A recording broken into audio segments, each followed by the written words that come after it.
just came here and I haven't thought this through.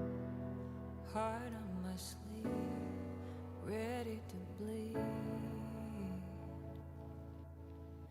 Wish I had another dream, then I'd have left it. Instead we're gonna go to the brink. Don't you think that we should forget it?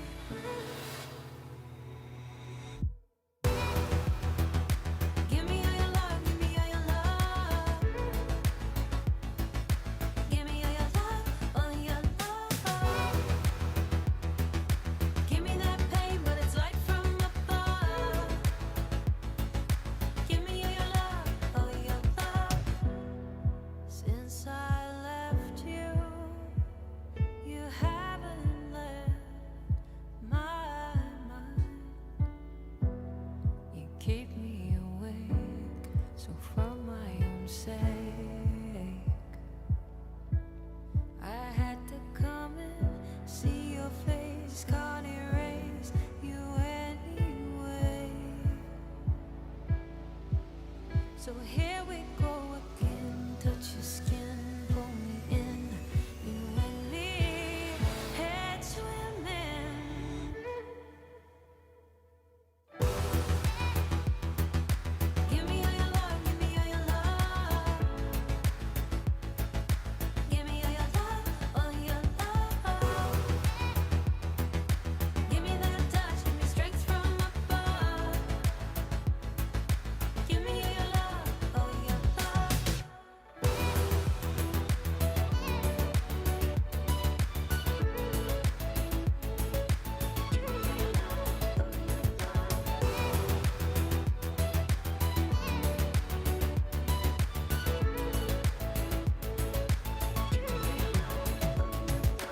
Naked and raw,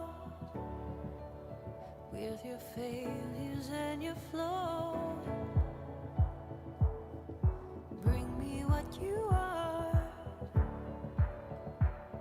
the lightness in the dark.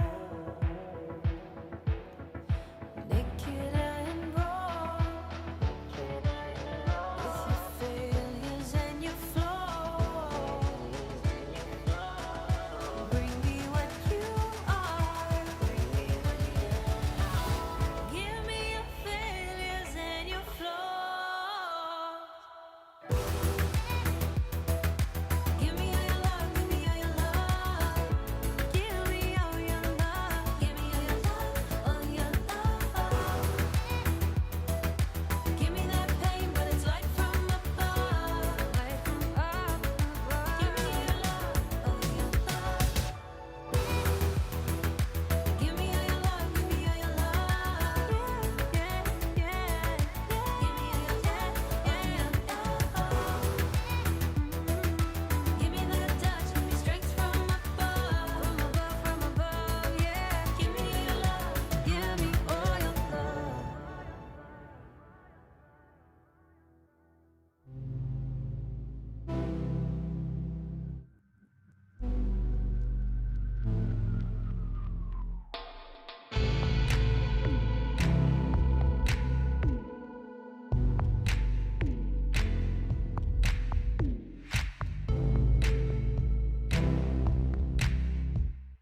Hold on in the light, walked away,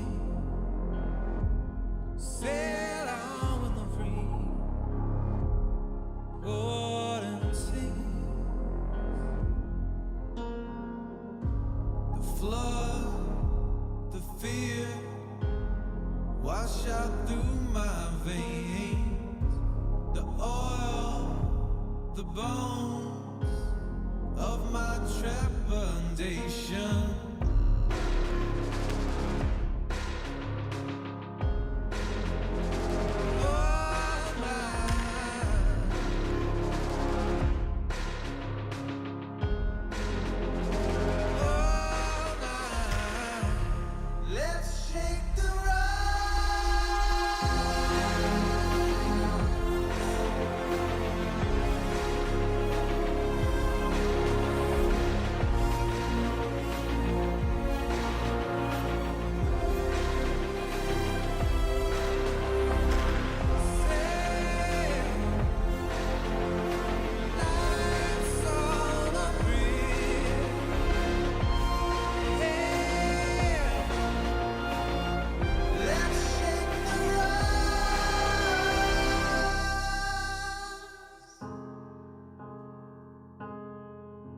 We survive. Oh, alive.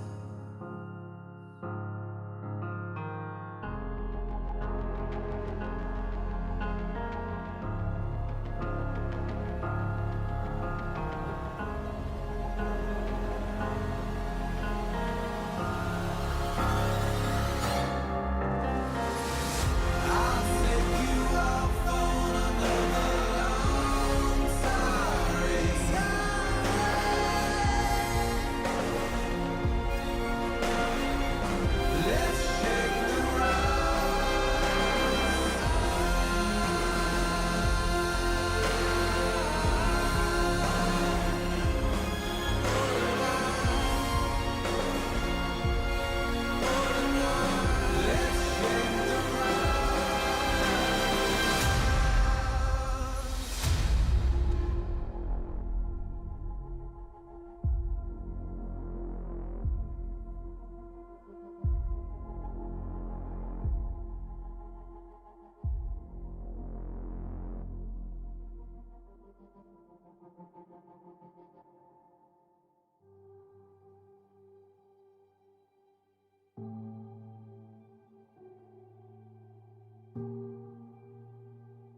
true.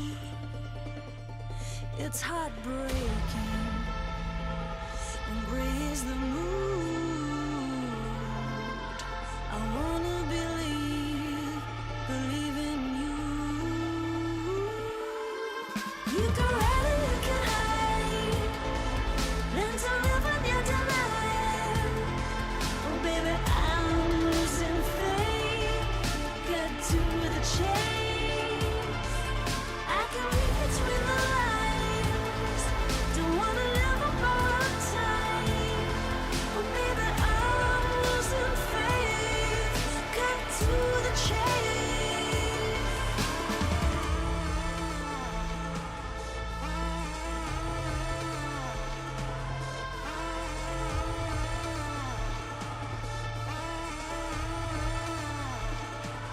Liberating, you know what to do. Don't let your demons define you. You can run and you can hide, learn to live with your denial. Oh baby, I'm losing faith. Got to the chase. I can read between the lines. Don't wanna live a borrowed time. Oh baby, I'm losing faith. Cut to the chase.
Welcome, ladies and gentlemen, to another day of LCK 2022.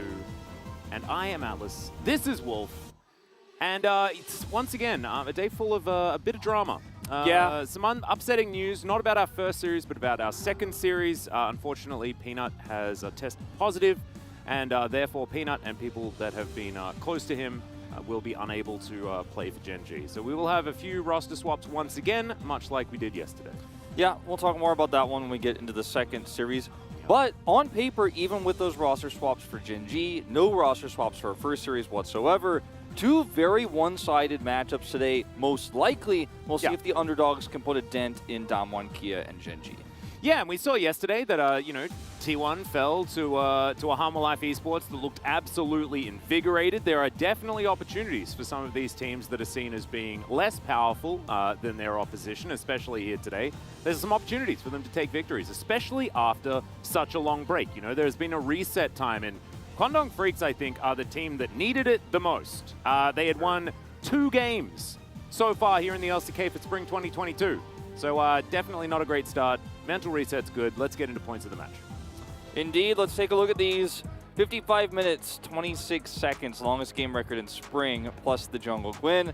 Damwon Kia defeated after that bloody battle against T1, ready to bounce back against Kwangdong Freaks. And Kwangdong Freaks, again, they are right now in our standings the number 10 team, and past the 15-20 minute mark, that's where they really seem to struggle. And Damwon Kia, they're a team that'll get ahead early and even from behind make all the right choices. It's a really tough matchup here for Kwangdong Freaks against Damwon Kia.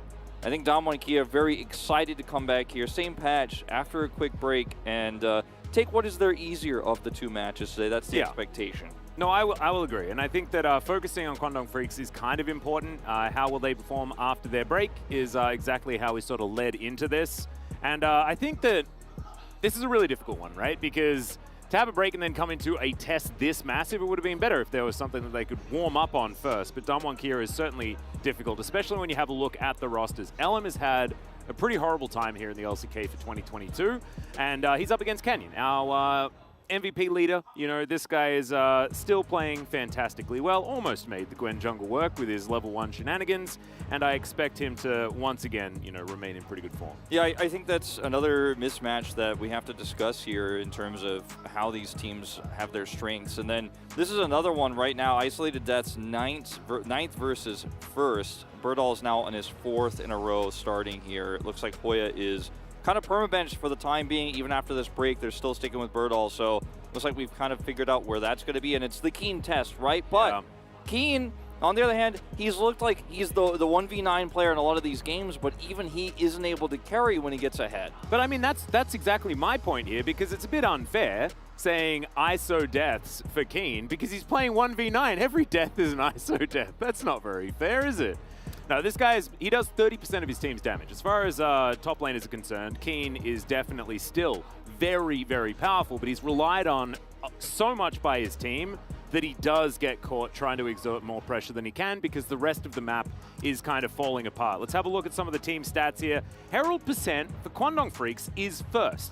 Every other stat is 10th. Yeah, and this is another one of these things. We talked about it last year a lot in Spring, actually, for Afrika, right? And I was one of the Korean commentators, I think, who first brought up the stat is like after 15 minutes or after 20 minutes, Afrika falls off a cliff. Like they start making bad choices. They start failing to control objectives. We used to call that the Mulrung effect. Yeah. Now that effect seems to be working. So I don't know why it's not here in the LCK. But you can see in their Drake control percentage here that they are worst in the LCK, and that is really, really not a good sign. It means that you're struggling to control objectives to mid to late game, and this is a really important time in this meta because obviously we're in a very scaling meta right now. We're not seeing fast games, we're seeing late games. So the fact that Afrika, or now Kwangdong of course, same org, is struggling in the late game is the worst place to be struggling because of how the meta plays out right now. No, I agree. I think it's a bit of a worry, and I think that when you have early game control like this, it demonstrates a breakdown of communication. But this is a team that has been building that back up again. Birdall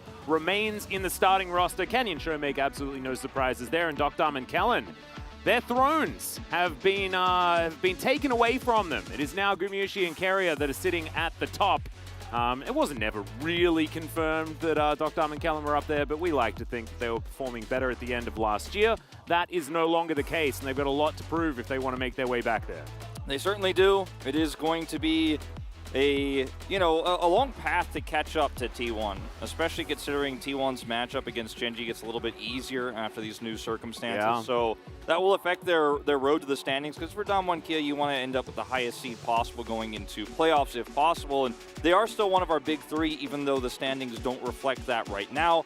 And they definitely are looking at a 2-0 or bust as basically your goal here is Damwon Kia against Kwangdong tonight. No, absolutely. And everybody else has passed the Kwangdong Freaks test, right? So if you don't, then it looks bad for you as well. This is a team, though, that has nothing to lose. They've had a lot of time to prepare. Given the fact that this is the second day as well, they get an extra day in comparison to the 4 teams that played yesterday as well. Of course, Keen, LM, Fate, Teddy, and Hoyt. And I think that Fate has been the standout to me as far as not meeting expectations. This is a guy that we have been talking up for a long time as having a lot of potential, and has been sort of underperforming by a pretty large margin so far in 2022. Yeah, and I think that some of the other pieces on this roster that people are disappointed on because of results only, when you look at Kwangdong Freak being at the 10th place spot here in the LCK, aren't really individual player problems. Like Teddy, for example. A lot of people are like, oh man, I can't believe Teddy was my favorite player. Now he's 10th place in the LCK. How could this happen? It's not like he's playing isolated poorly, nor is Keen, for example. However, this team's macro is so poor that even the greatest AD carry player of all time, if given no options, no vision, no priority on Drake's objectives, will obviously have a hard time. And that's where Teddy finds himself. That's where Keen finds himself. And as we've talked about so much, LM also is where you're first going to see those symptoms, right, when a team is struggling in the macro. No, you're exactly right. This is the positive side of the Kwangdong Freaks and the negative side of Damwon Kia. Their top side of the map has certainly been a difficulty. Hoya debuting this year and then Bertle taking his place. Bertle has found a few more victories, but as you can see, the stats still not looking fantastic. He is left by himself, plays a lot of weak side, but so does Keen, and Keen tends to make the most of it. Yeah, you could see Keen, again, least isolated deaths in the LCK, as you pointed out earlier in that point of the match, and he is at less than, he's at half per game. So that is pretty insane, whereas Bertle is actually second worst, averages at least 1 a game. So that is not a good sign for Damwon Kia, potentially. And I got that stat wrong. It wasn't surprising to me that he would have died the most isolated, because so much Keen has this target on his back, right? But he's first, as in he doesn't get as many. Yeah, Keen's pretty impressive player. His survivability, even when the pressure is on him, when he's playing champions like the Gragas, that's really, really difficult to dive. Like, he handles those dives so well. Graves is his most played, has really fallen out of the meta here so far in this current patch 12.2. So we'll see if he ends up picking it up today. I'm excited just to see this clash, because it is kind of an old guard top laner versus a new player who's got so much potential everyone's very excited for. And he's on the most famous team in LCK of recent memory, right? Triple back-to-back titles. So he's replacing Khan, who replaced Nuggery. So people are pointing fingers at him being like, Bertle, man, he's the problem. But I mean, he's still growing, right? It's his first real starting season for a roster where he's actually the main top laner, not just playing second fiddle to Rascal. Yeah, and both of these teams are doing a bit of rebuilding, right? Switching out your entire bottom lane, moving in Dr. and Kellen, who were used to playing a very different style that was focused so much more around them. They came from a team that had Rich on the top side of the map, right? A facilitator. But that's not how Damwon Kia have ever played the game. It's been all about solo lane carries, with Canyon being able to facilitate, and then a lot of utility from the bottom lane. So switching up that style so fundamentally has been very interesting to watch, and something that I don't think Damwon Kia has necessarily figured out just yet. When they do, though, it will be utterly terrifying. I have no doubt. Let's get into the draft and see how this one is going to turn out, as Damwon Kia will be on our blue side. They'll be banning away the Xin Zhao, and Kwangdong Freaks will be on the red. Appropriate colors here for both of our teams. I think there is a very big chance that we'll see Kwangdong Freaks ban the Corki, even though it's fallen out of priority a lot here in Korea as of late, just because they're the type of team that struggles to be decisive, and if you give Damwon Kia the opportunity to just play late game and play that poke style, like, it's such a terrible mismatch for how these two teams play. There it is. I think a lot of red side teams are kind of leaving it up to the blue side team, whether they want that, the Aphelios, or a lot of other priority picks. But I think Kwangdong in this case absolutely has to remove it, and it is taken away now. Yeah, I think the TF Corki Caitlyn is pretty mainstay. Zeri is the question mark here, and we'll see where Quantum Freaks decide to go after this Karma is taken away. Something that has been up and down, right? We saw Karma get through basically every game yesterday and was picked almost every game. But it looks like Quantum Freaks will be going for the Caitlyn as Diano is immediately locked in, or Diana, should I say, as I've been watching a certain streamer a little bit too much. Keen, let's see what he decides to go with to answer this, because Damwon Kia now have a lot of scary options on the table. Yeah, the Xin Zhao is banned, so you have the opportunity to play something like Lee Sin with the Zeri here. You can go Zeri Yumi, which has been the most successful combo we've seen so far because of the ability to just really, really wreak havoc into the backline. The Poppy will be chosen instead here of the Lee Sin. This is LM's best. I think the best game we've seen him play, he even picked up POG on it, was the Poppy. Yeah. So I do like to see that. It's great against the Diana. And I think you want the Zeri here for sure. No question about it. Now they might take the Yumi away from you, but I think this is a great rotation here from Kwangdong Freaks. Yeah, and we'll see what Damwon Kia's answer is to the Zeri. We saw answers coming out yesterday. They didn't work. Zeri just ended up not even being factors in the game so much. But Lockdown CC is what we came to as far as how to get rid of this champion's power. And Nautilus has CC on every ability and is passive. So that's a great way to lock down a character. And then there's also Dokdam, who is one of our best Aphelios players. I used to say the best, but then Gumayushi decided to take that title as well. And Diana's there as well. You can dive onto the Zeri relatively effectively. So looking forward to how this is going to go. The Braum here is such a really interesting way to pivot for Kwangdong Freaks, because Yumi isn't going to work great with Poppy in a draft like this. And so having Braum to have his passive kind of give peel for Zeri, help her survive, but then also help chase those retreating targets when the health bars get low, is a different way of supporting this carry that wants to win the very, very, very, very last moments of a team fight, right? Where everybody's down at like 1/4 health, and then she actually gets the quadra kill, as we saw yesterday. As we will see the Yasuo ban because of the pairing with the Diana. No shocker. Yep. It's not what we generally expect. I'm looking at this and thinking that Damwon are, gunning for something like the Camille Galio combination, Showmaker being a little bit more facilitary, especially when there is already a Diana and a Aphelios. There's a lot of carry potential there. So Kwangdong probably going to take away one of those little avenues potentially. Like the Gwen ban here quite a bit for Keen. Don't want him to be on a late game carry when you have the Zeri. Keen can get on top of things and then bring those health bars low for Teddy to finish them off. I don't think we'll see. I mean, I think a Victor ban is a pretty good call here, but they take the Tryndamere away instead. As right now for Damwon Kia, yes, you have the magic damage in Diana, but you still want a late game carry here. Orianna, another strong option here for Showmaker because you already have so much solid engage. Follow it up. Yep.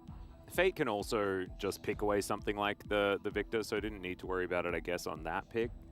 So that's somewhat the argument there. Damwon Kia, their final ban to come through, and it will be another theoretical top lane ban against Keen, but the Akali can fit as a Fate ban as well, despite the fact that he hasn't played it so much this season. Yeah, I think LeBlanc being open here is a really strong option for Kwangdong Freaks because they can use this pressure to get early objectives, and that's their playstyle, right? Try to get a lead early and then rely on the Zeri later on. And it's a pretty strong blind pick right now. I would love to see Showmaker just pull out the Vex, which has been a really common response, but our least favorite mid laner here in the global side of things on the LCK, the Rise, is the Hover. Do you know what I wanted to see? I wanted to see Galio mid on top for Damwon. Just as much CC as you can possibly put into your composition, right? That's going to work out. Well, the Rise is a lot of CC, especially with Everfrost. Yeah, I guess. See. So I don't mind this. It's a very good way to deal with the Zeri who's zooming around. And Showmaker is currently our most successful Rise player. Yes, Rise has lost the majority of his games, but Showmaker he at least won his first one. 100% win rate. Yeah, nailing it. Absolutely fantastic. We still don't like the pick. It's not going to save it. As that's the Graves that we were talking about before. They need a bit of extra physical damage, and Birdall is going to take that one into Keen. The Tryndamere already banned. And there's the counter pick that we've already seen. The Akshan to go into the top lane for Keen. There is a lot of damage and tempo that Kwangdong can have here in this mid game. That's their style. That's where they find the most success. And then it's somewhat shored up by the fact that it's Teddy, you know, on this Zeri pick for the late game, where if you can set up enough damage, then you're going to feel great. My problem is I don't feel like there's enough realistic damage throughput with the Akshan and LeBlanc to get those champions low for Zeri to actually finish people off. Because if she goes in early, then she'll just get CC'd and blown up, so she has to be very careful and come in late.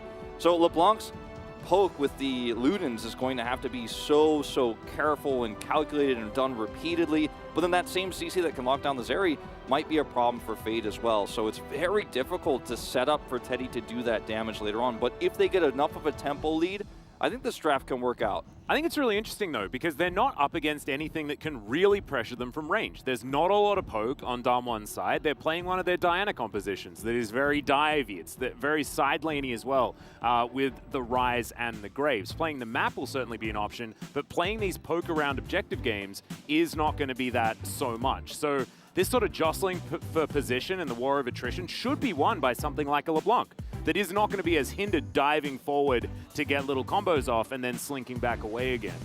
So Kwangdong Freaks actually have a lot of options here, especially with the peel that Braum and Poppy will provide together for Teddy on the Zeri.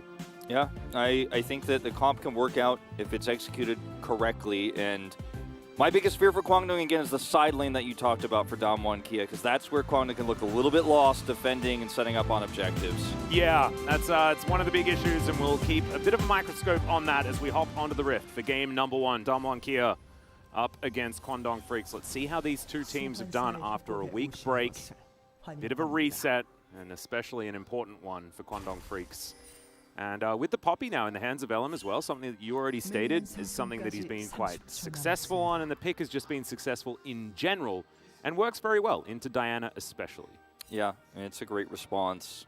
I think we're going to see her, her picked still against early Lee Sin picks on blue side against early Diana's on blue side, which is kind of a Damwon Kia exclusive here in the LCK at the moment, but it's a really strong pick.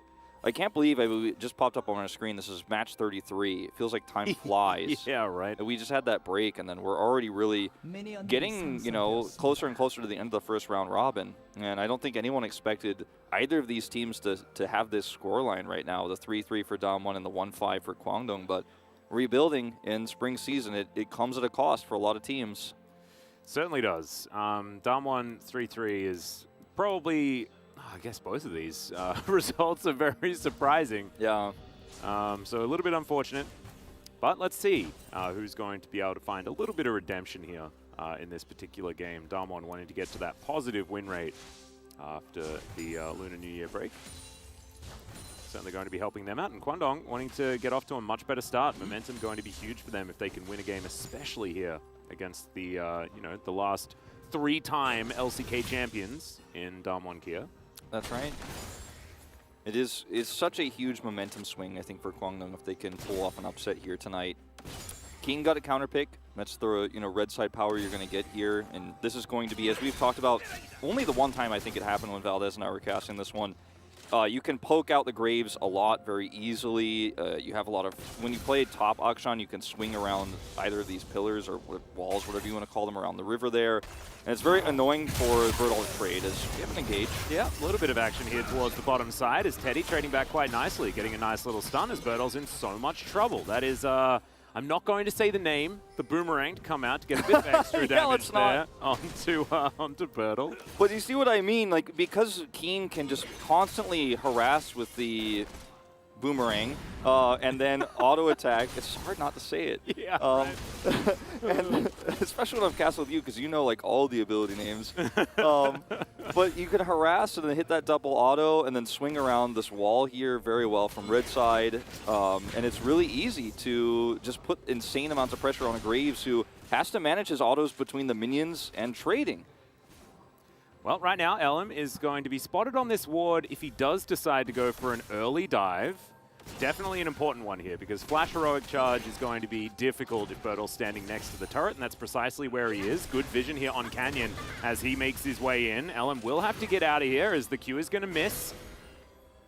Just zoning him away. Vision in the brush, and yeah, Ellen is going to be able to get out, but Bertle, yeah, misses a whole bunch of farm. This is a really great way to use your early jungle advantage you have as Poppy, is more trading here. Yeah. As LM is going to be able to win kind of a 1v1 exchange in a jungle like this in this early game very easily, especially when they have this much prio, so they deny even more CS there onto Bertle on the top side. It's not deathly, but he will have to teleport back early, and did lose a few minions and a little bit of experience. As Showmaker gets a root, he is really pushing it in. Yeah, Fate is not having a great time here in this early stage, as Showmaker retains a 75% win rate on this rise. More action bottom lane, but it's into a brawl, right? It doesn't exactly feel like you're going to get too much work done, but Hoyt not going to be able to put up the door forever, as Teddy just dashing out of the way of this one. And Zeri's early laning phase has been exposed so far, but as you can see, it's a stacked wave that's heading towards Kwangdong Freaks, and they should be able to grab as much farm as they would like. As Bertle finally with a wave pushing back, but you can see CS difference is more than a wave right now. Canyon will grab this scuttle. Just heading over here to put a little bit more pressure on with the Gravitum available here for Duckdom. If they could bait and engage, there'd be a lot of opportunity here for Canyon to make something happen. So he's going to hover around and take Krugs away instead. And if something happens here, then he'll make the play for it. But still, pretty nice CS lead here for Duckdom. Like, it's been a great start with the early Calibrum you have. You can poke a lot. You can be very annoying, as we've seen here, especially when Kellen is running that Glacial Augment. And that first exchange is really what put Teddy on the back foot. Yeah. And okay, Keen looking for a little bit more action. Throws out that Vibranium Boomerang of his. Yes. Try and get some work done. Not going to quite find Bertle with that one. As he does at least get this wave forward. Has used his teleport already. Keen holding onto his. Like, so much power now for Keen here in this lane. He's still got a biscuit. Like, he's really just kind of casually chilling up here. Yeah. Feels so good about this position. But that's the counter pick that you get. Now, this Akshan is going to be way less useful in the late game than a Graves will at, team fighting straight up, because Graves has way more damage, way more survivability. Yeah, and Akshan's going to kind of be Jack in the Box, pop out and scare you, and maybe hopefully kill somebody when you're cloaked and they don't see you later on. And if Keen gets ahead or got a kill earlier, for example, if Canyon didn't come over, then he becomes a menace in the mid game. But so far, even though Bertle lost a little bit of minions, he's staying fairly even. We'll have to head back once more, but this is kind of best case scenario for the Graves. Yeah, well, Rune Prison coming on in here as Canyon finds Ellen face checking. A little bit late on the Steadfast presence there, as Canyon now going to be able to use that E, gets the reset as Fate uses his decoy quite effectively. And Damwon Kia win out on the trade health-wise, but it's going to be flashes retained here by the mid and jungle of Kwangdong Freaks. Canyon still getting on in here, trying to steal away some popcorn chickens, and he will do so. Very, very Oh, that's a lot of flashing happening. Yeah, he was scared he was going to get caught into the wall just there by the charge, and then might have gotten followed up by a tether there from Fate, so... And also the Tarzan was coming on in as well from Keen, so he was deceptively close by, given the mobility that Akshan does have. And also, a bit cloaked, so it's hard to know exactly how close he would be. So Canyon, a lot of respect. It's a pretty big win for Elim to have flashes traded, though, because he still has Hex Flash, and he's not as reliant on his flash for engages as Canyon will be on this Rift Herald fight. So pretty nice for them, actually, to pick that one up. Canyon overextending a little bit there in the jungle, going to cost him a really critical summoner 45 seconds here before that Rift Herald spawns. Yeah. Another dredge line going to connect here as Hoyt just puts up the door and says no. Look, we keep seeing these engages, all this excitement, but yeah. The door is a powerful tool. Dematerializer used here is getting a little bit dicey down here on the bottom side. Yeah, and CS is certainly being matched bot side for top side, right? And that's why you can see it's only about 300 gold in it for Damwon Kia, and that's largely to do with Canyon farming a little bit faster and Showmaker winning lane. Exactly. It's been a very standard start here for the Zeri. Like, I just want to make sure if it's your first time watching, like, she does kind of struggle in the laning phase. She gets pushed in. She will lose a few CS here and there. It gets much easier for her later on, but in the early parts of this, especially against something like an Aphelios Nautilus, you're under a lot of threat. So This is very common, very standard. Teddy is behind, quote unquote, but he's actually kind of on track for where you would normally be. Yeah. And as you can see, bit of a reset coming on through here. It's going to be the topside move for Dr. and Kellen as Hoyt and Teddy moving on up as well. It is going to be that Rift Herald spawning time. In fact, Shelly turned up a little while ago as Damonkia have already started it up, and they do have the tempo advantage. Dr. and Kellen moving on in here, as you can see.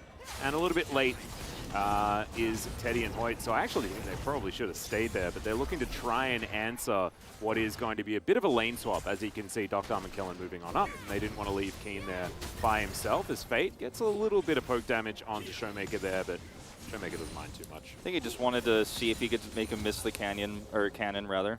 He misses Canyon. He missed him, yeah, he left away. Yeah, he's over there getting his blue buff, but the weird part about this too for Kwangdong is they were so indecisive about how they could fight this, and maybe they just thought, okay, well, it's Canyon on Diana, even flashless, like this is not a fight we want to take, but then you absolutely keep Teddy in the bottom lane if you're going to do this, knowing that Dogdom is heading towards the top side of the map this early, because Zeri actually destroys plates pretty quickly, and she can push pretty fast with her Q autos, whatever you want to call those.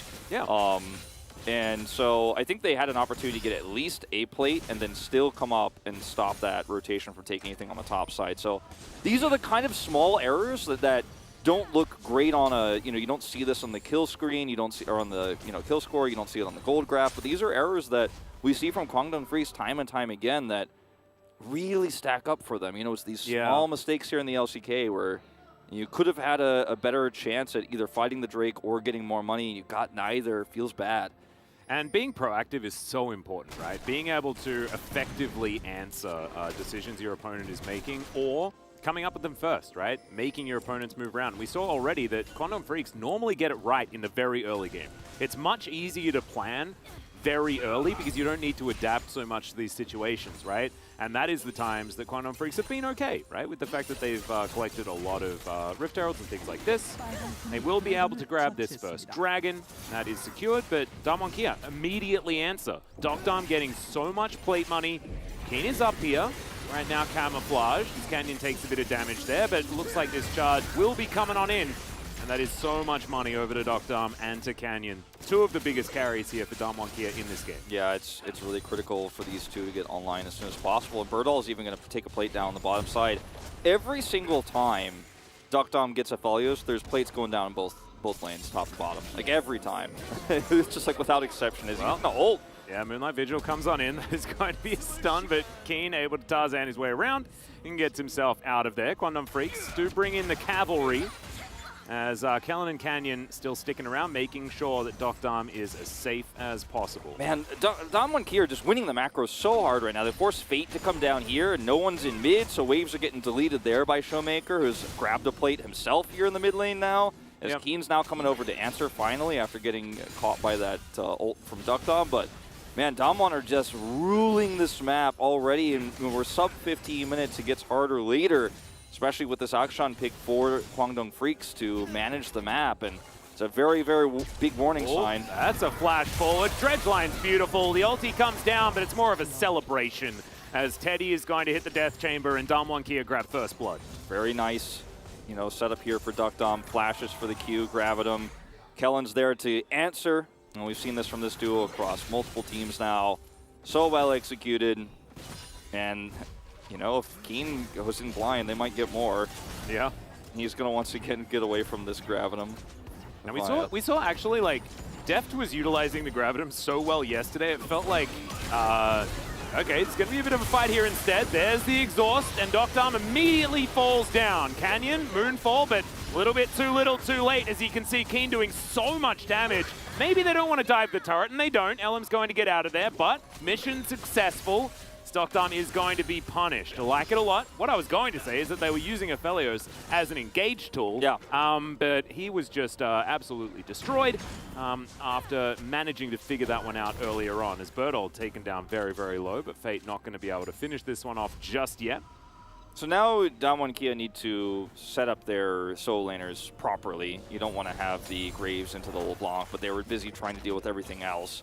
In terms of the top side here. This is the route into the Kellen ult that helps guarantee he has Calibrum, so can kind of casually kite away from the turret and set it up. but gets a little bit greedy here this time around, and of course is without his ultimate. And so is, you know, the follow-up here from Canyon very good to defend, and Kellen gets the hookser. It's like, okay, we gotta get out of here, gets the root on the point. And Canyon's almost able to dash back in there and take out Ellum. But yeah, that was a nice turnaround here for Keen, especially, who picks up this gold. But is it enough? That's the question. Like, we need to see more of this. We need to see more punishes. We need to see more decisiveness. Yeah. I do like how Keen's been playing, though. You can see very aggressively positioned, and he's on a carry. Like, Keen does have a lot of agency to really win this game. However, they are still behind. Kwangdong Freaks haven't been able to do enough to really damage ㅣ2022's like macro control and tempo advantage. As Keen fighting underneath the turret, not exactly what he wanted. Ah, he was so close to the plate and he doesn't get it. He was fighting that way because 14 was hitting like 1 second later and he really wanted to get it, but he's not able to. Ooh, heroic charge as Ellum doesn't quite get the stun, as once again Canyon in a bit of trouble here. He gets the ulti, Moonfall comes down as Canyon trying to fight this one out, but it does not work. Keen seems to be everywhere as the back massage not quite going to land there onto Kellen. I believe it was interrupted.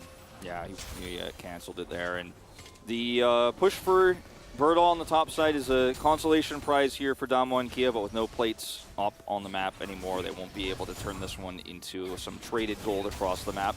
Still a gold lead here for ㅣ2022, but these are the kind of plays you have to make with this Akshan. These are the kind of plays you really need to be looking for as Kwangdong, where you can leave Teddy to his own devices, you can leave him in a lane to farm, but everybody else needs to be looking for punish plays non-stop. And they're finally really starting to hit the rhythm here. Luden's online here for Fade as well. As Ellum set up here in the brush, and they just caught backing up, trying to get back through the river here. Yeah. Fate doesn't hit the chains here, but they don't even need it. Keen diving on forward, just seems to be pretty constantly at the right place at the right time, but gets out of range. And Keen's not going to be able to finish off the second kill. But you can see now Canyon 0-1-0. Not quite with as much impact as he often has on this Diana in the early stages of the game. But still, very early, he still does have 25 CS advantage, something like that. So the Diana is still power farming like she wants to do. Yeah, you can decently. You can see it with the lead there. 639 right now is the gold lead he has, the advantage he has with that power farm advantage. And he's still going to be very, very powerful later on as well. The question becomes, when does ㅣ2022 really make their stand? Because you can tell they're a little bit uncomfortable to even fight for this Drake right now. And they're like, okay, well, it might be a solo on the Herald. We're a little bit late on that. Now we can't really set up for this Drake because Kwangdong have a really nice advantage right now at this game state. So gonna give up both Herald and Drake, it looks like here. Yeah. And this tower cannot do anything with Shirley in the vicinity. So ㅣ2022 getting out tempoed. Now, at least Birdall gets a turret, right? These are things that you want. Showmaker is almost able to say the same, but he's not quite able to. But yeah, that's true. I did kind of tell when you've got two of the side lanes pushing it. So I take it all back. Not quite out-tempoed. However, they do lose the mid-outer turret. Well, I think the value of the gold on these turrets is nice, but I think making sure that you're headed towards that threatening soul point is more important for Kwangdong here. And they didn't really have a great option. They didn't have teleports to trap Birdall. Keen's actually coming over here and messing up this engage. Yeah, Birdall actually doing a lot of work as he was blocked by some of the Krugs. Certainly not exactly the most fun. Minions are just the worst. Now Teddy's up here. Birdall might actually be going to the grave, it looks like here. Yep, that's going to be the ulti to come through. Birdall trying to get out, does have flash, is going to use it as Teddy dashes over the wall. Canyon is going to find him though, and this is very dangerous. Teddy, no flash, but actually tries to fight it out. Knew he had nowhere else to go. In the meantime, it's a solo kill in the mid lane as well, as Docdom is just going to murder Ellum, and there's some revive action. Yeah. I love it. Teddy back up yet again. He's like, you didn't see anything, it's fine. This is so huge because Zeri is the type of champion who will really benefit from this because she can go so quickly back into the action, look for another fight, and also go in farm mid lane. She's going to be able to catch the wave that's been sent through for Docdom and clear that one up. So no lost farm, because that's where we're really heading, right, is when does Zeri come online? When does Teddy actually have the opportunity to help them team fight? Because that's the soul point fight we're looking for, and then the soul fight that follows. It is Cloud Soul, which is great for Zeri, who loves that extra movement speed. Yeah. As not the greatest start. We skip the part where Keen messes up the engage, but then they're still able to collapse onto Birdall here. Some flashes are exchanged. Canyon actually comes over here and tries to save the day here, but you could tell, you know, this is kind of where Diana's at right now. She has a few abilities that she can use on cooldown, but isn't really able to do a ton of damage. King comes over here, gets the res, and all that extra gold. Yeah, it was actually relatively close there, as we're going to see Docdom finding this solo kill onto, just... 잡았어. 뽀삐 잡았어. 뽀삐 잡았어. Ellen, that was a bit of a... I got Poppy, I got Poppy, I got Poppy, as we said. Yeah. You saw, he just did so many things. He did so many things, and then Ellen was dead. And Ellen just kind of stood there and was like, no, you can't do that many things. Graviton is so frustrating to deal with when Nephelios is left to his own devices sometimes as a melee champion. You're like, well, I'm stuck, and he does a bazillion damage, and what can I do? If you don't have anyone to punish that, and it's like a 1v1 scenario in mid, which happens so much when the enemy AD carry is gone. That's why we see so many solo kills mid by the Aphelios, where he just flashes forward, grabs him somebody, and then kills them, and it's like, cool. Thanks for the money. Yeah. Elm over the side. Quantum Freaks wrapping around. 4 versus 3 right now on the bottom side as the teleport's going to come in from both sides. Great steadfast presence there as Ellen looks to get out. Depth charge, not really doing too much onto the Poppy as Canyon is going to be forced out of here as well. Bertle down very low. Quantum Freaks not going to go for the extra dive. It's still a 2,000 gold lead approximately. But as you can see, Quantum Freaks feeling like they have a lot more power here at around this 20-minute mark. Yeah, I mean, this is where you want the Akshan to be, right? You've got him 3 kills, and he's looking for his second item here soon. Going for the rapid-fire cannon. It's going to give him a lot of extra damage at range. He can help chip away at those health bars that Fate is setting up. And Fate is very quietly really set up a lot of these team fights. He's, you know, had a tough time in the laning phase, a few CS behind, but it's kept fairly even. But I like how much he's been able to do for his team in these exchanges. He's often forced Dom on Kia away because he's hitting that consistent poke with the Ludens. Going Void Staff second, which we always have to give a little golf clap for here at the LCK, especially against this tank Rise build. Really like to see how Fate has piloted this so far, and this is a very winnable game for Kwangdong Freaks. Like, everything is being hit on the mark. It is, however, Damwon do still have their 200 years win condition. They have Canyon on his Diana that will do a lot more damage as this game goes on and should theoretically be able to outscale this Poppy, especially damage-wise, but absolutely. Also just for the amount of value that you get as the game goes on. They do still have double frontline in the fact that it's the tank Rise as well as this Nautilus. Also, Birdall is going to be way more useful in 10 minutes time, despite the score lines, despite the CS lead right now. Birdall becomes relevant because he just becomes so impossible to kill once he gets his Bloodthirster online. And yeah, actually Stormrazor second here for Keen. Yeah, going towards his rapid fire cannon next, I would assume. Yeah, that's the expectation. See what he ends up getting here. But I like the position here for Kwangdong Freaks as long as they can secure this Drake, which I don't think Damwon should realistically try to contest. And then after this, can set up properly for the objective. Because that's where Kwangdong falls apart, right? Everything goes smoothly until we get to those really critical Drake fights where everything seems to fall apart. We see a bit of a Kwangdong K-Ram, and then, yeah, nothing gets set up, no vision is set up. But this is what I like to see. Get up here on the Drake, have this brush controlled, you got a control ward on it, force Damwon Kia to make tough calls. Well, Showmaker just standing in the front line. He likes doing it here on this Rise, as Damwon Kia are going to have to brute force their way in. The amount of vision control for Quantum Freaks is actually massive. As Keen tanking this down to about half health, just to the Drake, as the third one actually does a fair bit of damage, but not going to do anything. The Extendo laser comes on through, and that is going to signal Quantum Freaks have been able to lock down this dragon. Outer turret in the mid lane also going to get protected here, and Damwon Kia not a lot of options, as they did remove some vision, but that's all they can really say. And they're not at a stage yet. I mean, they were very close to being able to try to trade this for a Baron, but Kwangdong had so much vision, including this ward that's unspotted, so they're not going to be able to get away with this either. And Damwon Kia just have to go back to farm mode. But meanwhile, while they're trying to, while they're a little bit indecisive about this, Keen is maybe going to grab a whole turret here. I mean, he's not going to get it on this wave, but with the next few coming through, Birdall going to have a lot of problems alone defending this. I really like how Kwangdong are actually playing their comp correctly, controlling vision, setting up on objectives, denying Barons. Look at all the control wards. Like, this is what we've been wanting. This is what I've been waiting for. Yes, they're down on gold, and yes, the scaling issues that Damwon Kia have in their composition are looming ahead. But I'm just happy to see Kwangdong Freaks not flounder as we cross the 20-minute mark. Everything is going well so far for what they need to accomplish. And to stick the landing, they need to win this soul fight. If they can do that, then there's a chance.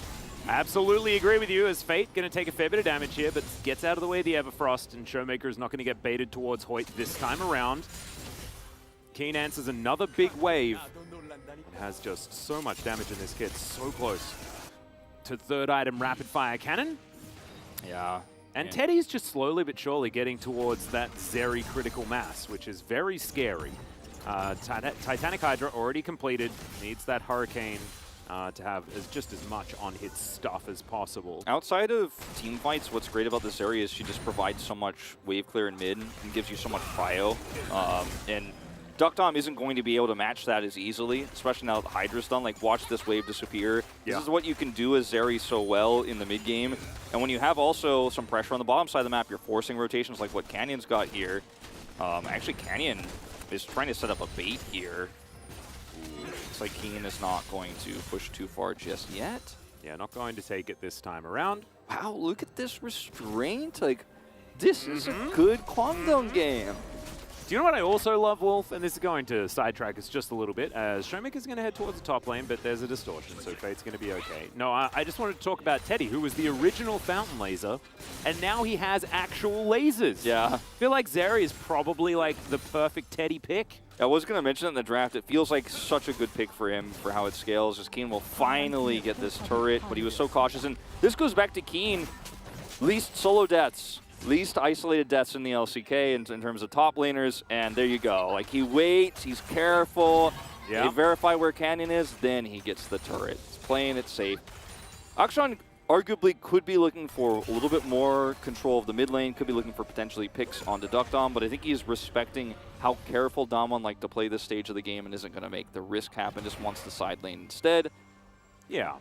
And as you can see, Showmaker now 270 CS. He's doing that thing where he farms everything.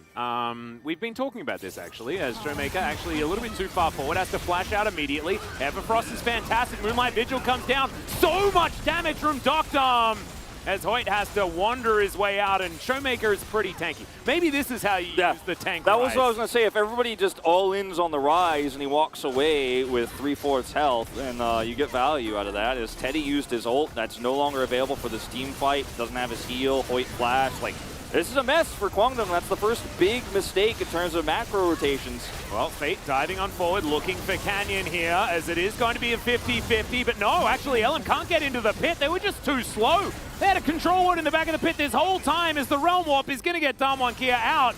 And Kwangdong Freaks, you have to stop that. You have to stop your lunch money from being taken from you. See, this is the kind of thing where I'm like, all right, everything's going well so far. When does the error happen in terms of fighting around a Baron? They had the better vision setup, and they thought they could get a pick onto Showmaker. And in a traditional Rise meta, yes, you probably kill him there, or at least force him to, you know, flash away, and maybe you get him so low that you actually can then continue to start the Baron, etc. But Showmaker just kind of looked at it as like, it's just a scratch, man. I don't. Yeah. You guys all in on me, revealed your entire position, and gave us a turn opportunity. Boom, ult comes through from Duck Dom, and suddenly it's a Baron for Damwon Kia. So. And now, like, this was a game that Kwangdong Freaks had a lot of control in, right? They had a lot of positional advantages, they had a lot of vision, and in one swift stroke, Showmaker walks up the mid lane, uses a flash, and Damwon Kia, in the end, have a Baron. That is just how it worked. And Kwangdong Freaks, yes, they had to have Hoyt sent home, right? Which is largely why they didn't want to fight Damwon Kia on that Baron, but you have to try and make a 50-50 play. You have to use the Poppy ultimate to get someone out and allow LM to be actually in position and not just sit back and think about what you might be doing, right? It needs to be faster decision-making. 100%. Otherwise, Damwon just takes your stuff. Exactly. You just your lunch money just got swiped. And then like Damwon Kia, the thing where they touch your shirt and they flick your nose. Yeah, that annoying thing. I want to see a replay of that last exchange too, because there's a lot to talk about in terms of what Kwangdong could have done instead of trying to pick Showmaker, in terms of where they were set up, how much vision they had. They still have a lot of vision around this top side, and they are collapsing. The walls are closing in here. And there's also, we base racing. This is not exactly the base race that you really want to do. Showmaker's just standing here. He's like, guys, you realize your base is exploding, right? Like, let me farm the mid wave. Like, that's what I want to do. Yeah, As at least Kwangdong are going to be able to get pressure in 2 lanes, right? And yes, you sacrifice a bottom inhibitor, but maybe it stops your mid and top lane inhibs from going down this Baron. I'm definitely like pulling a monocle out or a magnifying glass out and trying to figure out what Kwangdong's thought process was on this one, because you have 2 pushing lanes and you have Zeri, so maybe your thought process is it's going to take you a little bit longer to actually get on top of that inhibitor and take it out. We might be able to get a little bit more gold on the map and then respawn, but they had neither of their teleports available, and Damwon Kia once again just gets away with stealing a little bit of lunch money here. This is the issues that we've seen with Kwangdong. Man, we get to this late game and then suddenly everything falls apart and the wave management isn't right and they're not able to stop these pushes. I mean, it's Baron buff, to be fair, but like that's why you have to play differently. Yeah, I mean, I don't know. To look at the other side of the coin is Canyon in a bit of trouble, has to dash cannon his way to relative safety. Is Canyon, Fate moves on in as well, but he's not going to be able to commit to too much with just the distortion. And Canyon still at about half health, so he's going to be okay. I do want to say that Kwangdong Freaks being able to push out 2 lanes and yes, giving away this inhibitor, but you want to have Keen in a side lane. He wins the side lane fights just in general, so you can have him there fighting these super creeps. Like, you can afford to do that because that's the playstyle that they wanted to have anyway. And it's Zeri. She wants to sit back and get more items. Now, she actually built the Black Cleaver this game because of the tank rise and obviously the Graves as well. Yeah, and also the application that you can give so that Keen can do more damage. Yeah, that's kind of cool too. It's actually really great because it makes Akshan stronger, as you mentioned. It's a really nice technical item. I don't recommend building this in your solo queue games, but against a comp like this and with Keen and how it's going to affect his auto attacks, really nicely done here to tech that one in. We don't see a lot of Korean pros itemized like this when it calls for it, so props to Teddy for that one at least. And he is sitting back and farming, right? Fate's about to get his death cap, and Kwangdong Freaks do have some scaling of their own here. And it's the side laning Keen that is going to be a little bit less powerful in a straight up 5v5 fight, which is why you kind of needed to lock the doors tight on getting that first Baron and getting the Soul. They've lost that opportunity, so it gets a lot harder from here. Yeah, although, I mean, Graves, more of that side laner as well. A lot of these more skirmishy picks are on both sides. So it's the 4-1. And I'm looking at the 4 for Damwon Kia, but I'm looking at the 1 for Kwangdong Freaks. And Damwon Kia, they have Keen in their sights as well as they close in, but he's got a Tarzan rope, so he'll be fine. He's totally okay.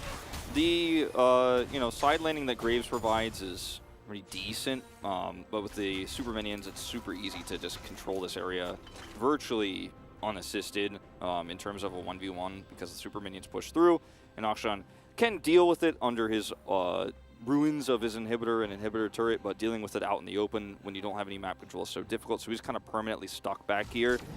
Whereas Showmaker has a lot more freedom, has Realm Morph, is going to be able to get out of a lot of sticky situations with his Everfrost. And so now Damwon Kia are just kind of playing the farm game until the next objective fights, which but they have to farm. On. They have to farm 1 less lane. Like, they need to do more. Damwon needs to do more. Otherwise, they just lose 1/3 of the money on the map over and over again. Like, Keen just watches these super creeps destroy whole waves, lets them do it, then farms it up, and then he's like, well, Birdo's not here. He's not getting this experience. The wave isn't bouncing because there's super minions. This is Damwon sort of feeling a little bit silly for taking that inhibitor so early in this game. We've seen this spoken about many, many times, and they are punished for it. Early for this meta, let's say. Yeah. Because it was like 27 in, but oh, goodness. Birdo taking a lot. And we were talking about Fate having a lot of agency this game with the fact that there isn't a lot of poke, there isn't a lot of range. And it is going to be this Cloud Drake, but Kwangdong Freaks, they can do this. They can afford to sacrifice these clouds. As Showmaker not going to get avenged this time. I worry because less than the gold that Damwon loses, the vision and control of the map that Kwangdong loses because of these super minions is, I think, what Damwon is happy to take an inhibitor for. Because now they have non-stop vision around Drakes, and every time someone is dealing with that wave, they can set up on either objective. Speaking of which, they're looking for the Baron now next. They have this choke point controlled. There is a Scuttle, which is pretty huge for Kwangdong to get a little bit more vision. They've cleared the wave. Fate's teleporting in with his death cap. This is a really critical turning point for Kwangdong Freaks if they can win this fight 5v5. Yeah. Fate picking up his 3-item spike right now as well is in the nick of time, one could say. They have managed to pick up the gold advantage now as well, with that side lane being farmed. The inhibitor now has respawned, so it should start bouncing back towards Damwon here, but they still have that as a relative. Oh, goodbye, Canyon! Fate played it so just, well. Yeah, pops over the wall, and this is the Fate that we wanted to see from this team. And now Quandong Freaks are now going for the Baron, and there's no jungler to worry about. No jungler, and especially no Diana, no engage outside of the ultimate here for Duckdom. This is basically unwinnable for Damwon Kia. They're going to try. Well, they're still going to be able to fight this one out as Goodbye Keeney is just going to explode. It's a great ulti, and Duckdom finds himself all alone. Oh man, it was looking good for Damwon as they managed to take down Keen, but then LM finds a phenomenal ultimate, and this should be the Baron. This is definitely the Baron here. LM on the poppy, man. I'm telling you, this is a champion that looks great. He looks great on, and now Damwon Kia just hoping the health bars are low enough here. Maybe they can push in and this is win going this down fight. very slowly as Showmaker discovers this. Birtle trying to kite this one out, does so quite nicely, but look at the health bars. Look at the AoE from Showmaker as he takes down Fate. I don't even know where he died. I think it might have been the Baron that ate him, and now Showmaker, the tank moving forward, and he's absolutely a tank. He's just huge.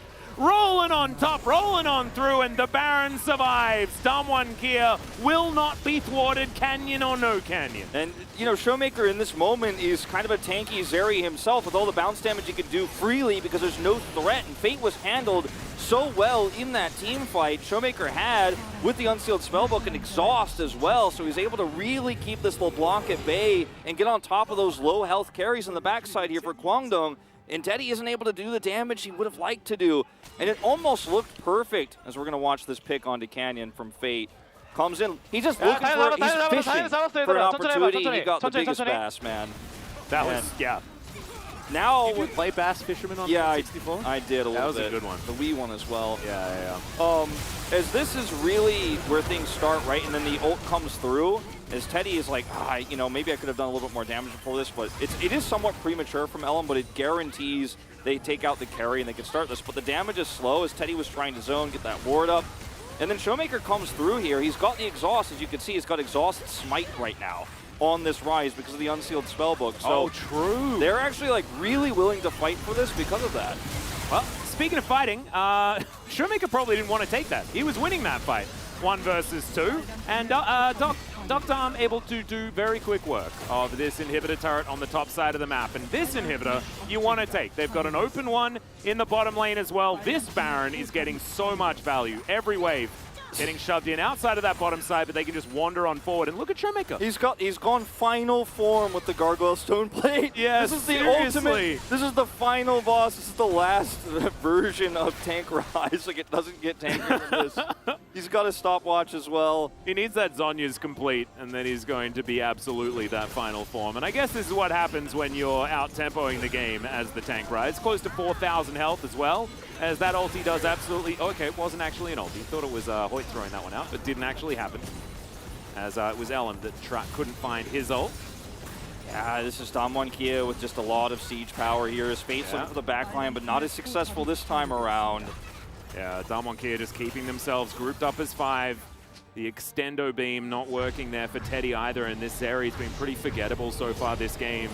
Doing quite the damage that we want to see. They need the Miracle team fight, and you know, Teddy's had to alter his build a little bit here with the Cleaver, and now the Maw for a little bit more survivability against the Rise, against the Diana more than anything else. And yeah. Kwangdong Freaks need a team fight where they can all work together around the Braum ult and peeling against the Diana. Being the ones who turn is definitely the best way for Kwangdong to approach a fight, but now that they don't have vision anymore, they really struggle. And last time they tried to turn, they just didn't have the numbers. They didn't have the health bars to win that fight against Damwon Kia. And I don't know if Kwangdong get an objective anymore this game. I don't know if it's even possible for that to happen, as Canyon's going to solo the Drake. That's going to be soul point now for Damwon.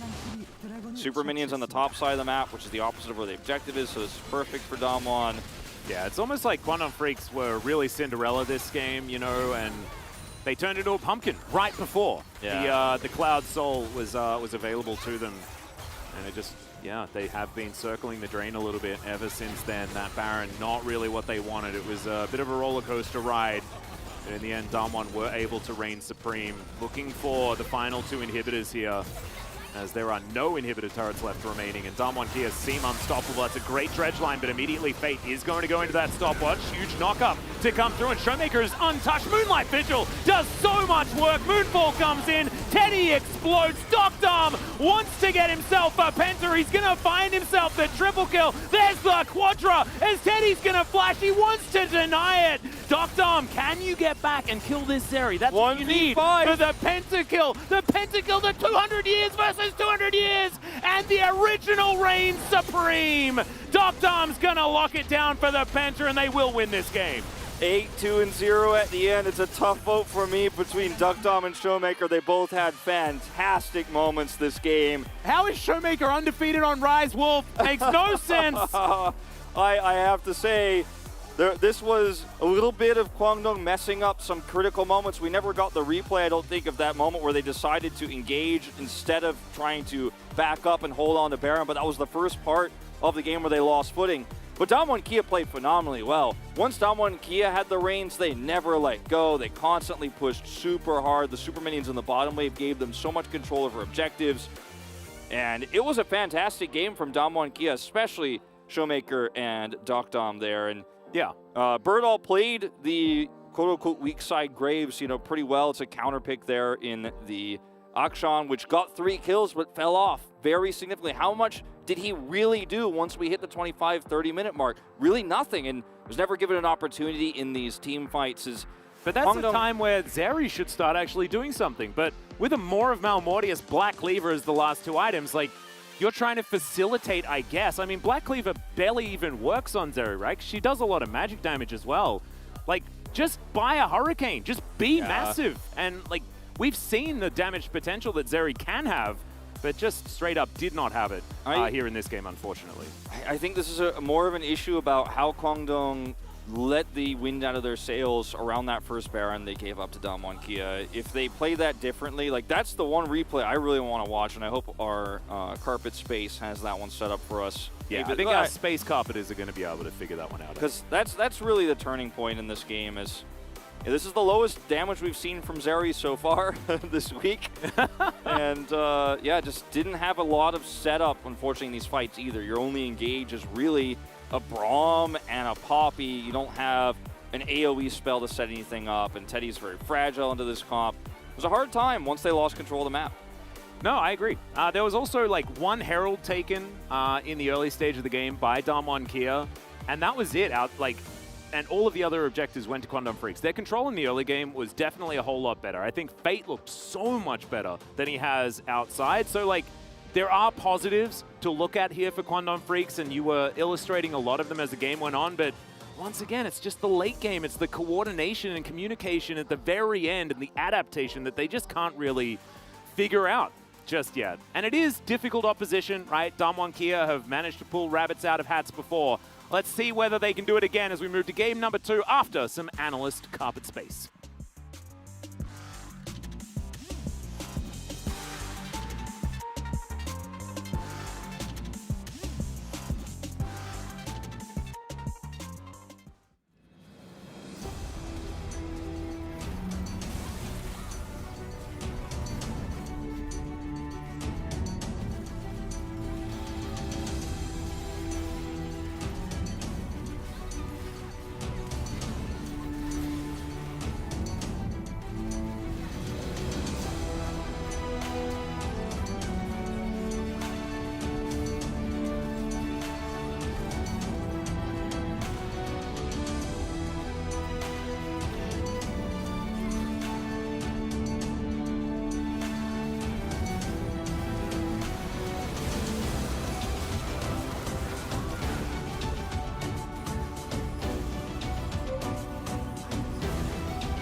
이거 초록종 언제 나와? 이거 내가 나 멀어, 오른쪽에 멀어. 있을게. 내가 없어, 오른쪽에 멀어. 있을게. 아. 오케이. 내가 여기 시야 뚫어줄게. 아. 르블랑.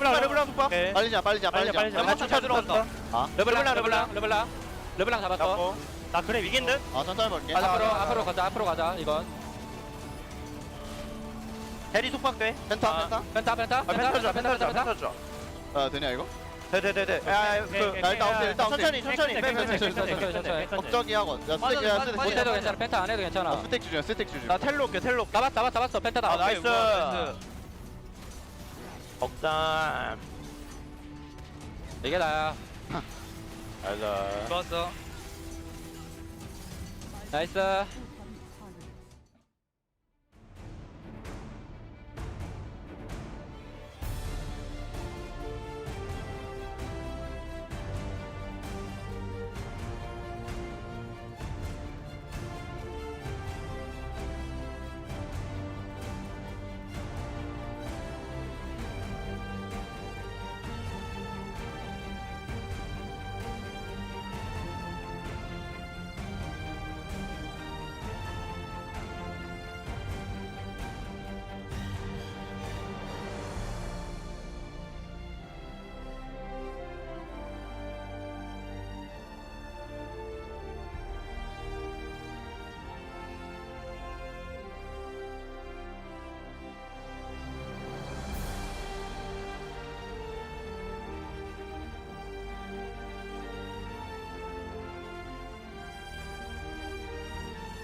When the sky falls and the sun turns black, when the earth halts, then don't look back.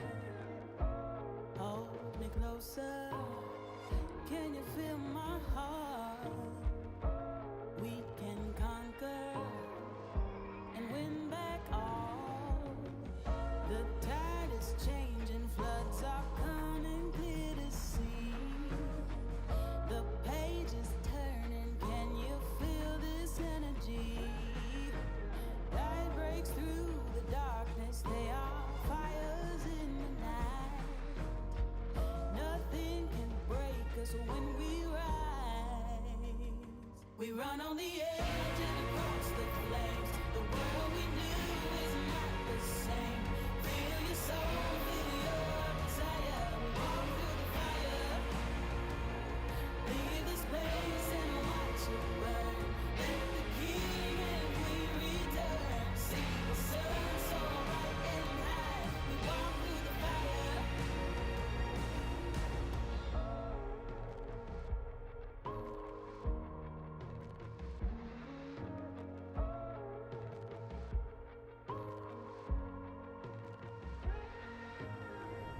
The embers glowing, we're waiting for the blaze, ascending from the ashes, bonfires in the haze.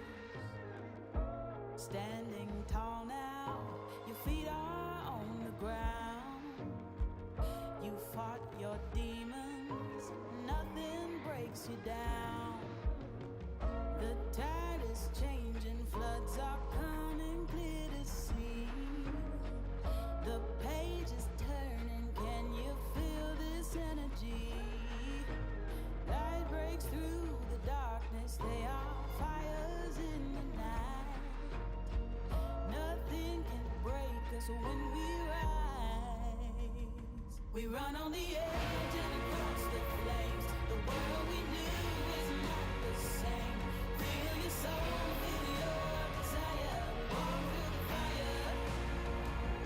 Leave this place and watch it burn. Let the king and queen return. See the sun so bright and high. We walk through the fire.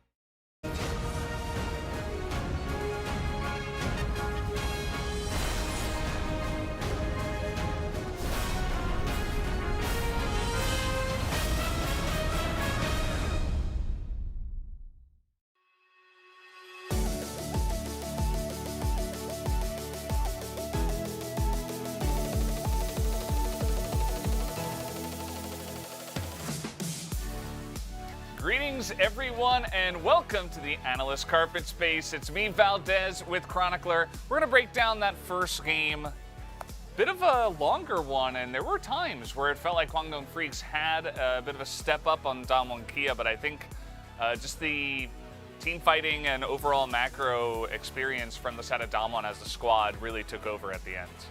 To me, the biggest two differences between these two teams, and you see this in the draft as well, is the extent to which they're able to punish mistakes. Because if we look at the Damwon Kia draft, giving over Zeri, really big risk.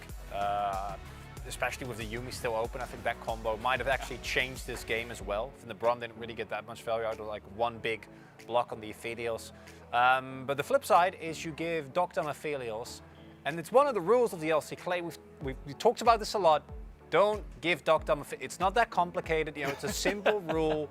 It's just don't do that. Yeah. And then when you do, you just lose. And there's more to talk about it. I think the Akshan counter pick worked out well in lane, but outside of that, it didn't really get as much done. I think Kwangdong, with a comp like this, you put a lot of pressure on yourself to do stuff. They didn't really do that. Whereas Damwon could just comfortably scale and then fight later, which they do very well. Yeah, and you know, outside of the Aphelios, they were also able to get the Diana first pick, which they obviously, I like that a lot better than first picking the Aphelios, even with the risk of giving over the Aphelios, because as we have seen, you can counter the Aphelios, and that is why some teams are now shying away from first picking it, even though some of them are still holding on to that. But yeah, overall, I think, you know, even when we were watching the draft, I think the biggest question mark for me was the Braum instead of the Yuumi. I think really would have liked to see that coming in there. Also, Showmaker getting a win on Rise makes that now 3-11. We're really increasing the win rate now. That one doesn't count. We don't talk about that win on Rise. He actually played it really well. It's like he did a really good job and showcased what the pick can actually do in terms of his TC and frontlining, setting up for the rest of his team. Still not the biggest fan. Not the biggest fan of the pick, but I suppose Showmaker is one to make anything kind of work. Guys, we do have a couple of highlights that we do want to showcase from this game, this one being the first one. And the problem that I think a lot of teams face when playing into Damwon Kia is that it's really hard to consistently win fights against them, right? Even when this team is weaker. They got this off of a single overextension, an attempt to set up a play from Kwangdong, and then just nothing happened, and then their health bars were evaporated, and then they lost Barry. and I think that Damwon lost a lot of what made them so strong in the early game, but their mid to late game decision making is still there. Yeah, it's still there, and it shows one of the reasons why I think the Rise can be utilized very well, which is his Realm Warp is still really good. And if it's utilized correctly, it can pull off some amazing heists, as we did see in that highlight. We do have a second highlight from a little later on, where Kwangdong Freaks had fallen behind, but they still had a LeBlanc.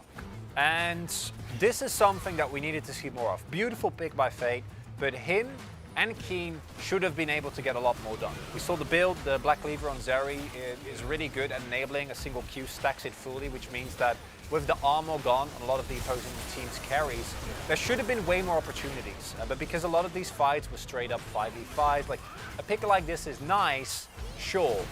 It's a good ult by Alum. Alum has looked a lot more comfortable on the puppy than on any other pick, honestly.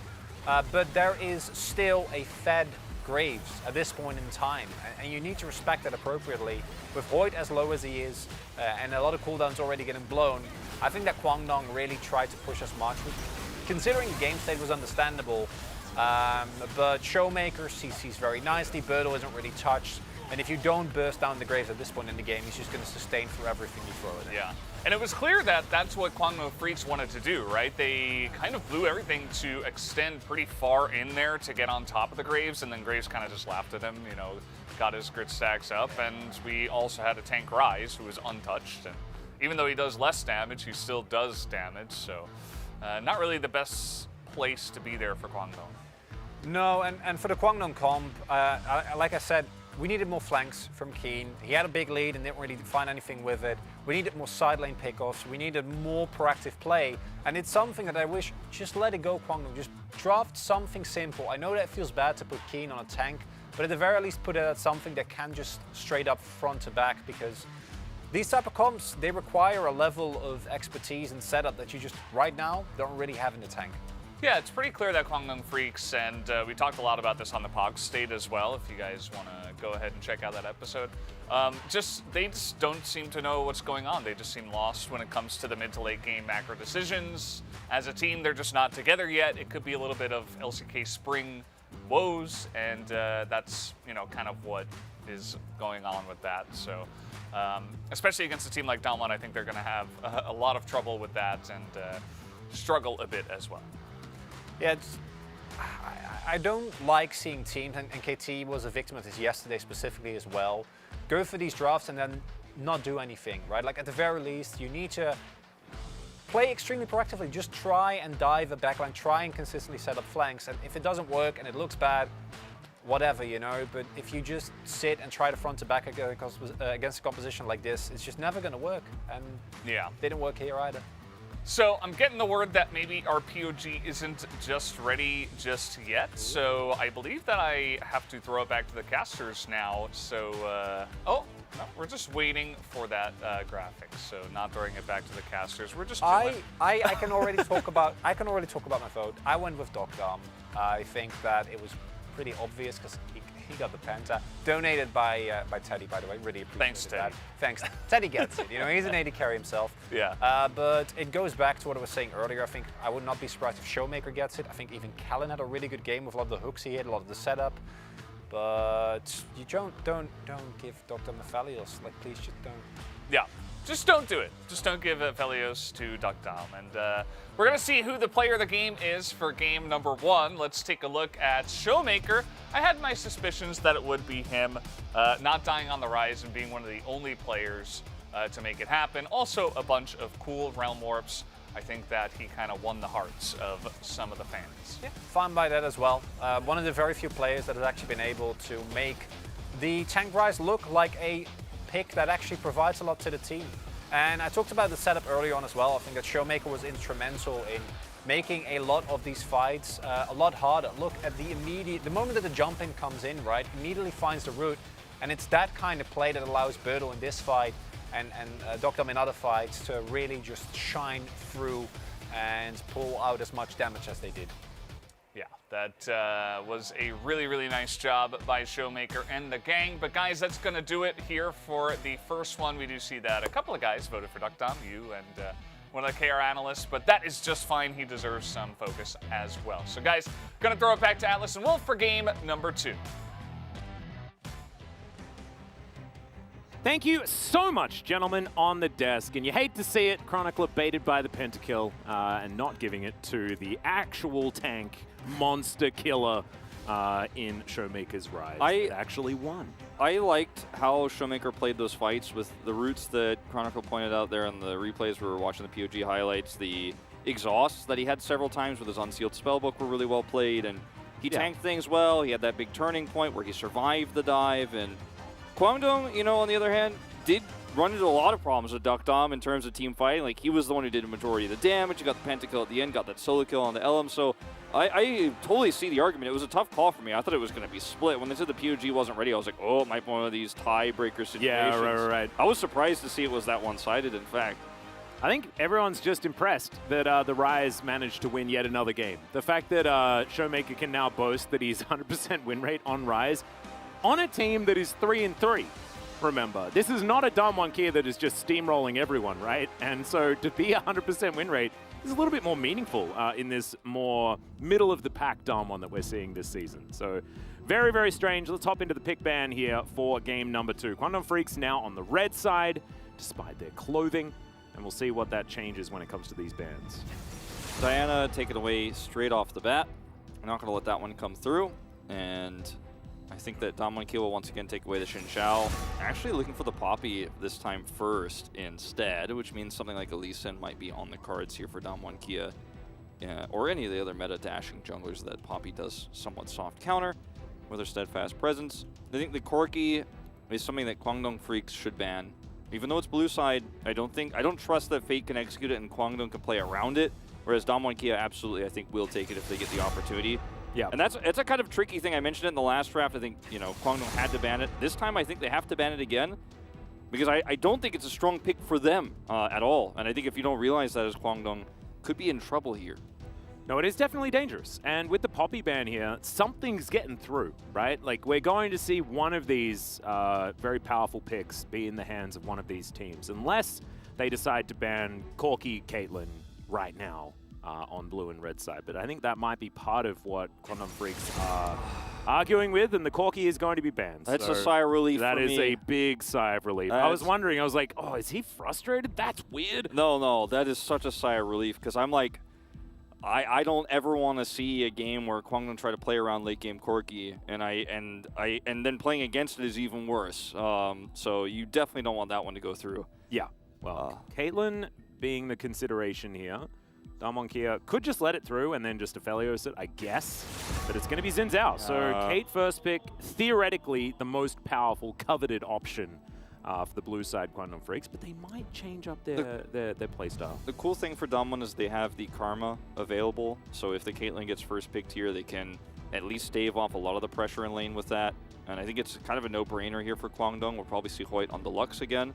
Yep. And this is just kind of how it goes, but the question becomes, where do Damwon Kia go for jungle? Because given the Caitlyn and how dominant playing, I'd love to see Karma Lee Sin here and kind of wait and see if Quantum Freaks flesh out this Lux completely, where you want to go from there.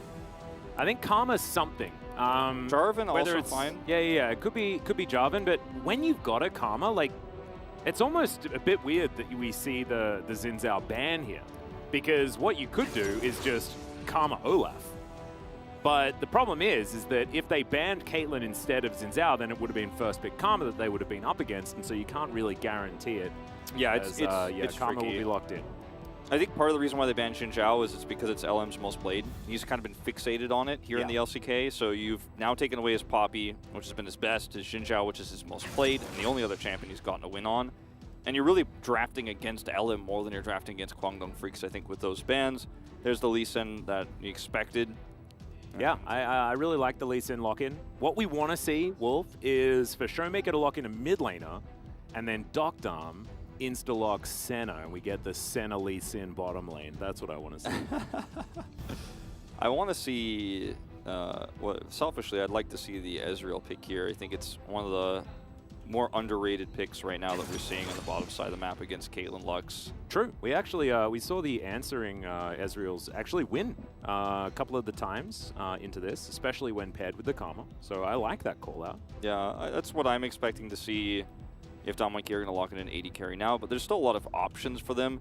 Even the Jhin is not out of the question here. It looks like Jarvan is kind of the last one on the tier list here, unfortunately, for LM, given the lockouts of the Poppy, the Lee Sin, the Jarvan, or rather the Xin Zhao, excuse me. Yep. I actually like this, though. Chronicler had, I think, a really good point. Like, just saying, keep it simple, stupid, right? Yeah. Like, and this is starting to look like a pretty consistent front-to-back style of composition, long-range 80 carry, a lot of engage potential with the Cataclysm coming through from the Jarvan, so there are a lot of comfy options. This is the Ezreal that we were asking for. I mean, Damwon Kia is really just, like, their thoughts and my thoughts are mind-linked in this game right now. Like, yeah, you and Danny, like, what, have you been hanging out? Like, what's going on, dude? It's like every single move you make as Damwon in this case, I'm like, oh, you can see what Kwangdong wants to do, and you're kind of one step ahead. You've locked LM out here, so they go for the Caitlyn Lux, but you feel confident that you're the better bot duo, and it is Docdom and Kellen, and Hoyt has been struggling, so you're feeling pretty confident here. Now, you can lock out some of these keen picks, like the Gwen that we saw banned last time. That was the expected pick here. Yep. Tryndamere is still available, so the Graves still not feeling like a great option. I think that Keen won lane very effectively on the Akshan, but it wasn't enough to get them across the line when it came to the late game, but I don't think that was comp-related. I think that was Quantum Freaks-related, which is a little bit of a problem. Is the LeBlanc going to be banned away, not wanting to allow Showmaker to be on one of his best champions? I wouldn't be surprised if that second ban just ends up being a victor for Kwangdong Freaks. Just try to shore up some of the late game scaling. Showmaker has been great on the victor so far this season. I really want to see Showmaker's Zoe it, here. That's what I want to see. I want to see the Ezreal Zoe chaos shenanigans in this game, because the poke potential could certainly be a good way of fighting this one out, because Caitlyn setting up around an objective is a really worrisome situation. So try and just move on past that. And Portal Jump can help you with a lot of these. And that's why the Jace ban comes through here too, because now you're on the same page as me, like thinking about how the ways that setting up for this Kwangdong comp are so frustrating and how annoying it can be when you already have that long range Ezreal and the threat of a Lee Sin always on the flank. And it will be, looks like another Rise here for Showmaker. A lot of peel with this against the Jarvan. It's low range though, I don't like it, into the Caitlyn specifically and the Lux, who can just stop Rise from having a good time at all. Syndra, much better, in my opinion. Not a huge fan of the Syndra here myself. This is where Danny and I desync a little bit. Oh no, the friendship, it's falling apart. Let's see what they pick for topside, because it can work out for them. Because now you can Tryndamere 5th pick, because it's open, and you don't care what Kwangdong picks now. How do Kwangdong respond? They're going to get the Rise themselves, which gives them so much CC, so much frontline for this Caitlyn. I appreciate that. But what see Rise Akali and then flex them between Keen and Fate. Let's see what this ends up being, because Graves, I think, is a really safe option here for Keen, because you stop the Tryndamere Syndra, which is such a deadly combo. And there's the Akali you mentioned. Yeah, me and Kwangdong Freak starting to get that meld going on towards the end. We don't know where both of these picks are going. I like keeping things a bit flexible. There's 1 second to go. Let's see whether Hoyt does lock this one in, and Akali will be picked up. So it's the first time we've seen her so far this week. She's been banned a lot, as it was the final ban on blue side last game as well. So you see the coach goes over, tells Birdall what to lock in, and I think the Tryndamere is the kind of simple pick, but I think Gragas is also a little bit more with the Syndra. You have a lot of disengage against this Jarvan, Akali. Graves is more survivable, and when you already have a Karma, you know, this is a pretty solid pick to pick up. Wasn't my first choice here, but yeah. And my assumption is with this Graves pick, it will definitely be the Akali top and the Rise mid. As, you know, that's the way you want to play this one out. The Akali will have some kill pressure with the Jarvan on the top side of the map. Will be a lot tougher to do that against the Syndra. And Caitlyn and Lux are able to deal with what can be a range issue that you have into this composition. So I really like it as well. I think that Kwangdong Freaks have got themselves a good comp, but it wasn't the comp that we had issue with last game either. So let's see whether the gameplay can actually complement all of the picks that they've put together. See whether Fate can find a win on the Rise as well, because this could be, what would it be, 3-12 if he loses this game. We also want to see Kwangdong Freaks bounce back. We want to see them actually find some advantages. And Caitlyn Lux, pretty good way of getting a win. On one side, you know, what Chronicler said during that death segment was that, you know, if you want to play an aggressive comp, you've got to be aggressive. You'd rather see them just sit back and play a 5v5 comp, because that's how they played game one. But I don't trust their ability to run a Rise and side lane with a Rise and set up for 5v5 comps against this, which is, you know, pretty nice range with the Ezreal. Insane engage tools with Showmaker here and Canyon, where they can set up fights. They have a lot of damage. I liked the comp from Kwangdong in game one a lot better myself, personally. Yeah. I think that this is very standard from Damwon, and I like the agency that they give to their two big carries, right? We're looking at Showmaker, we're looking at Canyon every time Damwon play, and the Syndra with these scatters certainly going to be pivotal. And yeah, Canyon's Lee Sin needs absolutely no introduction. This guy is super, super good at the pick. Kwangdong Freaks also with a lot of tools as well, and Keen once again on a carry, once again with agency. Let's see whether he can actually make it work. That is the question. Keen, if he gets ahead in this game, he's taking the Ignite, as you do. If he gets ahead, things can go very, very well for Kwangdong around these first few objectives, and they have really nice scaling. It's going to be tank Rise for sure in this game. Don't really want the damage with this build. Yeah, and also you already have, you know, late game scaling Caitlyn and the Akali there. It'll be like tanks in both of the solo lanes, I'd expect, as Kwangdong Freaks can go towards the tanky Akali build, which wasn't nerfed completely into oblivion. It's just not as busted as it was before. Yeah, I am really curious to see whether he goes for the Chem Tank or if he goes for the Riftmaker here, because I think the Riftmaker is also a good choice considering how squishy... Dash Cannon as well, very good. Yeah. I mean, there's so many ways with the squishy backline here for Damwon Kia, whose tank is a Graves, to make it work. So I think those arguments are both sides. Yeah. We are very inspired, as Teddy the only one, and Teddy and King, as we've got a bit of a resolve there. As Elam is, yeah, struggling here against Birdall, who has decided that LM is not going to take his blue buff. And it's just, yeah, that's just a fact. He's not taking this. Yeah, Keen cannot really do anything about this. He actually wow. just has to reset, and this is a disaster. Oh, is this just No, the worst feeling ever? Is Alan's just like, but my top laner, what are you doing? But also, you know, Keen is not going to get really a whole lot, as you mentioned. Like, you know, my top laner, what are you doing? Because Keen can't really push through as level 1 Akali to, like, crash a minion wave or anything like that. Like, it's not like Birdall really loses anything, in fact, from this, minus the level 2 advantage, which will go to Keen. But he's not worried about that either. He will take a hit here, but he's got a pot. He's started Doran's Blade. He will be fine. Yeah. Unless he makes a mistake here. So, you know, let's dot our I's and cross our T's. Like, he should be fine. He's got fleet footwork as well, so that's going to help out for a little bit of extra sustain as Teddy finding a lot of peace with that Peacemaker. Doctarm down very, very low. The flash is Hoyt. Gonna bait them out here. Teddy looks for that one extra auto, but the minion's getting in the way. And Canyon coming on down here, trying to capitalize, gets on over. I don't think he was spotted on vision. Nope.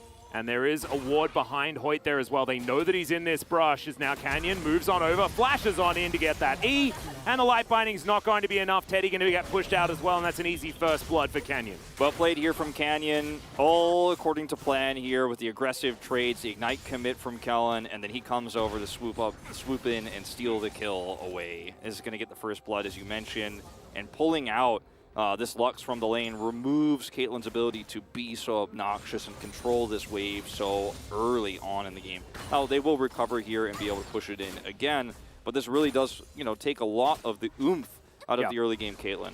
Not to mention, they get the flash out of Hoyt as well, and no flashes had to be used by Doctarm and Kellen bot lane as well. So they should be able to now develop this into a bit of an advantage and play a little bit more aggressively. With those double flashes that they do have, not to mention Inspire and you know, things like the Arcane Shift as well, keeping the Ezreal safe. So a great start for Damwon there in a lane that was going to be a very big point of contention, right? Like, this is a lane that needs to win for Kwangdong Freaks. Oh, absolutely. No doubt about it. And speaking about winning, is going to hop into his Twilight Shroud as Birdall's trying to turn this one around. We haven't mentioned either the fact that Keen has his worst enemy on the Rift as well. The Lee Sin, able to get in there with the Tempest and really frustrate the Akali. Yeah. It's been one of those things, Lee Sin always pretty good into Akali, no matter what the meta is. And it's very frustrating to play into the Lee Sin. Can get kicked out as well. As, you know, I heard the from Sunk over there, like, Kenny got missed, but we do it on both sides of the broadcast here. Either way, Key needs to be very careful about trading into this, you know, pre-level 6, the Graves, because can go very badly for you. So we take a look at the win rate between these duos. We mentioned the Ezreal into this has done pretty okay. This is not the win rate between the matches, but the win rate in total for Caitlyn Lux versus Ezreal Karma. So both of them very successful this far, even though the Caitlyn Lux has been more popular. Yeah. And Ezreal Karma, even though we haven't seen it all that much, it's often picked in these sort of tech situations, right? Where you see the Caitlyn Lux there, and they're like, oh, well, they're going to be playing through the bottom lane. Let's try and neutralize that. And of course, Ezreal has been used forever as a neutralizing pick. And so far here in the LCK this season, it has been working out very effectively. As, yeah, Canyon making another return towards the bottom side of the map. Showmaker here in tow. Yeah, sweeping out the vision. As we watch this exchange happen, Duckdom takes a ton of damage from Peacemaker. Then they commit the Ignite. And Canyon's like, all right, I'm coming down. Capath over here. They back off. And unfortunately for Kwangdong Freaks, there's no vision. And you see that ward ping from Duckdom there. He's like, they have vision on Brush, take the long way around. So he takes the long way around because they know there's a ward in there. A small ping like that could be the difference between this gank going off and actually getting stopped and being seen early. Takes a long path because he had that vision ping there. Yeah, I really like the Flash Tempest as well, just to make sure that he gets on top of the Lux. She has no flash, she can't move, and it doesn't matter if he gets bound. At that point in time, is Light Binding going to go wide here. Kellen speeds himself up as Doctarm. Aggressive Arcane Shift, and now Canyon moving on in one more time. Points to the target, the Q's going to land, and goodbye, Lux! Too easy there for Damwon as once again Canyon swoops in and grabs a kill. Yeah, at least Ducktom got the assist this time. Still not going to be getting up his gold up, but that's okay for an Ezreal at this point. It's actually great for the Lee Sin to have this early gold because then he becomes a menace on the map. Picked up an early pickaxe, of course, as you do, and is able to do that extra damage there on the bottom side. Once again, this time the vision is controlled by a control ward, which you're not almost ever allowed to get into a Caitlyn Lux lane, but when you get that one kill on the Lux, it gives you enough control to get one control ward, then you know you can make that second pass bottom. You normally never get that chance because you don't have any prio. No, true. And we haven't really mentioned the flow-on effects of LM getting invaded by the Graves so early. Yes, Bertle sacrificed a lot of what was his early laning, but as you can see, Akali is not going to be able to effectively punish you pre-6, and so he gets back into the lane and does okay. But LM has been second fiddle this whole game. He hasn't been able to make plays, and Canyon has just done this over and over again. It might have actually been Canyon who put that control ward down himself on his way over, not entirely sure, but he's able to verify they don't know that he's there. And yeah, I mean, the Jarvan has been absent, and we sometimes see with this pushing lane that the Jarvan just hovers it. Like, you just kind of camp it Malrong style down there on the bottom side because you know that if Canyon doesn't come, then you get free pushes Caitlyn Lux. So Canyon has to come, and so therefore you respond and you can counter gank and do stuff like this. But because he was so far behind, that one set of tempo advantage that Canyon has means that LM hasn't been able to catch any of the aggro. And it's so important that you mention that, because otherwise we see a lot more 3v3s down there and not just Canyon being the one-man show. Yep, and they're going to be able to steal away this Rift Scuttler as well. Pretty comfortable. A plate being picked up against a Caitlyn at the same time, right? Like, yeah, that's what we're talking about. This is the power of this Ezreal Karma if they do manage to get that early lead. The fact that that Summoner Spell advantage was there, and the fact that Canyon kept coming down and doubling down on what was the advantage that they picked up earlier. Finally going to get rid of that control ward here, as this is very dire straits early here for Kwangdong, because like you said, this is the lane you need to win in. And they're just going to keep pushing this in with the True Shot Barrage now being committed. Why not? I mean, just keep this Caitlyn under wraps. Yeah. Fate fighting against Canyon and Showmaker right now, as they're just trying to push this wave. Ellen hops on over. Canyon looking to try and turn this onto Fate. I think ill-fated to try to fight this against the Fed Canyon. Liked what you did. There you go. As LM finds the Cataclysm. Scatter the Weak does nothing, but the gameplay button comes in. He's not going to be able to save Showmaker here, but Canyon does lock down the kill on his opposite number. Kellen moving on up as Fate still doing a fair bit of damage on this rise as they go 1-for-1 mid laner for jungle. Yeah. Finally some gold on the board here for Kwangdong. Oh, Keen looking for it here as the perfect execution comes down. The Ignite is ticking. Bertle's drank his potion, though. He's done exactly what he needs to do, and he survives just barely. Fate coming on in, and Bertle's not out of the woods just yet. Teleport committed. Fate, I don't know about this. The flash comes in, and Bertle's going to survive. Oh, no. Oh, man, this is really rough tidings here. They commit so hard to try to shut down this Graves. And now you've lost your Flash's Fate as well. This is a disaster. Yeah. Now, they get the kill at least on the, on the middle of the map. They were able to take out Showmaker there, but they're not able to get really anything else here on the map. And now, once again, Canyon is a terror, and they have this control of the Rift Herald. Look at where Graves is controlling the mid wave, and now Kwangdong just have to stay on the bottom side of the map, but Duckdom knows he can just match.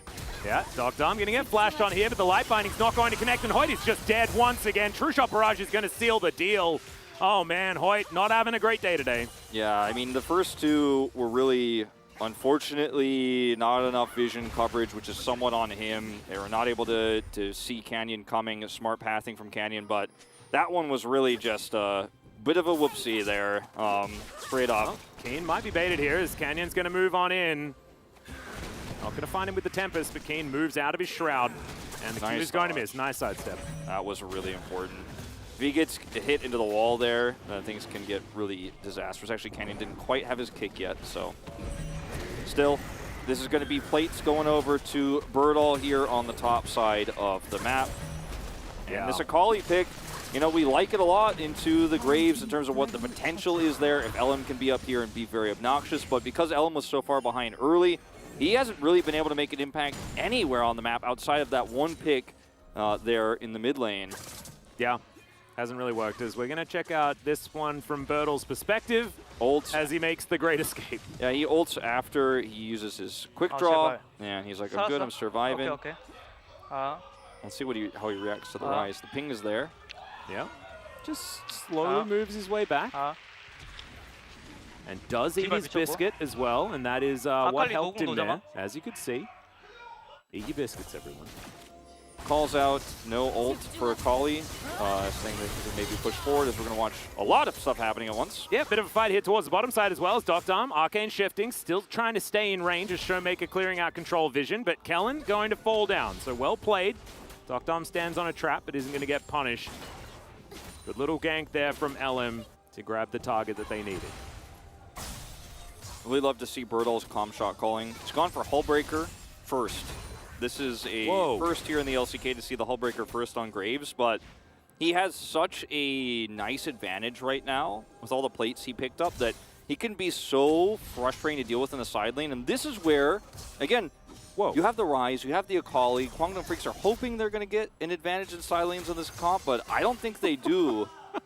This Hoyt once again almost dies. True Shot Barrage was up. Like, this is almost dead Hoyt. It might still be. Showmaker and Canyon moving down. The He's Bash so low. Bros. Yeah, no, he has to go home, but he can't even do that. He's going to be fine here, but this is going to deny so many waves. And Teddy is like, man, why you do this to me? I'm supposed to be pushing the plates on the other side. Yeah, what is happening? We should have already killed the enemy turret. It's still got 5 plates. We only got a minute. Oh no, Damonki has so much control of this early game. As Fate looking to try and stop Canyon here from stealing his chickens, but he's not going to be able to really dissuade him from too much, as Damwon just control everywhere. And this is what happens. Like last time they had a scaling comp, this time they've got a tempo comp, and they're demonstrating to Kwangdong Freaks how to make it work. Gotta get one more of those. There we go. Birdall's like, I'm hull breaking. A hull breaker is also really great into the Akali because when you're alone, you get all those extra resistances, so it makes it more difficult for her to solo kill you. So you're basically just saying, all right, Keen, you're not really doing anything to me, and I can blow up turrets every time you decide to be elsewhere. As this turret doesn't exist, so they need to be careful. Canyon's here. It's just so much pain. True Shot Barrage comes down, as now the Realm Warp to come in. Kellen is really dead, but he survives for a little bit of time. Great light binding this time from Hoyt, though, as they do manage to keep themselves alive, largely to do with that. So Yeah. very nicely done. Also, the turret, in fact, does exist just by the hair of its chinny chin chin. Indeed. As this is a really nice light Well, we're binding. going back in time about 1,000,000 years to Kellen dying the first time. Very, very far back. Does a lot of damage to try to turn this into a trade, but is unsuccessful. Now down here, staying a little bit long under turret, Dogtom eats an extra shot here, and when the Realm Warp comes through, there's just no way out. Kellen handles it, again, very well, but the light binding is what prevents them from collapsing in and turning it into a trade and taking out that turret. So, yep, very well played here by Hoyt. Finally getting something with this Lux. He's been on the back foot all game long, but this is not what you like to see. Nope, that is a lot of red as far as the gold advantages are concerned, and you can see it's about 4,000 gold. The bottom side of the map is largely to do with it, but Canyon has just been the benefactor of so much. And LM, after being put into that hole, you have to give a big lot of credit over to Bertle for making sure that the start of LM's jungle route means that the Jarvan can't do anything. And Jarvan is one of our premier early ganking junglers. But if you're down on tempo against this Lee Sin, it's never going to be a good time. And as you can see, Canyon is making it look like the farm difference of his Diana. Yeah, I mean, the top turret is down, and Bertle is just kind of relaxing, and he knows that what his relevance is going to be in these upcoming fights here for Drakes is just going to be to eat all the damage and dish it out in AoE, because the Caitlyn is not ahead. She is slightly behind here in this game, which is really going to hurt how much she can do early on. So Damwon Kia should be able to swing this objective control really into their favor in terms of the next few Drake fights. First one comes up in 20. Now they are less here on the top side of the map. Bot duo is rotating over. But Kwangdong Freaks have to like pull the trigger here and try to make a play or rush down to the bottom side, because right now they're doing neither. Yeah. And this is a big problem as Canyon looks for a pick. Yeah, and that's a nice flash from Fate. Make sure that he survives. So Canyon not going to be able to get that one, but didn't want to invest his flash, right? So that is flash for no flash, and you'll take that if you didn't flash, right? Exactly. I could have explained that probably in a better way as Teddy. Not going to find some peace onto the gangster, as Graves going to move on back, and Damwon take themselves a Hextech Drake. It's going to be Mountain Soul this game as well, as we are going to put up some rocks here around the map. And then Damwon, man, this is like, it's a death squad moving around here. Well, they are just stealing everything on the map that there is. All right, Canyon's going to get caught out. It's really good binding once again as LM taking a lot of damage, but he will not fall. As I have cast a cursed Canyon a couple of times. Well, that's going to be a Rift Herald at least, but Kwangdong Freaks missed the boat on plates, so this is not going to be as impactful as the first one. But Damwon Kia almost got the Drake and cleared mid and had Birdall survive topside and then also got a Rift Herald. If that binding doesn't hit and they win the fight, like this is an even worse scenario. So goodbye Hoyt, but Damwon Kia not going to just let Fate go quietly. Yeah, he has no flash, and they know that, as Showmaker also just walking behind the turret is not exactly the best thing. Perfect execution. Beautifully done there from Keen, who immediately grabs himself a double kill. We'll see whether he can get out of this, and I don't think he will be able to. Collateral damage to finish off that kill. But you'll take it. Definitely a good trade here for Kwangdong Freaks to go even when they're behind. Yeah, Kwangdong Freaks picking up some kills here that they shouldn't be able to have, as Luck's just going to use this to clear the wave. And Hoyt is starting to finally, start to really make this Lux worth its priority here with the Caitlyn. Outside of the duo, it's been just light bindings that have been the more critical part of this, speaking of which. This is the replay of Canyon just getting 100-0. LM wants to really follow it up, but there's quick disengage here. And this is not tank Rise that Showmaker is on here, and he is rooted once again by Hoyt under turret. Like, Hoyt is just trying to get POG here if Kwangdong win, man. He's doing his best. I mean, he's just making up for a bit of a rough early stage. So I think POG's probably out of the question, but some redemption as far as how things started. Because everything that's gone well for Kwangdong outside of that early game has been just because Damwon has been a little bit too greedy and he's got him with a Q. The light bindings have been kind of the skill checker here a little bit for Damwon Kia, or the greed checker, let's just say, for how much they've tried to accomplish on the map. Yeah, it's a bit of a happy gaming happening here for Damwon, but that's okay. If you're actually making some plays around here, that is certainly exactly what we want. As Keen's still struggling to really get on top of things towards that bottom side. Birdall still outside of his Mythic just yet, as he should have that pretty soon. Yeah, we go for the Shield Bow into the Bloodthirster, plus the Hull Breaker makes him very difficult to kill in the side lane, almost impossible. Yep. So that's kind of his MO right now, especially against the tank Akali, who, as we saw, can actually execute those low health targets, but isn't going to be great at fighting a Graves 1v1 anymore. Yeah, Birdall, you can see pretty happy chilling here in this side lane. As, oh no! Okay, there we are. Keen often can be trusted when it comes to walking down these cannon minions, so thankfully Asa and Jonah Strong are going to be rewarded for that. Showmaker and Canyon underneath this turret, going to have to deal with Shirley, getting some work done, gets her eye poked, and will not be able to finish the turret off. It still does a fair bit of work there on the top side of the map. Situation here is still pretty dire for Kwangdong Freaks. They've had the ability to get Teddy up a little bit of farm here in the mid lane, but unfortunately they haven't gotten those picks at a critical time. Birdall will have to flash. Yeah, Realm Walk comes on in here as Birdall. Yeah, no escape tools outside of the quick draw that doesn't really do enough. True Shot Barrage does, but no follow-up. And they lose their Graves. Damwon Kia now looking to try and grab their positional advantage here to get themselves a turret. Now he's got a Shield Bow. Look at how hard it was for him to die in that last moment, and it's going to be even harder to kill him this time around. Now that he's got the Immortal Shield Bow, Birdall might actually even be able to have his teammates arrive and turn that fight. Yeah, maybe. Because the True Shot Barrage does connect as Birdall flashes the Light Binding this time around, not able to get it. Goes left there. Look at how long it takes to kill him with this Hullbreaker build. It's pretty silly. He's got the grid, of course, and is going to be very, very difficult to kill. Just in general, that's how Graves does, but I'm liking this kind of unusual tech we've seen from him. Looks very clean how he's played it so far. I like committing to split push as well, like really understanding that that is going to be his role in this game, and it is, of course, what Graves is largely the best at. Can still, of course, contribute to some of these team fights, but it's not necessarily what his most favored role is.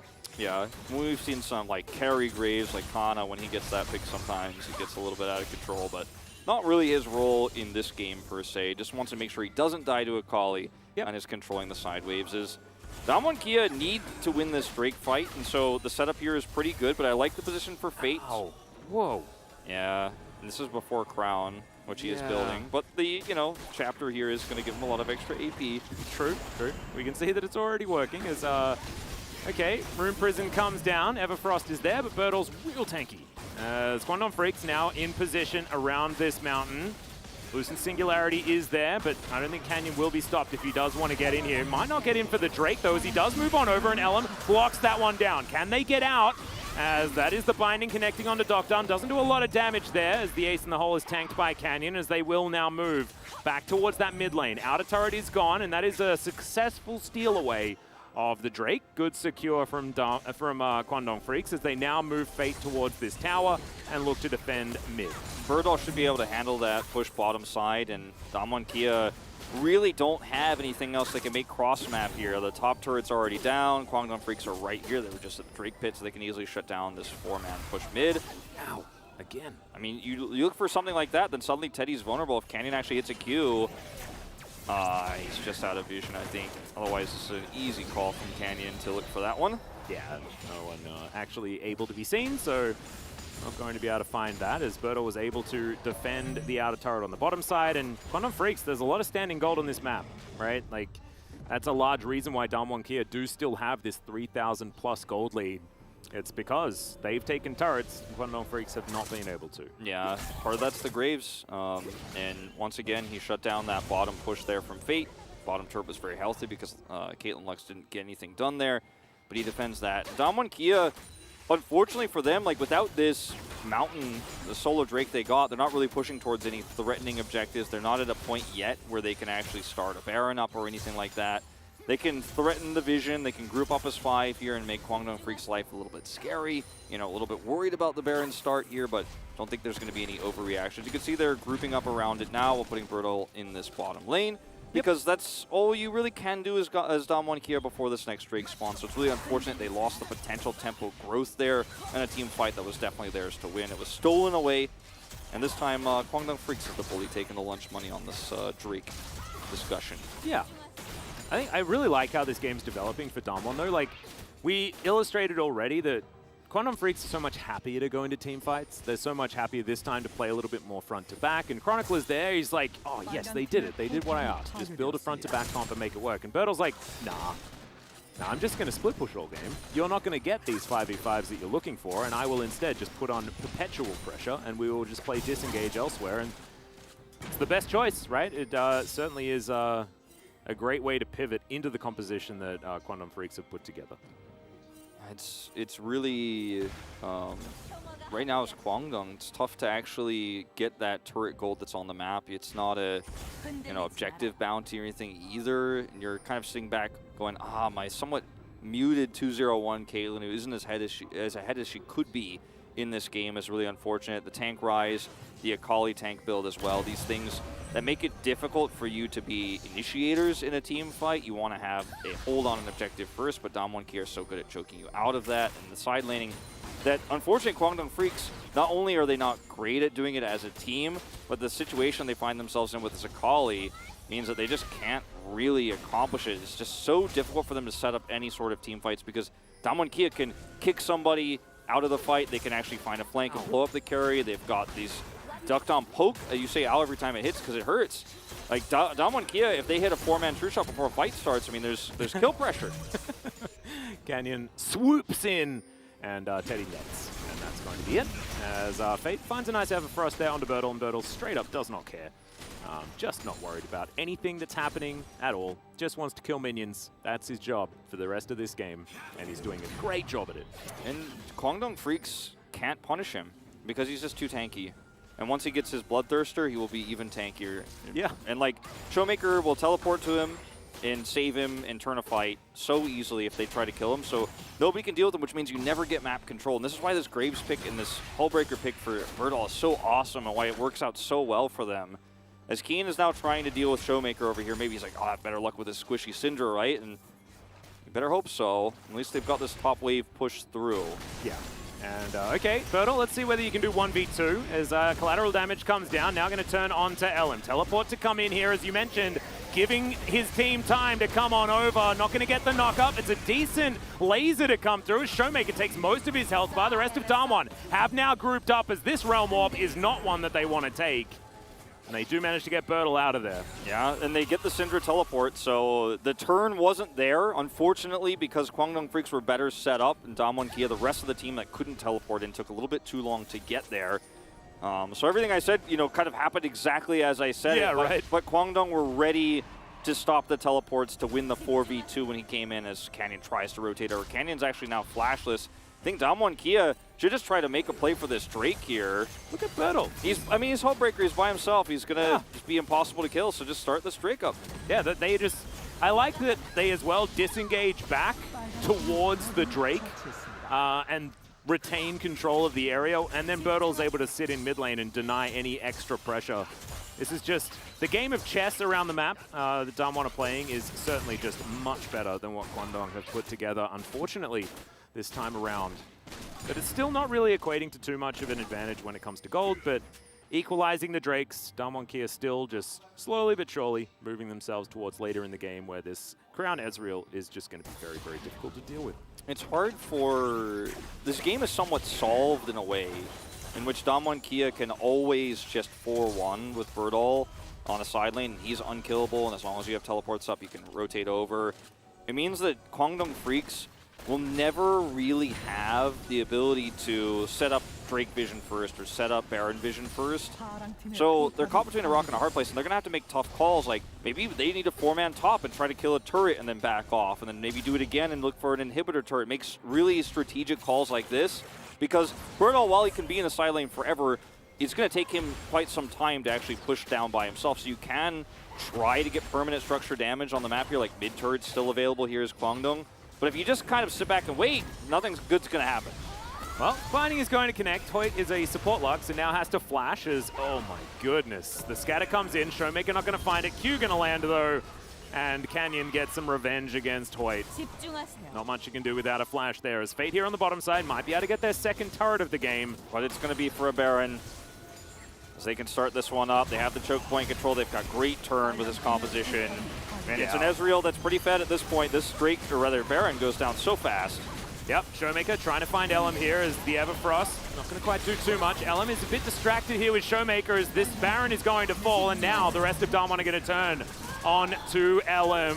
Keen there as well, inside his Shroud. Canyon comes on over, and yes, you managed to kill Showmaker. Congratulations. You've probably just lost the game. Yeah, I mean, that's kind of how this goes, unfortunately. And I mean, now the Baron buff here for Damwon Kia compounds all of the problems we've talked about, because Bertle is now going to be even more threatening in a side lane. As set up here for Elam, you know, they try to pick off a Lee Sin that's extremely tanky at this point, and then Hoyt is, you're out of luck, man. You got the binding, but you gave your life for it, and that's a Baron. Yeah. And now Showmaker, no ult, right? Like, and he's just gonna move over to the side here, and Elam flags, drags, Cataclysm. In the meantime, Baron being taken, Showmaker's like, yeah, well, kill me, it's fine. Fate, even if, like, you might have, someone watching this might think, just looking at the minimap, like, maybe he should have just not gotten the turret, maybe he should have teleported in faster and hoped for a faster turn before that Baron gets low, but he's tank rise, you know? I mean, you get there early or not, you're really just peel. You're not going to be able to suddenly wipe this team out and help team fight, so it's better he gets the turret, but still teleports in and doesn't get anything for it. Now this is Damwon Kia, Baron buff, starting to 4-1 this map to oblivion, looking for inhibitors. Yeah, and Bertle is now Hullbreaker Graves with Bloodthirster as well as a Baron buff. Like, the split push side laning is definitely very, very powerful for this gentleman right now. As you can see in that mid lane, Fate trying to deal with him. Does have a decent wave clear himself, but Damwon starting to press the issue 30 minutes into this game. Kills are even, but the gold is definitely not. Such a, you know, a place where you have very few options as Kwangdong Freaks, and the call to go for that pick onto Lee Sin backfires big time, and now, I mean, you really are on the back foot, and they've got enough wave clear to deal with these and slow this down, and I don't think that Damwon Kia could win off of this push unless Kwangdong loses somebody. But now your base is open, right? Realm Warp is a last-ditched attempt. Yeah, that's an aggressive Realm Warp as they're going to jump onto Showmaker once again. This time he'll flash as Kane goes golden in the backline. Kellen and Doctorm are dealing with him pretty decently as Canyon will also go down. Bertle finds the backline, and my god, the damage. He even gets a sneaky auto onto this inhibitor before tearing Kwangdong Freaks apart. This will be the end of the game, and Damwon Kia, it really didn't feel like they were going to lose this one at any point in this game, and they'll finish it real fast. That was the most boring Damwon win ever, but that's how you do it. You clean it up. The Hullbreaker tech here from Birdall, first item, was awesome. Really shut down the Akali in the early parts of this game, but also Canyon shutting down that bottom duo so hard as Fate is just going to walk away from crying this. Gingerbread Man is not having a great time as Noctom does complete the ace, and the Nexus will fall. 9,000 gold lead in the end, and Damwon Kia secure the 2-0. Great game for Damwon Kia, and unfortunately, Kwangdong Freaks not decisive in terms of their macro. And this is both arguments for me saying, okay, I liked Kwangdong's draft in game 1 better, and Chronicle saying I'd rather see them try to 5v5 and play standard. But the reason for both of our wanting of this is because they're just not decisive. They're not decisive in a 5v5 team fight situation, not decisive in a macro sense. They're not decisive in how they're going to play a tempo-based comp, and this is what we have to see fixed. And in the early part of game 1, at least they had a certain grasp on those objectives. And I am always going to be disappointed, Dad, for Kwangdong Freaks, because the talent that is on this roster is just, I feel, so unseen by the shroud that is a lack of a real shot caller, the lack of a real hard calling player who's going to say, we need to make this happen. We need to push for this turret. We need to go for vision on Baron. If we lose the game there, it doesn't matter because we got to do something or we're just going to eventually lose to a Hullbreaker Graves in the side lane. Yeah. And that absolutely happened as the Volley Bear going to flex his muscles for us. Canyon having a pretty decent day here, especially on the Lee Sin. Got a bit popped in game number 1, but the Lee Sin certainly looking like vintage Canyon here in the early minutes of the game, securing things. I think the biggest success story for me, especially in game 2, was Birdall. I think that him doubling down on the Graves, taking it into Keen, and going for the more experimental build that we haven't seen yet here in the LCK and making it work so effectively. It basically says, like, Keen can't carry this game if I build this. And that's what I'm going to do. I'm going to be so selfless, and I'm going to just sit in this lane. I love that it's selfless when also it's like, I'm just going to be by myself. So it is kind of like it's selfish at the same time as understanding this is how I dissect the Kwangdong Freaks. I deny Keen from having these pop-off moments. And yes, he did manage to get double kills in the mid-game, right? Keen was still the same player that he has been, but he was thwarted. And I think that, like, the supportive utility aspects of Kwangdong Freaks aren't there. Hoyt had an awful game. LM once again got shut out extraordinarily early and couldn't really do anything. And it allowed Canyon to do this. This is almost 100% to do with the fact that LM could not be here because he had to farm and he was too far behind. Knows he's on the Krugs right when that happens because he's just trying to catch up. And I mean, they knew where the ward was placed. They handled it so well. This was just a trade back. This was the only, you know, in part of the early game where it looked like, okay, Kwangdong had something on the board. There's a kill there. And then there were a few moments where Hoyt was able to get light bindings and then kills did come through. Like, there were some shining moments for him through the mid game for helping Kwangdong get some gold on the board. But, you know, that call he made to try to pick the Lee Sin, which cost him his life, was also part of why Damwon Kia were able to shut them out forever. In this game. This is the moment you were talking about with Keen, showcasing that he can absolutely pop off if given the opportunities to grab 2 kills. But Teddy wasn't there for that fight either, and this was just Showmaker distracting LM from a free Baron being taken by Damwon Kia. I guess it's not free, but when you trade 1 for 1 in the end, it probably does feel like it. It's just such a better team fight here for Damwon Kia. They're so unkillable, they're so tanky with this Graves. So yeah, you can kill the Showmaker, but you lose the Baron and you lose everything else that comes after. This is your last attempt, right? You're like, maybe we can kill the Showmaker. He's the squishy, get on top of him, but that was your last opportunity, and once he's dead, it's over. Look at Birdall. Watch this. That one cheeky auto onto the inhibitor, man, and then end of the line is 100% probably the best name ability for this moment. So funny how he's like trying to speed run killing the structures while also winning the team fight.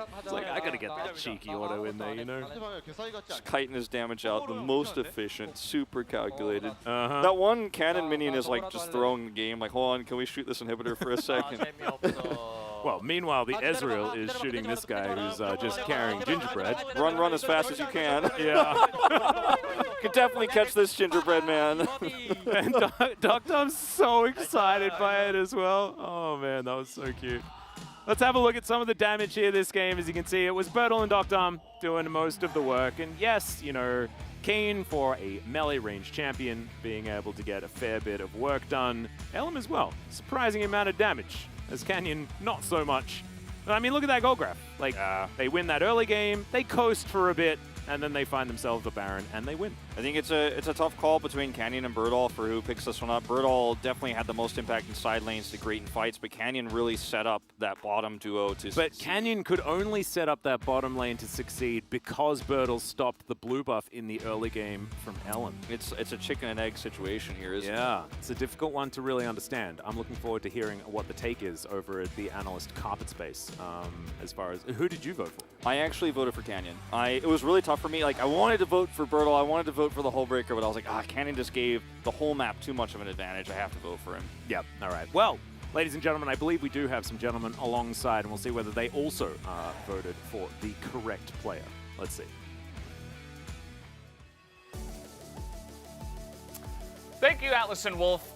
No, we didn't vote for Canyon, but that's okay. We can still be friends, I think. It's me, Valdez, and Chronicler, and we're going to break down that game number 2, starting with the draft. You know, some pieces of Kwangdong's draft were okay. You look at that bot lane, you're thinking, okay, that's like an S-tier bot lane. What can they do with it? But I think that Damwon's response and the rest of their draft was just really fantastic. It's just super well done from Damwon, I think. The only thing, ironically, that I didn't like was the Syndra for Showmaker. I thought it would have been good into the Jarvan, but Showmaker played it very fast and loose today. I think he really wanted to go home because a lot of those plays were not necessary at all. But the Karma provides a lot of counter shove, and that's one of the things that make the Kate and Lux hard to deal with. And Ezreal is not only good with Karma, but also into the Kate Lux because it's much harder to hit bindings and hit your trap combo, and into Jarvan. So like at that point, I was already a huge fan of what Damwon had set up for themselves. Again, the comfort pick for Bertel.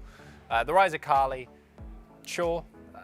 I stand by, please Kwangdong, let these 1-3, No Rise. 1-4, I mean, I don't like that.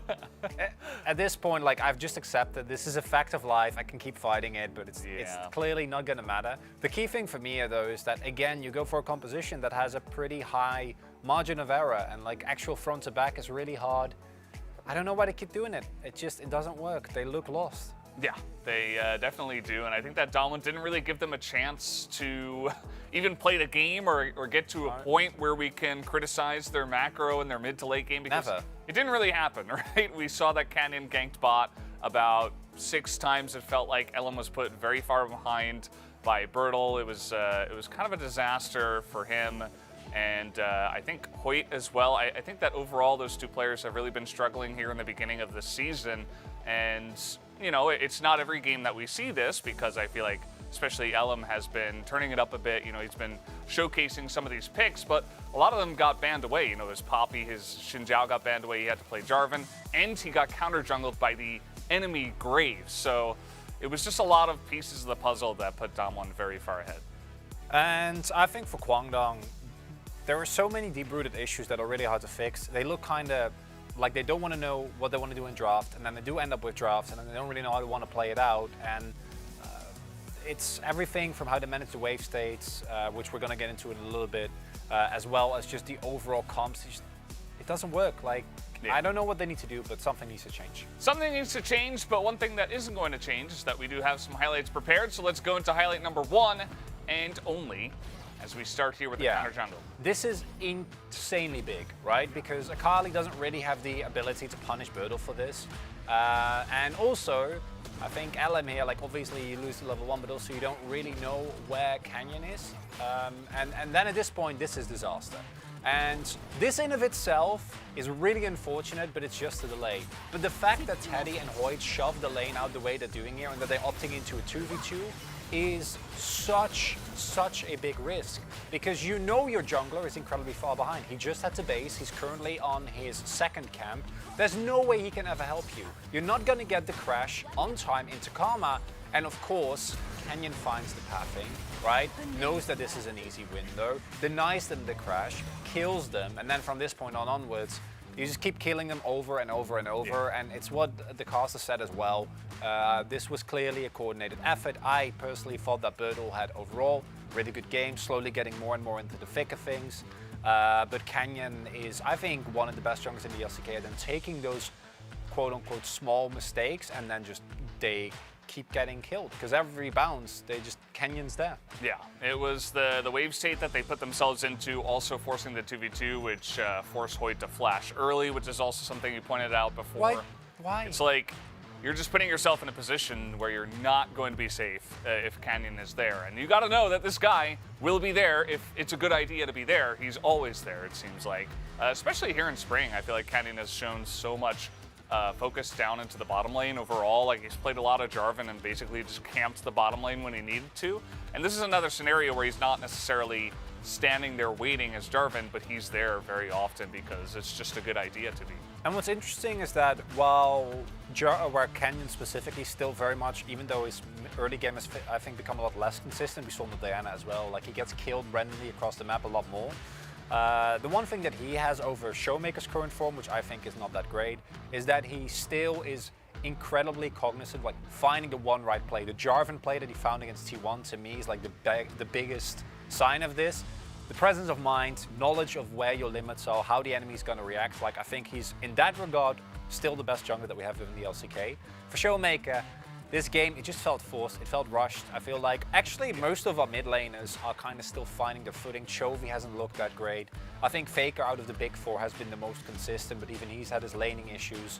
But it's early spring, guys. Like, let's give our players some time. You know? I think we're ramping up. Yeah, with the LCK. We're still wiping out the sleep scaling from your eyes, you know, from the new year, just, you know, a little bit, just especially because we had 2 New Years over here. The celebration for, of course, Lunar New Year as well. But guys, we do have the POG ready to go, so let's see who just pick it up for game number 2. It will be Canyon on the Lee Sin. I am not surprised, and I think it's very justified. As mentioned earlier, I think Canyon is, barring Dokdam, the most consistent player on this team. I think the two of them, especially obviously on Aphelios, is just unmatched.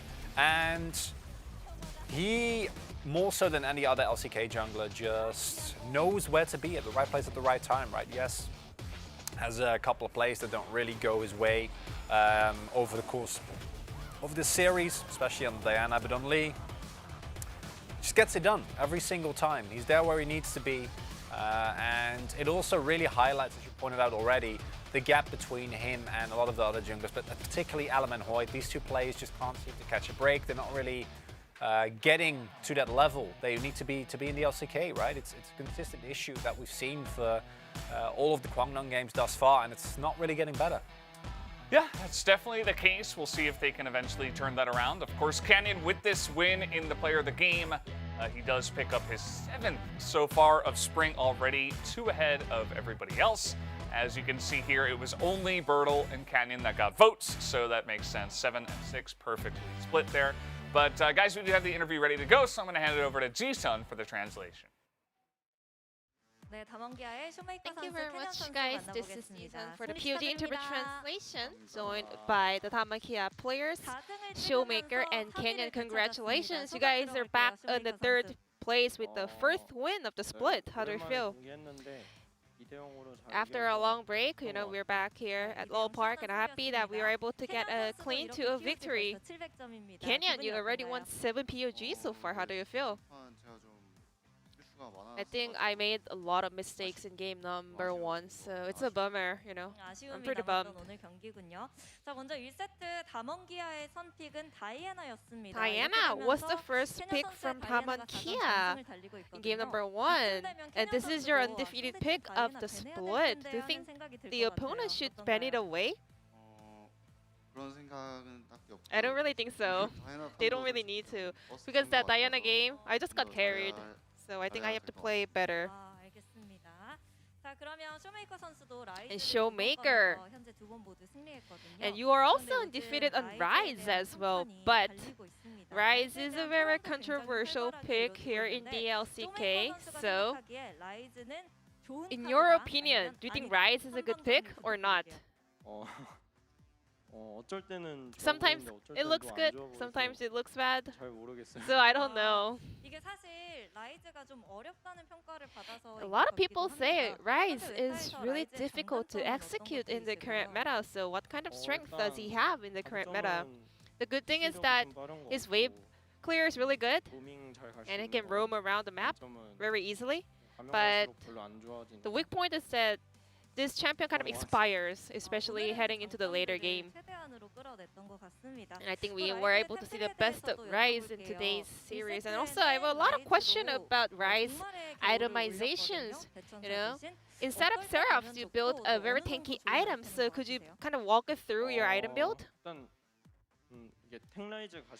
So if you're going for the tank Rise, and I heard that some people go for the damage, some people go for the tank. So it depends on the enemy's comp, to be honest. So at that game, I thought, you know, my decision looked better. And whenever we saw the room prison from Rise, we were like just wow and wow. And but Nuclear watching this game, he was like, I would have done that too. So I had a message over to him. I mean, Nuclear, you know, I don't feel comfortable seeing him on a very important, you know, analyst desk in the LCK. I don't think he deserved that role, so I don't know. I'm unhappy. Thank you for the feedback about Nuclear. Are you enjoying the Nuclear family segment? I mean, I have to kind of catch up, but the host of the show is my least favorite, so yeah. I'm just skipping it. Kenyon and Taman Kia actually let Caitlyn through, and it was really important to have, you know, or secure the priority down on the bottom lane against the Caitlyn Lux comp. So when did you start building up for that early pathing towards the bottom lane?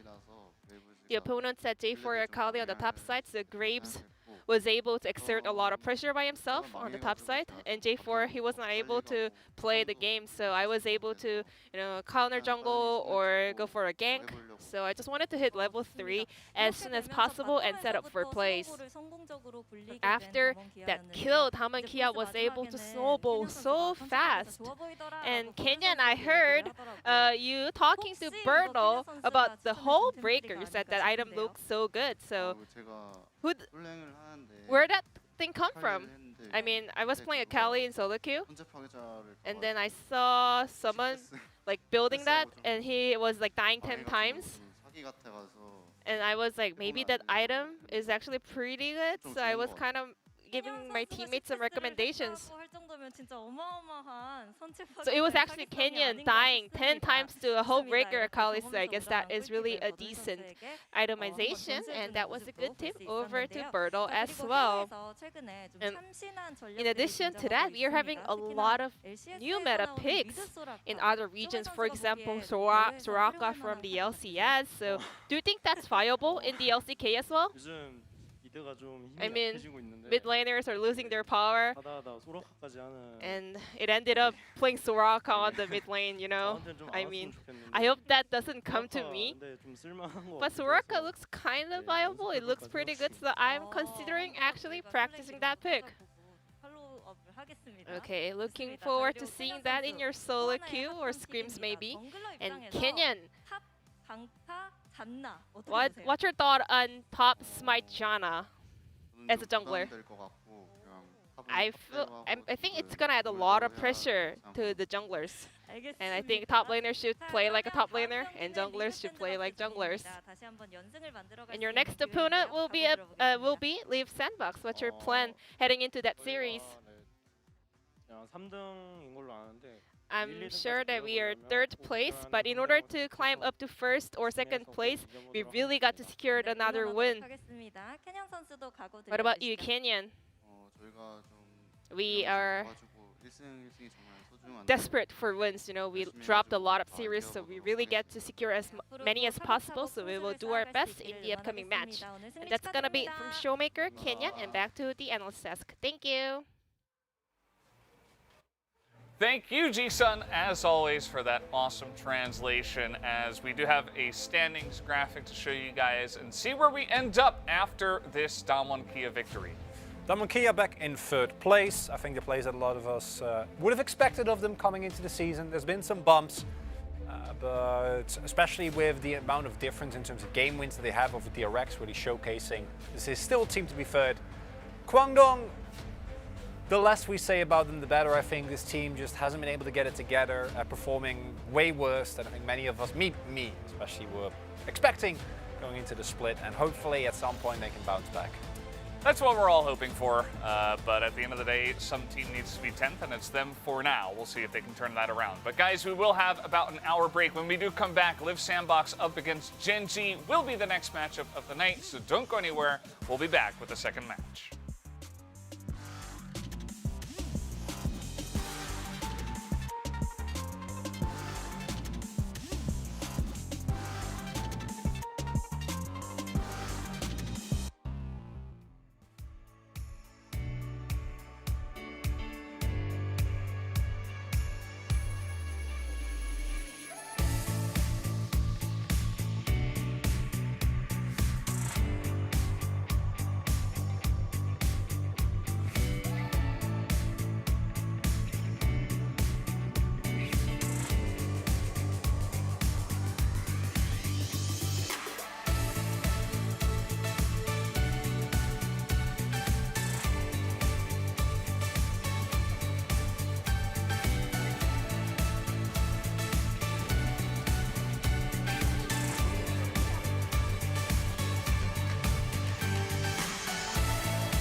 And all it took was the sacrifice of Guangdong Freaks.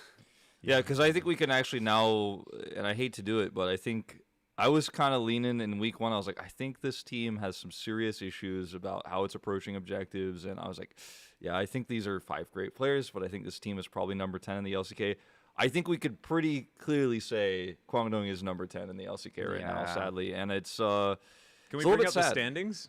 Because they are actually, in fact, at the moment, number 10. But I think like there's no like, well, they're number 10 right now, but like they had a tough strength of schedule, and like they're gonna bounce back now. Like a lot needs to change before they're not. Commentators don't say that though. Oh wait, hang on, no, I do. Never mind, I've said that quite a lot. Take it all back. Yep. You were gonna say, Chronicle. With Guangdong, the issue is just that outside of Keen, and I don't even think Keen has been playing. Like his laning has been really good, but his out of lane presence I don't think has been that amazing compared to what he's shown in the past. I think it's just Teddy, and he's back again where he started. He's gone full circle, and it's not a pretty sight. I think he looks really good. But Fade is so much worse. I know me and Brendan were both really big Fade fans. I think all of us were on the Fade hype train, and then it was just like... No, we've been huge Fade fans really weak since start, Yamato was coaching Sandbox, and like he spoke to us and like spoke about how cool this player is and how good he is in scrims and these things that he's been doing and all that sort of stuff. And ever since then, we're just like, come on, Fade, we know you got it. I had like a mini heart attack when I heard he might be going to North America. I was like, no, that's my guy. Like, you can't take him from us. And then he stayed, and I was like, yes. Instead. Oh, no. And it feels really strange, too, because I think this meta should be good for him, right? Yeah. Like, he's just a control mage player. He should be able to play stuff like Victor, stuff like Azir. He has in the past, Orianna, but now it's just, I don't know. It's all up in the air for him. It's really hard for Kwangdong as well because when DRX was still losing, I thought they could have made a reasonable call and called up some of the challengers players, which I don't think it necessarily fixes the issue, but sometimes bringing in new players, like we saw this with Nongshim even, bringing in Peter, had a really big impact on how the rest of the team played. And DRX's team, like the top side and the jungler, Clear and Peach are both amazing. But for Kwangdong, their only good players really are top and mid, right? It's Ilima and Bulldog can't play yet, and Ilima is playing behind Keen. So like, there's also not really a good solution for them. They're not going to find a good jungler or a support out of nowhere, and I don't know how they're going to fix it. Make I don't think Ilima it's- play mid. The thing That's is, like, the way. I don't think it's Just an put him in the individual mid lane. problem, right? right? That's Like- exactly what I was about to say, Wolf. Like, it's not. I don't think any of the individual parts are an issue at all. They need to work together, They though. they don't do anything together whatsoever. Like, Keen was 5,000 gold ahead in his lane. How do you not have your team facilitate you after that? And how does that not work? And you're an LCK team. And how do you never put wards around objectives or group up for an objective or side lane so that you can push to objectives faster or do anything but either just sit in lane and farm or just K-Ram as 5 in mid, which is what they do every game, and then they lose control of the map, even from ahead. I think what Mal is trying to say as well is that even the addition of one player can totally change the way the team plays, right? And we've seen it before with Peter. We've seen it with other players. There's one very specific... Gory is the one, where he came in and the team looked totally different. And yeah, Gory was a better player than Vey, but just the way they interacted with each other, the way they communicated, I think it can totally change just with a fresh change. And if things keep going down, I think it's something they should consider. Yeah, I mean, that's kind of the point, though. It's like, you don't...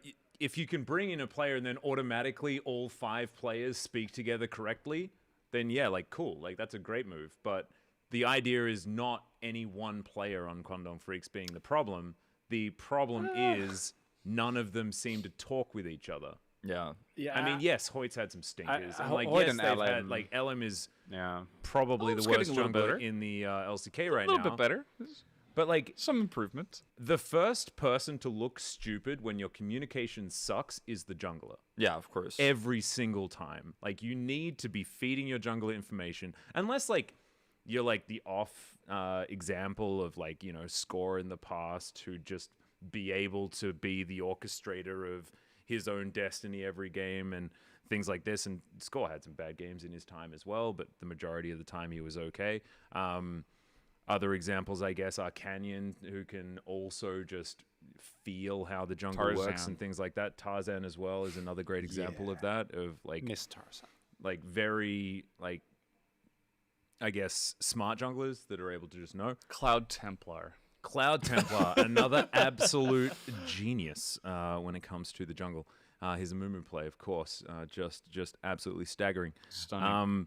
But LM, he's not that player, right? LM was a mechanics type snowball jungler when he was playing for T1, and he needs to be helped. He needs to be fed that information. He needs to be guided, and there's no one on that team guiding anyone. I don't think it's as extreme as this, but this is the fear I had with Genji's roster of, like, okay, you have all the good players, but, like, can you actually pull it off? Are you guys going to talk? Like, are you guys going to share information? Are you guys going to play as a unit, or are you going to play as 5, you know, separated fingers?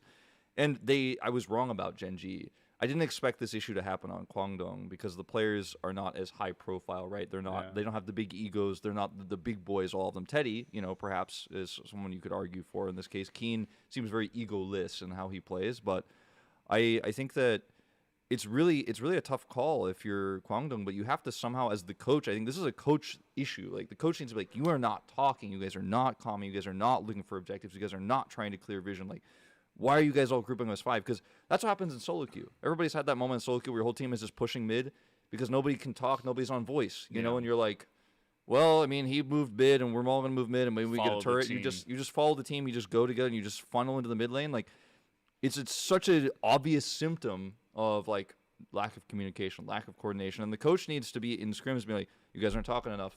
You guys aren't talking enough. Why aren't you guys talking? Because it has to happen. Like, that's what needs to evolve. Yeah, I mean, I think one of two things need to happen. Either the jungler or support steps up as a shot caller, because both Fate and Teddy are not.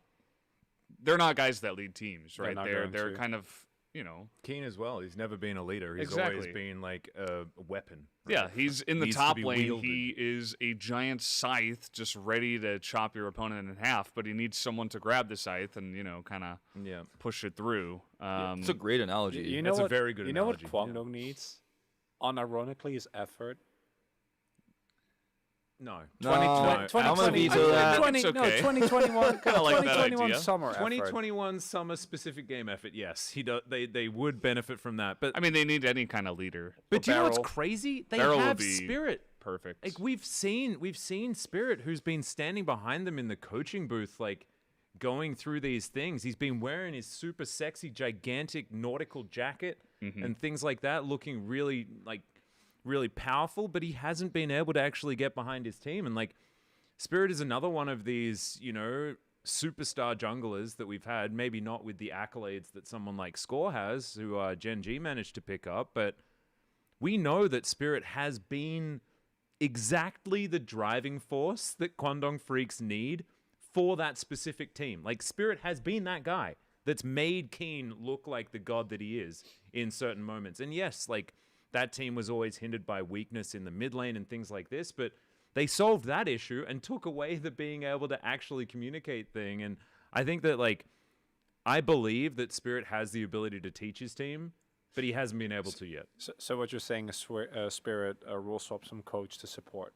Yes. And that leads his team to victory. Well, I mean, I don't want to point any fingers or make any decisions for any teams, but there's Jarvan yes. It back does- in the meta, you know, Yeah. like in I the was bottom about lane, to know say, what I'm maybe saying? he saw that Jarvan support and was like, it's my time. It's my time. Does it make you guys wonder how valuable Fly's experience and his veterancy and how much communicating he did maybe on He didn't Africa do a last lot year? of communicating. Though. No, we don't know I'm- that I'm- much. I'm- No, about it. I do wonder though, because he's one of the oldest players on that roster last year with Bang in the very short period of time that Bang But you was don't playing. trade one problem for another. You solve the problem. Right? It was Lahens, right? Like the especially after seeing how insanely good Lahens has been on Gen It was G. Lahens, and before that it was Spirit. Yeah. Right. Is what like, because I never thought Lahens looked that great on Africa. He was okay, like he Yeah. was there, but I think seeing him and his antics return and the way that he's playing on Gen G has really big impact. And I want to see Kwangdong like do a little bit of being able to compromise, Yeah. changing where they need to. Maybe Keen needs to step up. Maybe he needs to start communicating more, sacrificing lane a little bit just so that he can get the rest of his team, you know, to the right level. Like, I don't know, Kwangdong. There's like they much. have the tools, but they 'Cause- haven't built the raft. You know.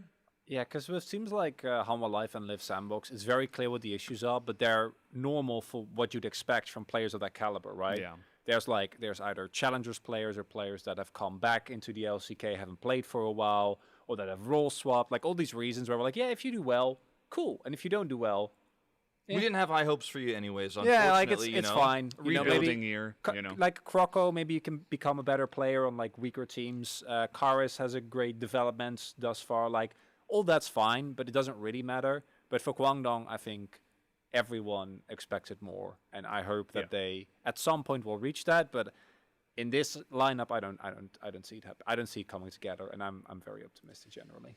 Yeah, no, and I think that there is a reason why we've harped on about this for quite some time, right? It's because the expectation was there. Like, we're not going to be, like, sitting here being like, Live Sandbox should be better. Because, no, like, the expectations were low at the beginning. They have Dove, who's rolled swap towards the top side of the map, and already that hasn't necessarily gone great outside of his back-to-back Tryndamere debuts that he pulled off in their first series.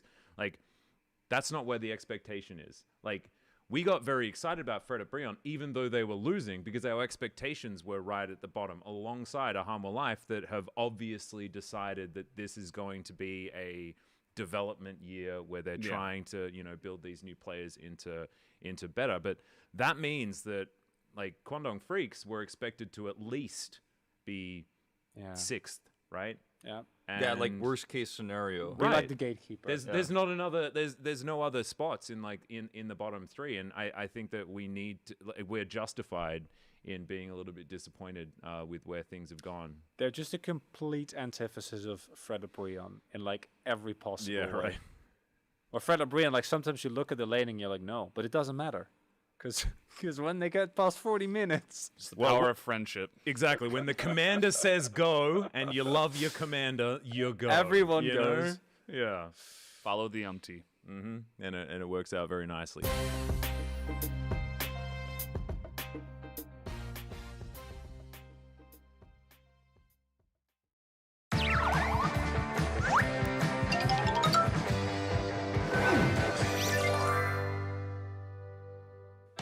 롤도 보고 LCK도 복습하고 영어도 배우는 공부는 공부인데 공부 같지 않은 콘텐츠. 오늘은 왠지 한국 서버 말고 북미나 유럽 서버로 놀러 가고 싶다면 이 표현들만은 꼭 기억해두면 됩니다.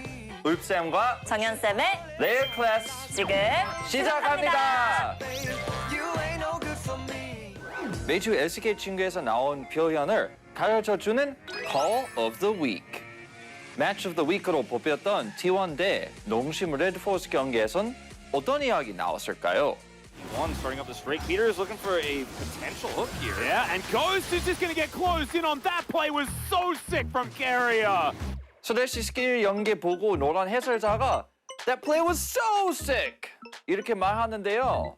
평소에 우리 글로벌 중계진이 진짜 자주 쓰는 단어예요. 우리가 평소에 아프다는 뜻으로 sick 쓰는 거죠. I think I had too much 부대찌개. I feel sick now. 난 부대찌개 너무 많이 먹어서 제한 것 같아. 근데 캐리어처럼 슈퍼 플레이한 선수한테 sick이라고 하면 excellent, 완전 멋지다, 끝내준다, 진짜 짜증날 정도로 너무 잘한다 라는 뜻이에요. 지난번에 배운 insane이랑 조금 비슷하지만 insane은 상상도 못한 정체 같은 표현이고 sick은 에이 믿고 있었다고 같은 표현이에요. 원래 좀 아프면은 I feel kind of sick today. I feel sick 이렇게 얘기할 수 있는데 근데 진짜 멋진 플레이 나오면 That was sick 이렇게 다른 뉘앙스로 말할 수 있어요. sick 하고 sick 이렇게 말할 수 있어요. That play was so sick. excellent와 비슷한 뜻의 sick이었습니다. 롤 챔피언 대사로 영어를 배우는 챔피언 세스. 오늘의 주인공은 LOL의 마스코트이자 모든 유저들의 애증의 대상인 티모입니다. 게임을 하다가 정글에서 티모 버섯 잘못 밟고 죽은 경험 한 번쯤 다들 있으시죠? 맵 구석구석 지독하게 버섯을 까는 티모가 이렇게 말합니다. I own this land. I own this land. 여긴 내 땅이다. own, 소유하다라는 단어인데요. Which champions do you own? 이라고 물어보면 너 어떤 챔피언을 보유하고 있니? 라는 뜻이지만 own은 때론 전혀 다른 뜻으로 사용되기도 합니다. 바로 압승하다, 찢었다 라는 뜻으로요. 예를 들면 게임에선 이렇게 쓸 수 있습니다. 티모 totally owned that game. 티모가 완전 캐리함. 티모 완전 찢었다. Uh-oh. 티모 got owned by Irelia. 이래리 티모 압살했네. 이래리 티모 찢어놨네. I own this land. 티모 대사로 배워본 오늘 숨겨진 뜻이었습니다. 협곡에서 자주 쓰는 단어나 표현을 딥하게 파고드는 Rolling in the Deep. 오늘은 해외 서버 채팅에서 자주 쓰는 단어를 배워볼게요. 탑에서 라인 좀 풀어달라고 불어요. 넣어주려고 열심히 뛰어가는데 우리 정글 어딨냐고 자꾸 물어볼 때 채팅에 OMW 치면 됩니다. OMW, on my way. 나 지금 가는 중이란 뜻이에요. 같이 밥 먹기로 한 친구가 너 지금 어디야? 물어보면 on my way, 가는 중 이렇게 답할 수 있어요. 흔한 채팅 표현 몇 개 더 알려드릴게요. LOL, aka lol, laugh out loud, 큰 소리로 웃는 중. ROFL, aka raffle, rolling on the floor laughing, 바닥에 떼글떼글 그리며 웃는 중. 채팅으로 롤 치면 크크크크크 만큼 웃기는 거고 raffle 치면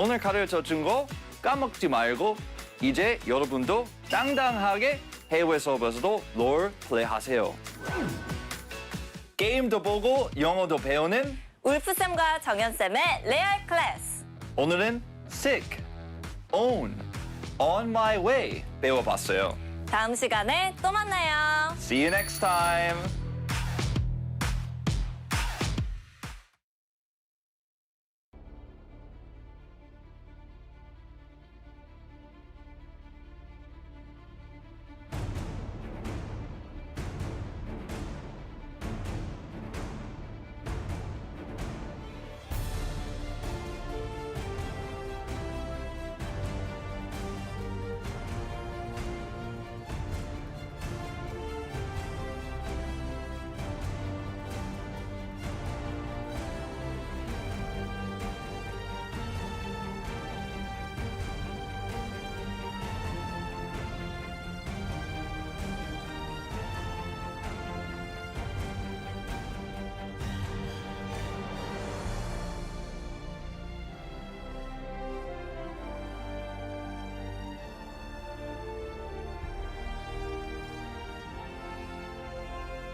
When the sky falls and the sun turns black, when the earth halts, then don't look back.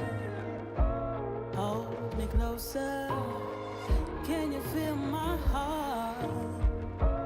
We can conquer and win back all. The tide is changing, floods are coming clear to see. The page is turning, can you feel this energy? Light breaks through the darkness, they are fires in the night. Nothing can break us when we rise. We run on the edge and across the flames. The world we knew is not the same. Feel your soul, feel your desire. Walk through the fire. Leave the space and watch it burn.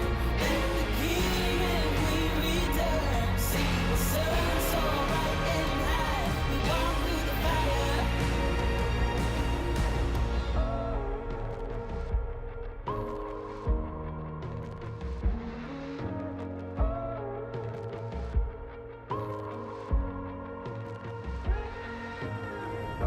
The embers glowing, we're waiting for the blaze, ascending from the ashes, bonfires in the haze.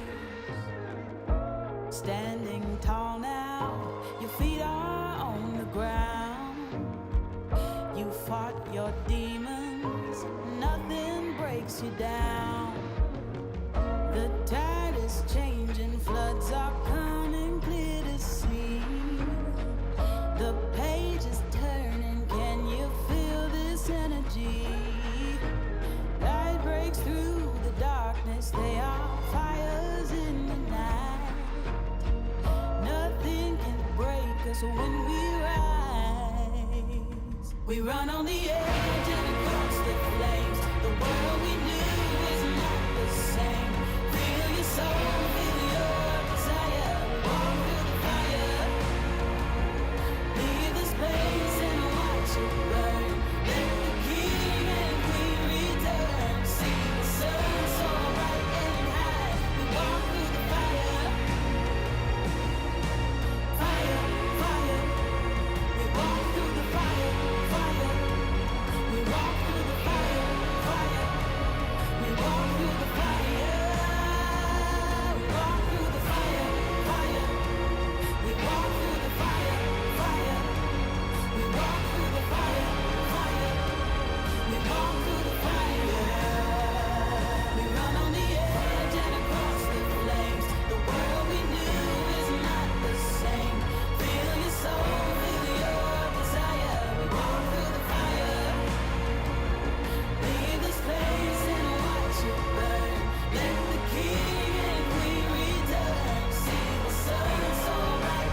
I just came here and I haven't thought this through. Heart on my sleeve, ready to bleed. Wish I had another drink, then I'd have left it. Instead we're gonna go to the brink. Don't you think that we should forget it?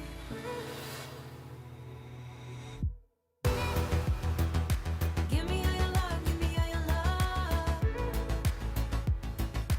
Give me all your love, all your love. Give me that pain, but it's light from above.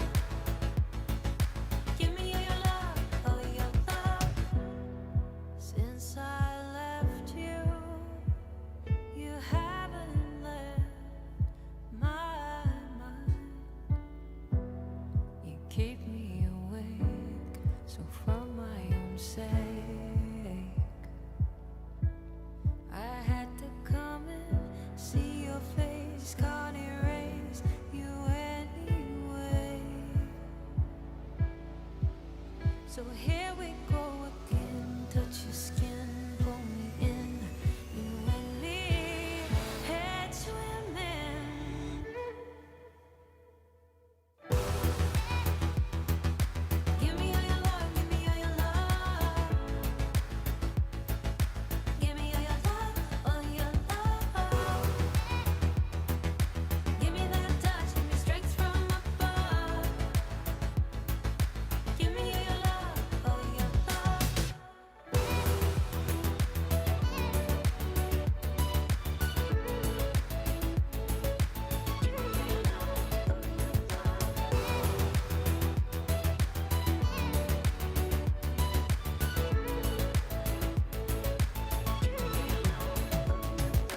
Naked and raw,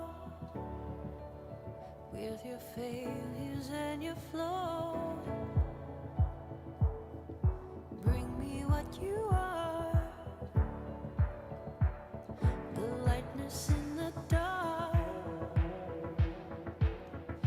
Naked and raw, with your failures and your flaws. Bring me what you are. Give me a failure.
fear wash out through my veins. The oil, the bones of my trepidation.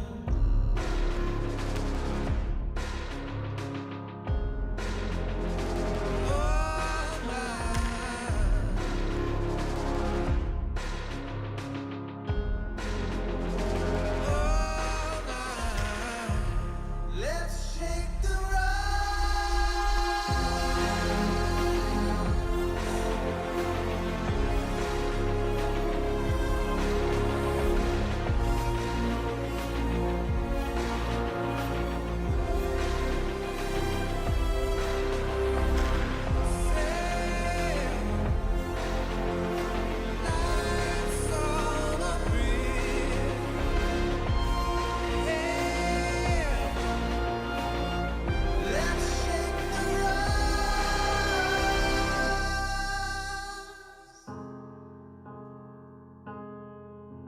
we survive.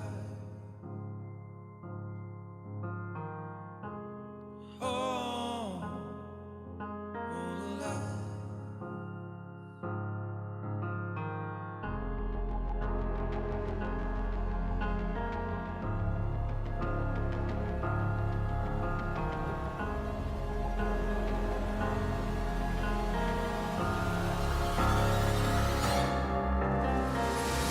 I'll take you out for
says to be true. It's heartbreaking, and gray is the mood. I wanna believe in you. You can run and you can hide, learn to live on your denial. Oh baby, I'm losing faith. Get to the chase. I can read between the lines. Don't wanna live a borrowed time. Oh baby, I'm losing faith. Get to the chase.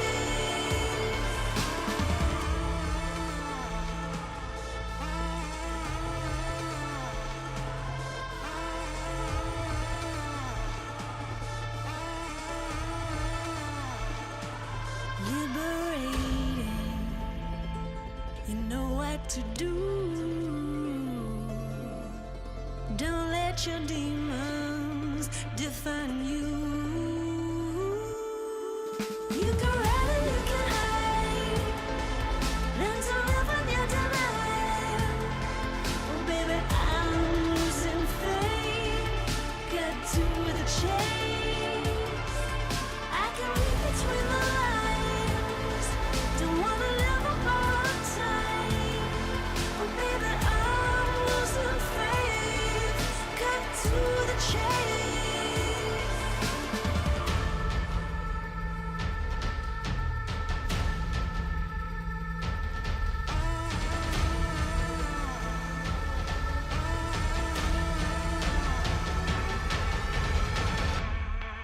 You can run and you can hide, learn to live on your denial. Oh baby, I'm losing faith. Get to the chase. I can read between the lines. Don't wanna live a borrowed time. Oh baby, I'm losing faith. Get to the chase.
Welcome back, ladies and gentlemen, to LCK Spring 2022. I'm Atlas, joined by Wolf here for the second day of this week and the final match of said day. Gen G, team with a bunch of changes, taking on Live Sandbox here. And I don't think it will necessarily change the outcome, but there are certainly a lot of things that we need to talk about when it comes to what has happened to Gen G. Yeah, I mean, we'll get into it when we get into our points of the match and stuff like that, but at the end of the day, Peanut and Lehens are ineligible for play today, and we'll talk about the specifics of that later. So we do have 2 players joining. Youngjae, of course, is already on the main roster, just a substitute, and then we will have, of course, a support player coming up from Challengers. But it does change how this series will be played out. Liv Sandbox, definitely big underdogs going into this matchup. I think regardless of the roster, I would say that's still true, but it seems a little bit more bearable, this new Gen G roster. No, I would say so. I think that Peanut and Lehens have been very important for Gen G in a lot of their successes. I think both of them bring a certain jovialness to the team, so I imagine that the team will look very different with them being subbed out. But only time will tell, right? And they still do have superstars in the remaining roles, right? Doran definitely did have a bit of a rough time last week that we saw him, but certainly debuted extraordinarily well. Chovy needs no explanation, and Ruler is world champion. He's pretty good as well. So I think that Gen G should still be certainly favored, but let's get into the points of the match and really break this one down. Indeed, both teams got 2-0'd last match. Liv Sandbox trying to escape the lower standings, and Gen G angry after KT Royalster broke their win streak. KT Royalster, who's still licking their own wounds this week after a bit of a drop down. But Gen G looking to really solidify their position here. It's a really important week for Gen G to actually have these issues, because if they want to keep up with T1, they need to win this match and then beat T1 as well in that matchup on Saturday. And they will, of course, have to play this broken roster, whatever you want to call it, this emergency roster on that matchup on Saturday as well. So it's a tough one. And here's the COVID situation. Youngjae is coming in, and Lospa will be coming up from Challengers. Yeah, and Lospa was actually subbed out of their last game in Challenger as well. The guy's been struggling. Of course, Gen G last place in the Challenger ladder. So it's not like the DRX Challengers coming up, because they were first place, 13-1, not too bad. But things are a little bit different on the Gen G side as far as the power level of their Challenger players. They don't need to worry about it for Youngjae, who is currently ranked 21 in Korean solo queue. Hasn't played in the last few days, but will have needed to join the scrim team. That's right. He's kind of been on the edge of the roster, you know, like Karis was last year, and like Bertol was for the end of summer. Doe versus Doe, Dove and Doran, former teammates from KT Royalster. See them there together on a POG interview day, and now they collide as enemies here on the top side of the map. Doran, the veteran, versus Dove, who's just recently role swapped. Yeah, and Dove, of course, still a veteran in his own right, has been here for quite some time, but not in the top lane. I'm very interested to see how he's going to do against Doran, who certainly looked reinvigorated at the beginning of the season, but has had some of his old demons come back to him in the last couple of days. So last couple of matches. So I'm looking forward to seeing what he's going to be able to do here as we check out some of the stats. How relevant these are going to be is kind of the really interesting thing about this series.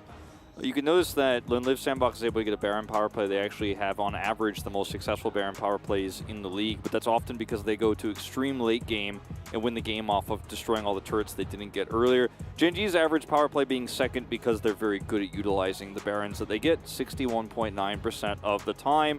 Again, not the exact same roster today, so these stats are a little bit...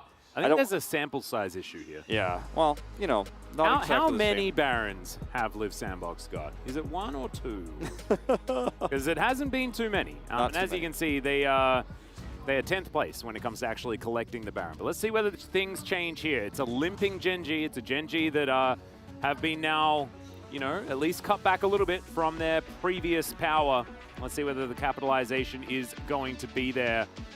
It is, of course, Dove, Croco, Closer, Ice, and Kale on this one. Haven't seen Envy in a while. Ice really has stepped in and taken his place, but it's the top side of the map that we really should be focusing on for Liv Sandbox as far as where the power is. Croco and Closer still certainly very talented players, but haven't really been able to pull it together here on Liv Sandbox. I want to see where the priority goes on the bottom side of the map, because facing off against Ruler and Lospa on the bottom side might mean that Aphelios priority they've picked so much on blue side will be warranted here in the lane where you expect to at least be able to survive that 2v2. We'll see what happens later on, but that's going to be the focal point for this draft. And of course, on the other side of things, you know, I mean, this is a 5-man unit that has worked together all season long with the exception of Ice, but now he's the mainstay, so it feels like there's a lot of synergy built here, and I think that's where Liv Sandbox really have to hit it hard against this Gen G roster that has the emergency call-up. Yep. And Lospa on the other side. Yeah, Lospa certainly going to be a weaker link, I guess you could say. But Gen G, still a very powerful force, as this is going to be the squad. Doran still on the top side, Youngjae, Chovy, Ruler, and Lospa. It's really interesting to see how this COVID situation has now made Challengers rosters very important. Because Gen G has historically just kind of, this year, like they sold some of their best Challenger players like Birdall, and then spent a lot of their money on building the super team, which might get them a trophy. But now that they don't have Peanut and Lehens here, the fact that the support player Lospa might be the worst in Academy means that they now have this anchor that might be tied to them. And now I don't want to counter chickens before they're hatched. Let's see how he performs tonight, because it's still an incredible roster even without Peanut. As Lospa, it's his first time. It definitely is. Thankfully, he does have Ruler there, who's looking a little bit like a mother duck right now. You know, like pointing his child where to go, and thankfully Lospa does have a very, very veteran hand there towards the bottom side of the map to show him what to do. But yeah, it's going to be a very different look here for Gen G, as Youngjae and Lospa certainly have very big shoes to fill. And when it comes to personalities as well, like coming in for Peanut and Lehens, probably the two most charismatic players we have here in the LCK, is, you know, a decent argument that you could make, especially over their time here, long tenure.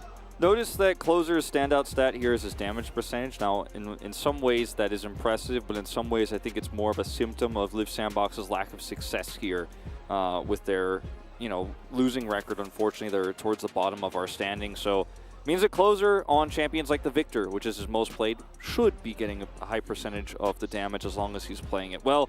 But he's not great at laning. As you could see, CS difference at 15, not so great. Gold difference at 15, 8th place. Chovy, first and second in those metrics, his kill participation quite high as well. And the KDA is, again, a symptom of a win rate here for these two squads. And it's going to be a tough one for Liv Sandbox. I think there's no two ways about it, regardless of those substitutions. No, I agree. I think that some of these CS stats and stuff like that are a product of the champions that he's been playing, right? Like plays the Aurelia that gets shoved in early. The Akali is another one of these options as well. So it's a little bit of a different story, I guess. But Chovy's Chovy, so of course he has higher CS numbers than everybody else. But it hasn't necessarily been the year of the Chovy. And he will need to step up today. This will have to be one of those days where it's going to be a lot leaning on him. There are newer players. It's not going to be the Peanut carry show or anything like that.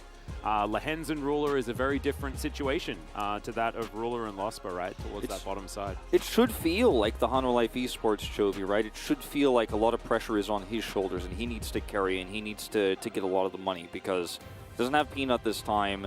Yep. And the biggest loss for the lack of Peanut is how much experience he has and how much shot calling Peanut does for this team. And Youngjae is still, he's not a rookie because he has played before, but he's still very young and still very inexperienced in terms of leading the team. And I think that is the biggest loss here for Gen G, outside of course, losing Lehens, who's a great support player in his own right. But having a lack of a voice has been a problem for Gen G in the past when we get to the late game, especially last year where sometimes comms were a little bit muddied. We didn't have really a clear decision on which objectives they were going to take, which ones we were going to trade. And I think that's one way also Liv Sandbox that play a scaling comp might be able to find some weak points. Yep, and also this draft is going to be important as well because another factor is the fact that Score is unable to actually be here. Spends a lot of time with Peanut and did not want to risk anything. And so has self-quarantined alongside Lehens. Both him and Lehens got their second vaccination shot a little bit too long ago, and so therefore will not be able to get out of the way, even though they did test negative. So that's a little bit of extra information there. Is Corky going to be banned away, Twisted Fate as well. Not going to be around for Closer to snap up. Let's see where Liv Sandbox decide to go here. Already getting rid of one of the more troublesome picks. And, you know, Chovy's most played, so frustrating to deal with. I think Chovy's probably happy to not play Corky in a matchup where he wants to dominate lane. Yep. And not sit back and farm. He wants to actually be getting solo kills if he can, deny farm of his opponent. Something like the Twisted Fate would also be very frustrating to play into. If you're Gen G, you want to play a tempo-based comp, which I'm not surprised. I wouldn't be surprised if we see from them, because they just want to win this game early, make some early good calls, get ahead, and use their mechanical advantages they have with Doran and Chovy and Ruler to try to get such an early lead that Live Sandbox can't recover. But time will tell. What we'll see here is the Caitlyn's already banned away. Yeah, Karma as well. Bit of a luxury ban here for Gen G, given the fact that that Caitlyn was banned on blue side. And Renekton being banned against Gen G. Could just ban Aphelios here. It's Ice's most played. Live Sandbox pick it first on blue side all the time, but it looks like they're prepared to play against it with maybe Ruler's Jinx instead, with the AD carry pool thinned a little bit as it is and the Karma removed. Zeri also going to be open here, and we hadn't really talked about her that much, as Ice will lock that one in. Has been kind of a mixed feeling champion for us so far here in the LCK. Yep. Look, the Jinx certainly does outrange the Zeri in lane. I think one of the dangerous things is the Tom and Zeri lane that we were talking about yesterday. Zeri paired up with Yuumi has been very successful.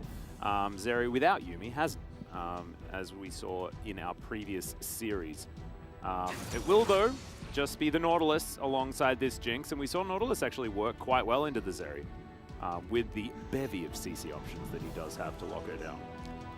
I think the Lee Sin Yuumi here is something that we wanted to see in our previous series, but we didn't end up getting the Yuumi with it in the Zeri, and it'll be a Kali for closer, one of his favorites. And also, Lee Sin picked alongside it, so no option to pick the Lee Sin into it. Like that one a lot. Yeah, it's a really solid lineup here. It doesn't mean the Yuumi is definitely going to get removed. And now Gen G can pick the Poppy if they want. I think it's a pretty great follow-up considering the Akali and Lee Sin on the other side. So this is a really nice kind of trap card activated, so to speak, here for Gen G. Like, oh, you got these two great mobility champions, but I will take the Poppy and feel good about how I can shut that down. Yep, and Zeri also can't escape. If you heroic charge into a wall, put up the steadfast presence, she's not going to be able to just skate over it to safety. Like that a lot. I think the Yuumi ban is pretty easy here, considering how much mobility Live Sandbox already has. It's not something they necessarily absolutely want, because it is fairly fragile, but I think it's a pretty easy call. The Braum that we saw paired with the Zeri earlier is going to be the other call here for Gen G. Yep. I'd like to see the Yuumi banned, like you were mentioning, but it hasn't been banned just yet. We'll see. See what Joker has in mind for these bans as well. As Live Sandbox, few options. They can get rid of some of Chovy's more comfortable choices.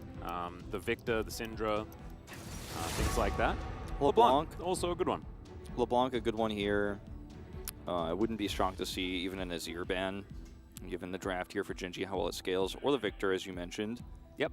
And it feels like this has to be a Yuumi ban, right? Like, it's just too easy to make sure. I really want it to be a Yeah, Yuumi like ban. The fact that this is being so heavily considered makes me wonder what else they have in mind here.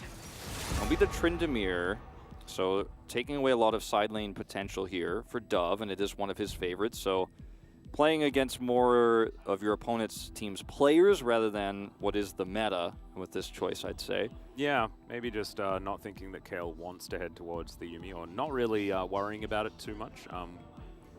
I think that might be a mistake, because I think that Zeri Yuumi has already proven to be pretty good. But it's Ruler, and Ruler is on the Jinx. Decent matchup here. Okay. Akshan. So if you want to deny the Graves as Gen G, you have to pick it for Doran right now. Otherwise, now the Akshan is removed, the Tryndamere is off the table. Yeah, I think that Graves' pickup here for Gen G is almost a no-brainer. But they have Live Sandbox should know.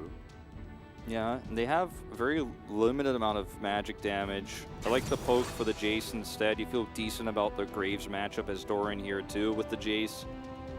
Yep. It's a pretty face-up what Live Sandbox is doing here. There are no secrets. Yeah. We'll see whether he goes towards the same itemization that we saw in our previous series. Talk about range. Atlas, I think Zoe could be a great 5th pick here for Chovy too, with the Jace already paired up with a Jinx. True. You don't have a lot of tankiness in this draft, so you have to be careful about the Akali getting into the back line. So we'll see the support Leona over the Yuumi. A little bit more sturdiness, a little bit more engaged potential here. And they also just don't have very much frontline at all. So Liv Sandbox wanting to have some form of initiation that isn't just Croco landing one of these amazing Qs. The rise, though. And Chovy is going to be on the rise.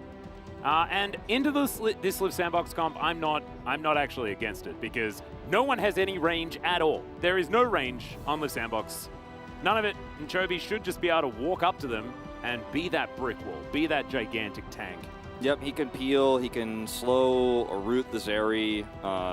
The Everfrost is going to be so valuable, and it's really difficult to punish Rise, who stands forward with the Everfrost while there's a Jace poking behind, a Jinx poking behind, and if Akali is killed, you know, at the beginning of this fight, or Lee Sin is killed early trying to look for an engage, and Jinx gets excited, it becomes very easy for Gen G to win the ensuing 5v5 fight. It also feels like a matchup here for the Rise where, you know, you don't always feel incredibly comfortable into an Akali, but as Chovy here, you feel like I can dominate this one. Like, I'm going to get so much farm, I'm going to suck up every CS on the map, and I am going to overwhelm this team with my map presence, with my laning. I'm going to be one of the only 3 people to get a win on Rise this season as well, is something that he will be able to say theoretically if he does manage to win this game. So far, he's tried to play it one time, I believe. As yes, he has. Didn't find the victory, and is going to give it another crack. So this is a very powerful composition. Pretty standard, but I think that they have a lot of strong picks. They have a lot of comfort, and they have the facilitative, supportive units like the Poppy, like the Nautilus. Should just be good, right? And it should just allow Gen G to play around their strengths in this very strange composition. Of course, just to catch you guys up, Peanut unfortunately tested positive, and so therefore is unable to play. He had a bit of contact with Lehens and Score, and so they are both not here either. And as you can see, Young J and Lospa are heroically stepping in here for Gen G. And let's see whether it changes this team that only lost once so far. It was against KT. KT, who then went on to lose to Liv Sandbox. Yeah. And now we'll just have to see whether that means Liv Sandbox better than KT, better than Gen G. Does that mean Liv Sandbox better than Gen G? Well, we'll find out in this best of 3 at least whether they're better than Emergency Gen G. And it's kind of, it's kind of unfortunate for Gen G because they're riding just on the edge, the shadow of T1, and even a win over T1 doesn't put them ahead in the standings, it puts them ahead in head-to-head. But if they end up losing this to Liv Sandbox, it really hurts their chances, and it also feels very lucky for Liv Sandbox because now your toughest match of the week suddenly feels not very winnable, but you have a lot better of a chance. Like, you're feeling like, wow, this is like somebody's looking out for us, like it's very lucky for them. And that's just unfortunately with the situation we have right now, how it goes. So take this if you can. As it's been since July, we haven't seen it, but it was against Liv Sandbox as well. Yeah, it's been a hot minute. Of course, Cleared not getting subbed out too much last season, and so therefore Young J was spending a fair bit of time on the bench. And yeah, Liv Sandbox and it was loss, so let's hope that he can get his revenge here for his sake.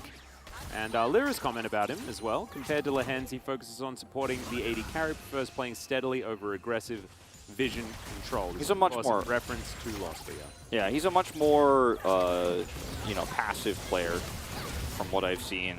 Yeah, and you can see passively wandering away from Kale here as Ruler is focusing on the wave. Pretty understandable, as Ice and Kale not going to be able to put on too much pressure here in the early game. It is, of course, Zeri early, and that is not too much to worry about. As Chovy is pushing in closer, not something that you would be too worried about if you're the Akali, right? You just want to try and get as much farm as you possibly can without dying. Yeah. You know what's really interesting about Lospa is, in a lot of ways, because he's, to be totally frank, if you're an LCK fan, this guy seems like a nobody, right? He's not part of this roster. He's on the worst challenger team, right? And this is somebody who's subbing in for Lehens, who's such a famous player. Like, he's up there with people like Keria for being an aggressive support, having the flashy plays, as this is a winning matchup for Akali. Theoretically, yeah. And so Lospa actually feels like Peter in a lot of ways. Like, he suddenly appears, he plays a more supportive style. He's very passive. He's not extremely aggressive like Effort. He's not a roamer per se. Yeah. And I do think that analogy is pretty appropriate here because he is a very similar player. And he might make some new fans tonight, you know, despite his history, and we'll see how he does. Let's see how it goes. Ruler, of course, is certainly more of a bus driver in the lane, which is certainly good news for ㅅ as well, who, as we mentioned earlier, might need a little bit of direction. As Doran versus Dove up here on the top side of the map, Dove just trying to show Doran that his gun is better, even though it doesn't transform. He's got another engage to come through here. ㅅ could be in trouble. See whether he actually has to throw out the flash, and the answer is no. Flame Chompers come through, and that means that Kale cannot continue. I like the fact that ㅅ does hold on to the flash. It's Croco moving on in here as the ward does run out. Yeah, this is really risky if Gen G try to push any further here without their jungler down here. Youngjae is backing out. Oh no, ㅅ walks into the brush, and that is so easy for the first blood. That comes over to Croco. Right place, right time, but unfortunately the face check there, no vision available. You can do that against an Enchanter support and still get away with it. You know, if you're up against a Lulu, I mean, besides Lux, right? You could do it against a Lulu, a Janna, maybe. You can get away with it against a Yuumi, but you cannot face check against a Leona, or you will die if there is anybody else there. And even if there's not, you might just straight up die. And they knew Youngjae wasn't there. Just unfortunately a little bit of a greedy call there from ㅅ to try to poke his head in there. Yeah. They didn't know that Croco was down there, but like you say, like I think they didn't really need that brush control with the wave pushing in anyway. But let's see whether ㅅ is going to be able to pull it together after that. Can be difficult. As you can see, Ruler is actually farming this one very, very nicely. Yeah, Zeri, you know, often does struggle to CS in the early parts of the game before she gets her damage online, because her Q, it fires so rapidly, it's easy to CS with once you get a few items, but until then, your auto is just pitiful. Like, it's really miserable to lane, and it's really hard to CS, especially when you're outranged. So we see this a lot so far here in the LCK. Yeah, Zeri has not been successful today, but did have a 2-0 day yesterday as she debuted here in the LCK. So certainly has been an interesting pick to keep track of.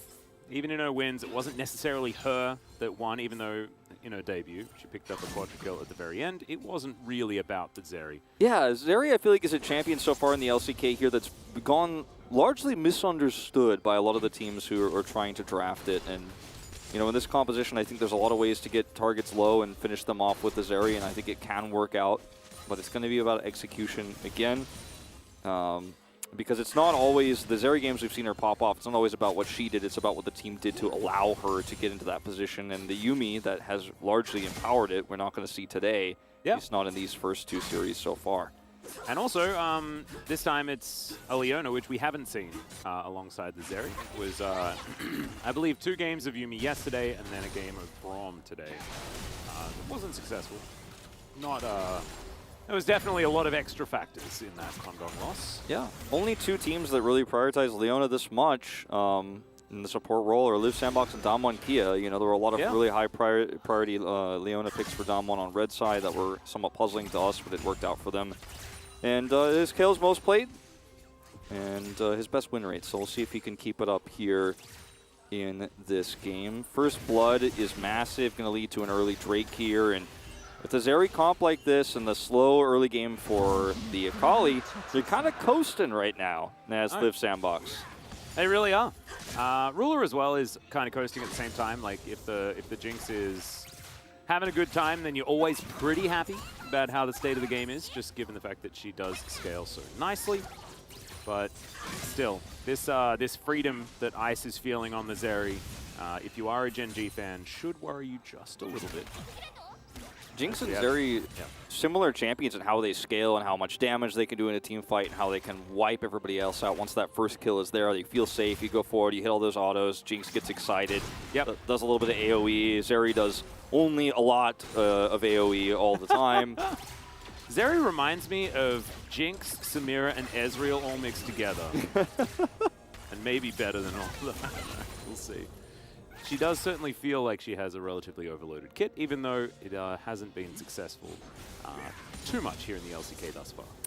They announced the 12.4 nerf to her escape, like her dash goes over the walls. We'll see what happens with all that in the future, but that's good. She's not going to be able to do quite as much graffiti around the map. The setup here for Live Sandbox is pretty decent, and they're going to try to push this Herald away with the prio they have on top side, and it's a good thing for them because they are getting kind of pinned down in the bot lane. And this means Youngjae is just going to try to steal some of the camp away. They're going to look for turning this into a plate for the Rift Herald. And this is really interesting though, because Live Sandbox have taken both of the main objectives in the early stages and very early as well. Like we've got 3 minutes 20 on this next Drake, and the Herald just went down as well. So if Live Sandbox can continue this kind of tempo play, I do really like it. Croco making use of the Lee Sin so far to really get to the places that he needs to be. But Genji not entirely threatened, you know, only 300 gold behind, and their carries are still farming. yeah, speaking of which, Chovy is just out here, you know, continuing to do extremely well, even post 6. He's Rise, he's going to be able to root the Akali. It's a tough time for closer in lane. It's going to be outside of the lane where he shines mostly. But this is where, you know, Chovy gets a small advantage like this matchup, and he can really push it to a massive lead. And that's what I think Genji needs to do, is channel, you know, the 2021 Chovy on Hanwha Life Esports here a little bit.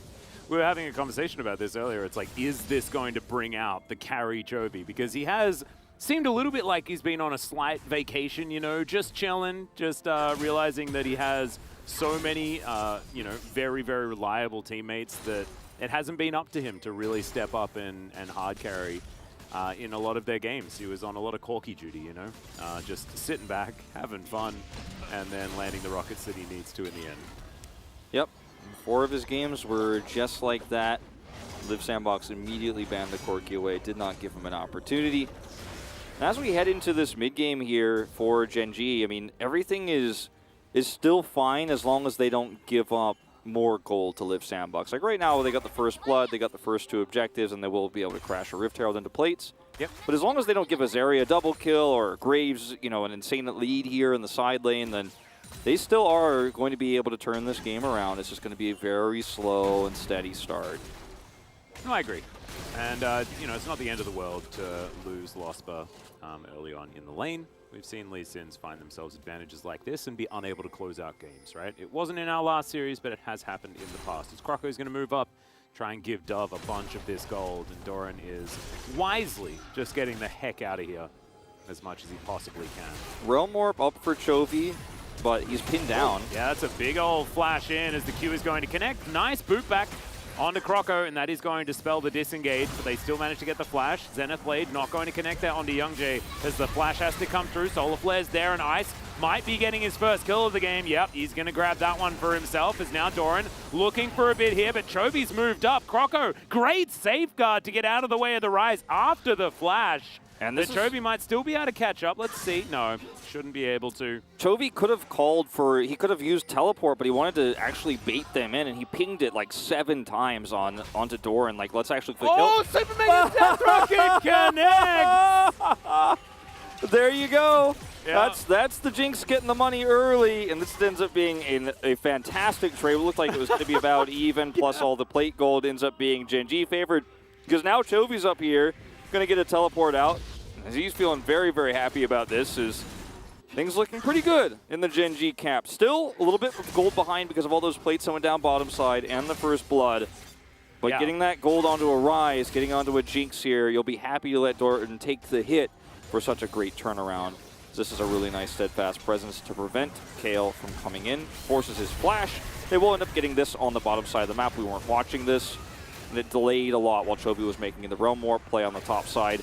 Goes over very far to the left here, expecting that Live Sandbox and Croco and Dove would actually go away and try to run, but they actually went right side, so they bought enough time, and Croco is able to safeguard out.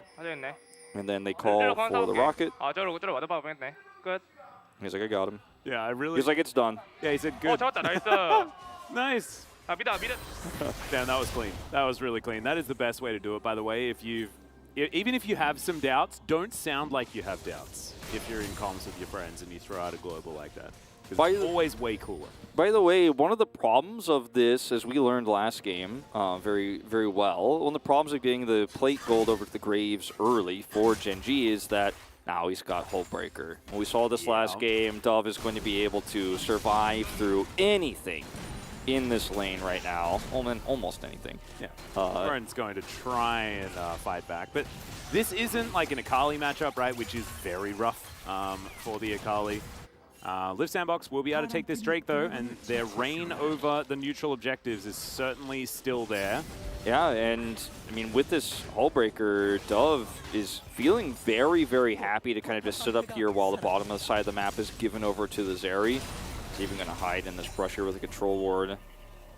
Doran running away, not going to battle him, as Dove really wanted Doran to come over and fight this one out. And he is going to stop the back. Nicely done. Nice stop on the back. Will cost him a CS or two here, but we'll clean it up. And right now for Dove, you're like, oh, if you're going to back, I'm going to delay that. I'm going to send my Lee Sin up to this part of the jungle, and I should be able to get this turret. And we'll be able to secure the first turret of the game. Plate falls away, so won't be able to get full plates. But Gen G are actually hovering on this. They do not want to give him that turret gold here. And he really wants it, but he's playing it so safely. Croco's over here. And it's not just Croco. Closer's coming up now, too. There are so many pings. Great sidestep there on the Q, but the kickback is still going to come down, but Chovy is going to rotate way faster. Everfrost is great. Collateral damage not quite enough, but Closer does find it. It is going to be the exit with the Realm Warp, but that's still a kill going over to the Akali, and Liv Sandbox able to get over towards Shirley as well.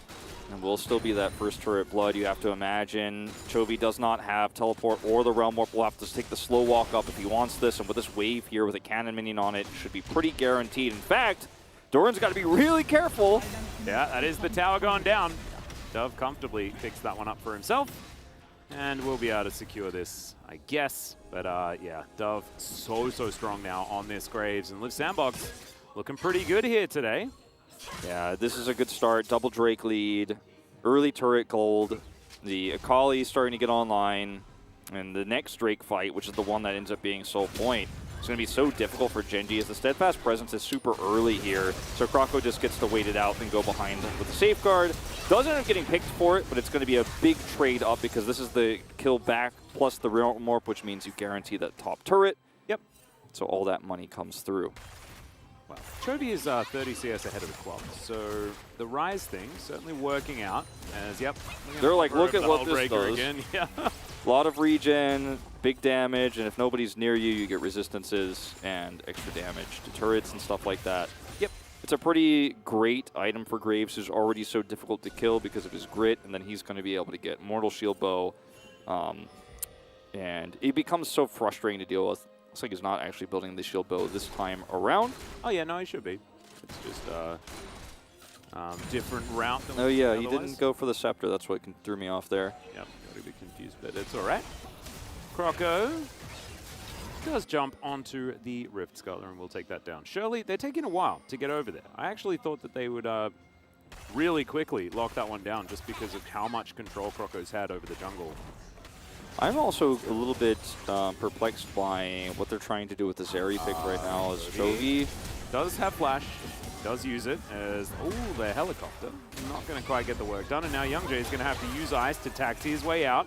Ulti comes through, and Croco dives on over, finds Lospa, who's in the wrong place at the wrong time, and he will be taken down. Closer now, looking for Youngjae, and both of the new members of Gen G are just going to get wiped out.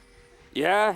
Chovy loses flash too, and you know, I was going to go into a point about how I'm not sure where Ice's role is going to be in this game because he hasn't been able to get any control over the map. He hasn't been given any mid minions at a stage where normally he's already farming that up with the Tiamat completed, but now he's got so much agency on the bottom side of the map. They should be able to guarantee him the spot turret, and then he can go suck up all the minions in mid as well.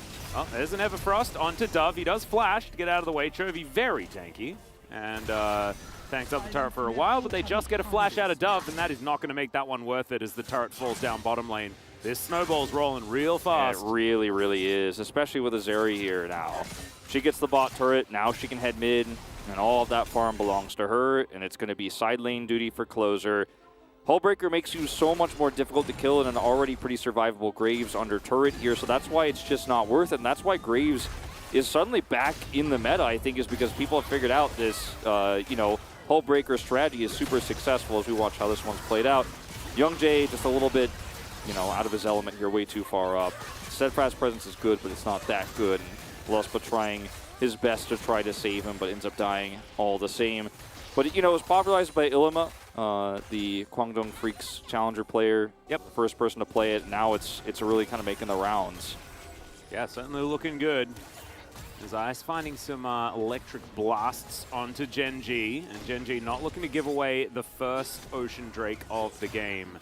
As Chovy finds an Everfrost onto Croco, just for the slow. And I don't know whether battling for this one is actually going to work, but the range advantage is there for Genji. If they can land some of these shock blasts, that one didn't connect, but if they can land some of them, things certainly could be good. As okay, Croco. Oh man, I thought that he was coming in. Thought Jonas Strong was knew something that we didn't, but Genji in the end are just going to back away. Not going to take this. Chovy's going to move towards the top side. He senses minions. So true.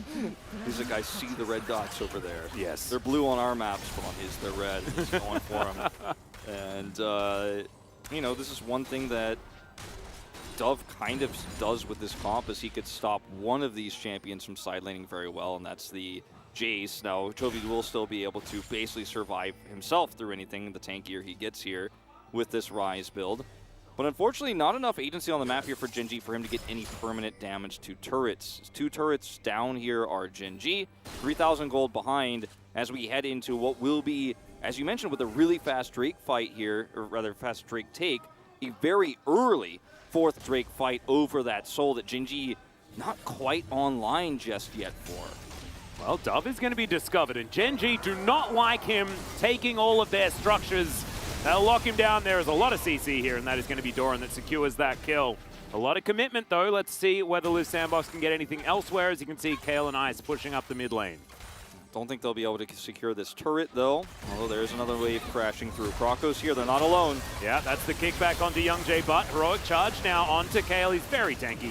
Eclipse always gets me, not going to lie. Makes him pretty much immortal, and they'll take the turret as well. Croco just seems to be able to do no wrong. Outside of the fact that he's died a couple of times, he's looked really, really good this game.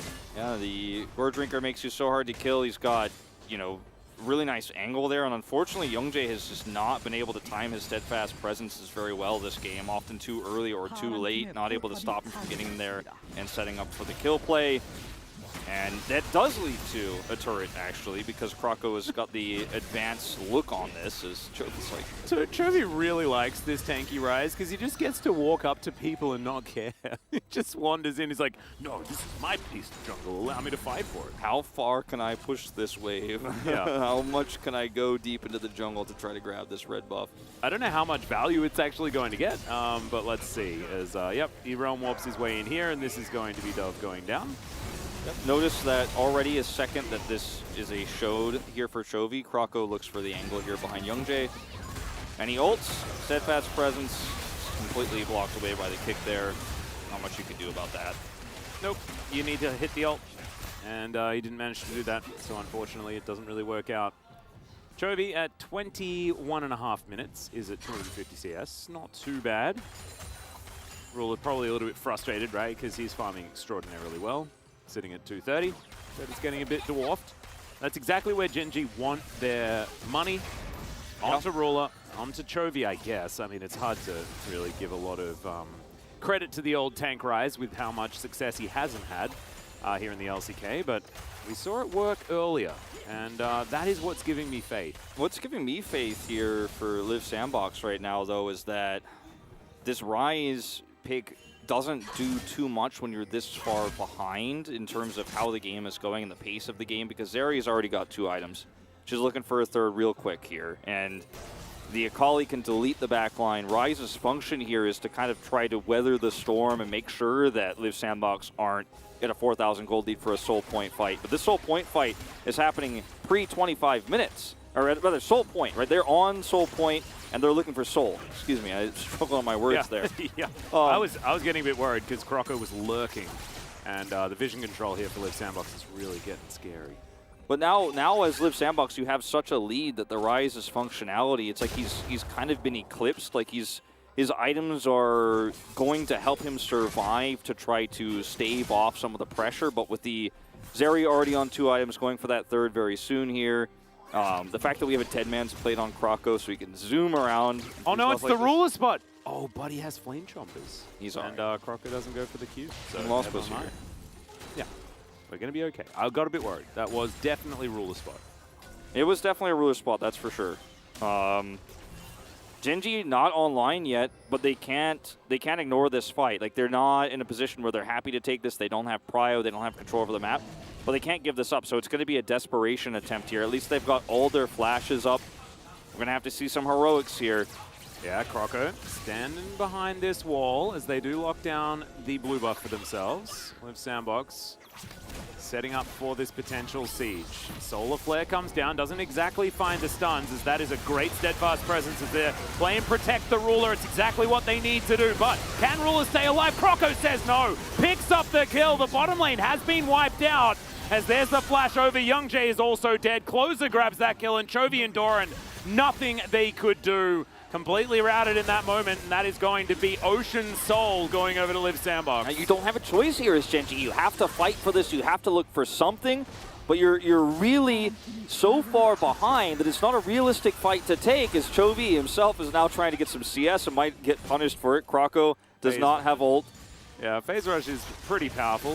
Finds the Everfrost there as well. Let's see whether they can kill Chovy, and they've decided they can't. Yeah, he's very, very tough. Not exactly a lot of damage threat, but still able to stay alive. They can maybe look to start a Baron here. They're, with a pretty fed Zeri at this point. They have the vision control, but they're not going to start it, just going to secure the scuttle and also make Genji react and come over here and make sure they're not doing it, and then they'll be able to take more control over the map.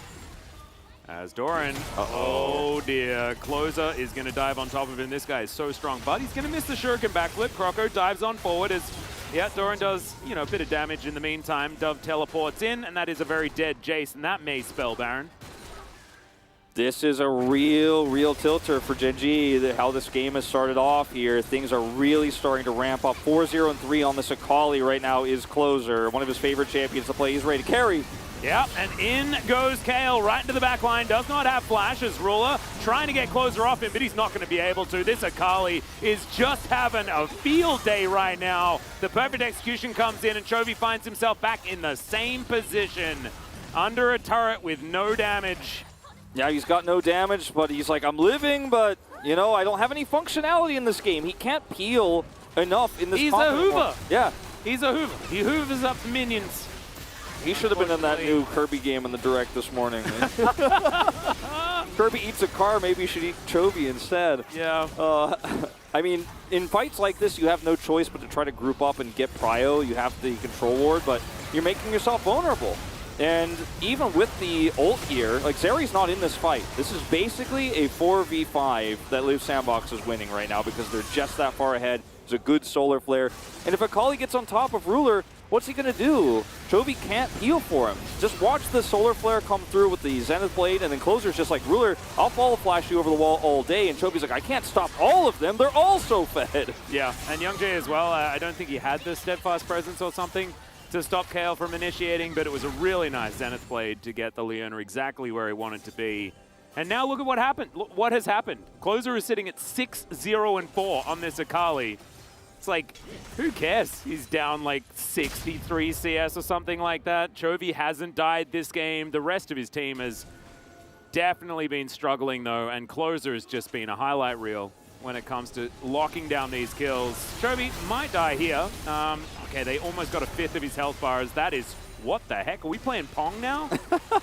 That was the weirdest situation. It is still going to be this inner turret going down, and a very happy Teemo.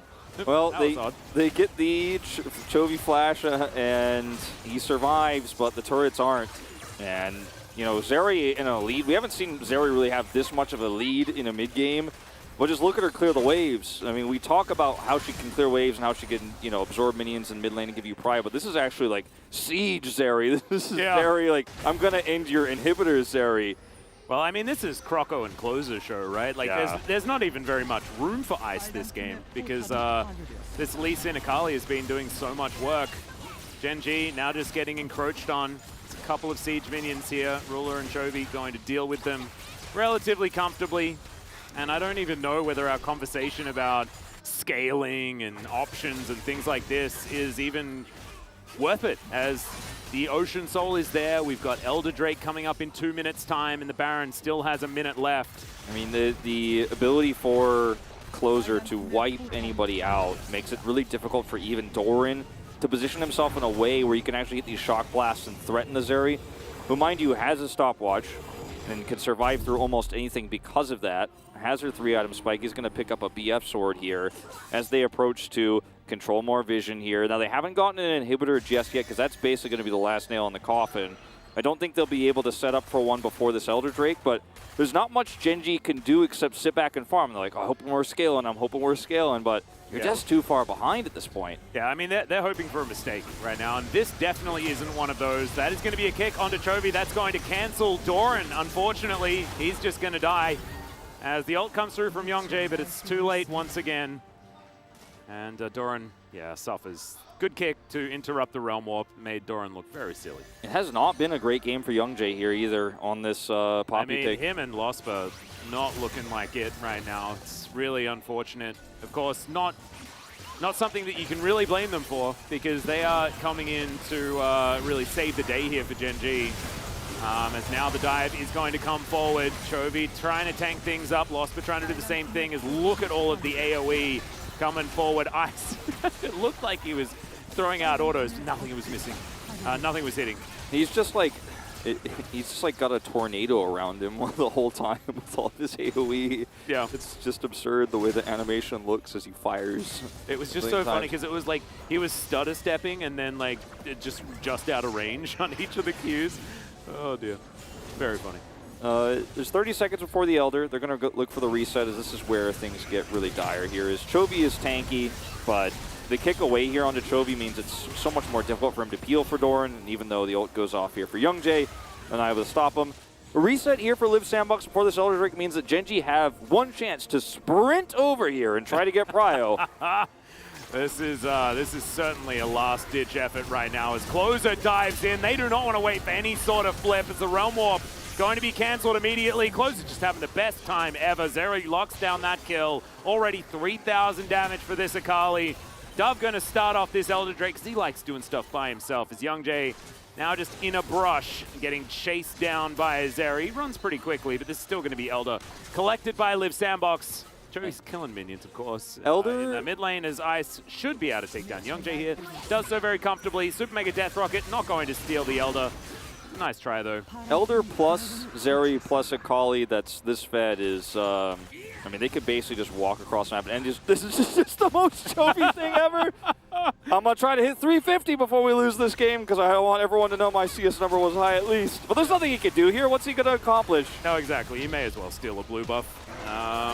Just do something. Do whatever makes you happy at this point in time because it's looking very difficult for Gen G to find any way back. Mini stun onto Lospa there. The Elder Drake still around Liv Sandbox as they've exposed the Nexus. Here's the last team fight as Lospa's going to get taken down. The big dragon will destroy him.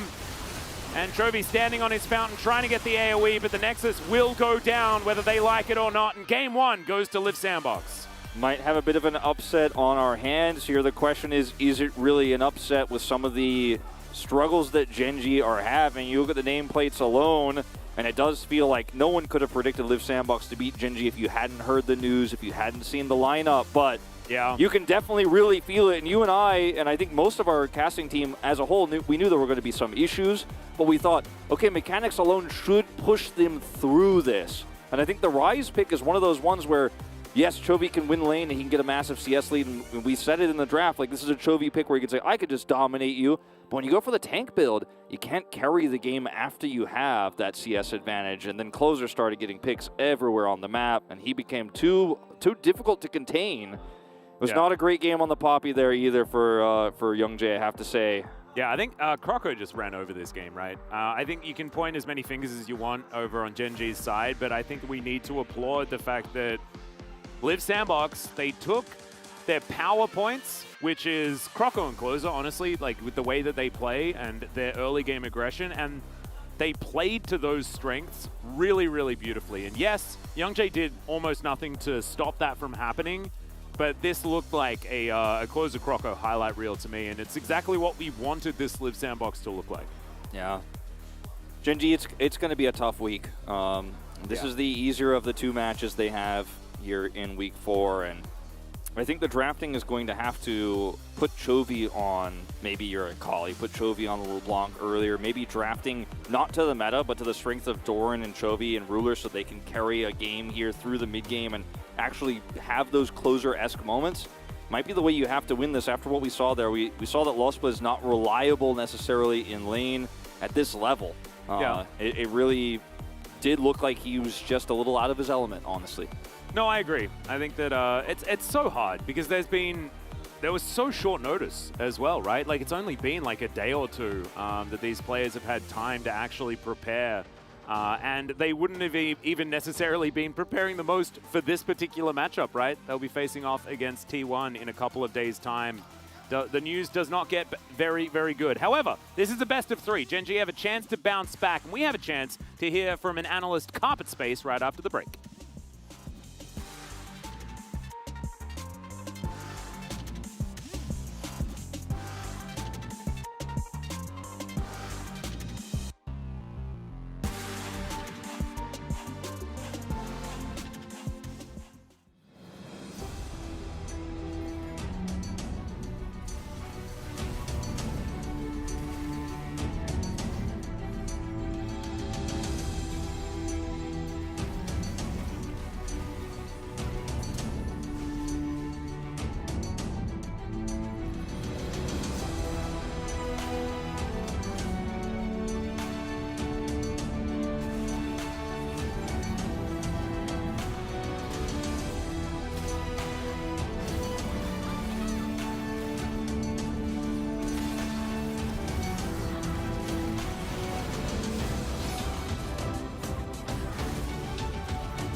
체력이 애매한 이 상황에서 바론을 치는데 같이 안 끌다 멈췄어요. 이 궁이 없어가지고 이거 아펠리오스 궁이 초대박 들어가면서 어떻게 비벼야 될 것 같은데. 월광이. 나 그래도 참 쉽진 않아 보여요. 자, 도무가 기다리고 라이프가 달렸어요. 월광 포화! 아이스! 월광 포화의 트리플 K! 아이스예요 진짜 방금.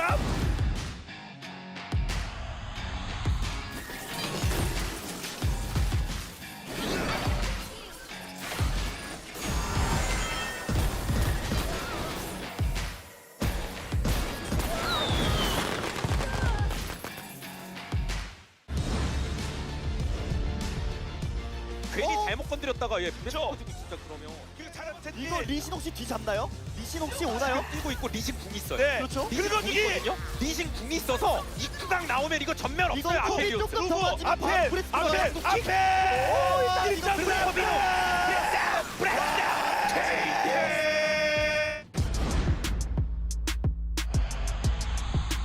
이거 리신 와볼래? 리신 와봐. 기다려. 나 앞에 찾을 수 있어. 앞에 봐줄 수 있어. 호응돼? 오케이.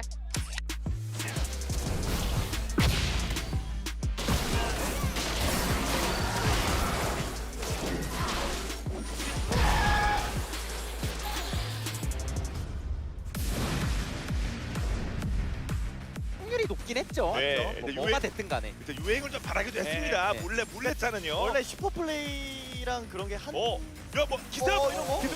궁극기 있어요. 궁극기. 인광고 이게 포탑 뒤쪽으로 갔으면 막히는 건데. 악당이 숨어있는 그림자 속으로 혼자 남겨진 악당이라도 악당인 건 분명하지. 아, 여기 깜짝 등장. 대가를 치러라.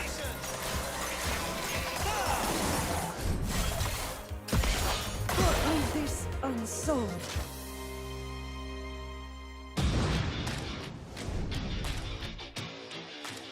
위치가? 캐년 위치가 어? 되게 재밌죠? 위치가? 카르마 전면 없어요. 체력이 카르마가 전면이 없거든요. 그런데 아직은 안 잡혀. 잡아줘야 돼요. 야, 캐년을 이거 위험하죠. 캐년이 와, 게임은 안 끝나게 막아봐야죠.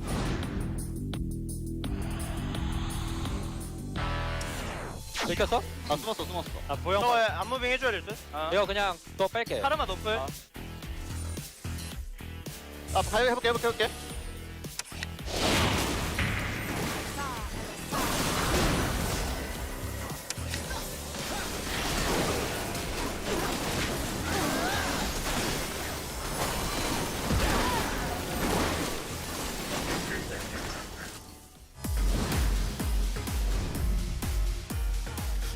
스레시가 어디로 내려오지?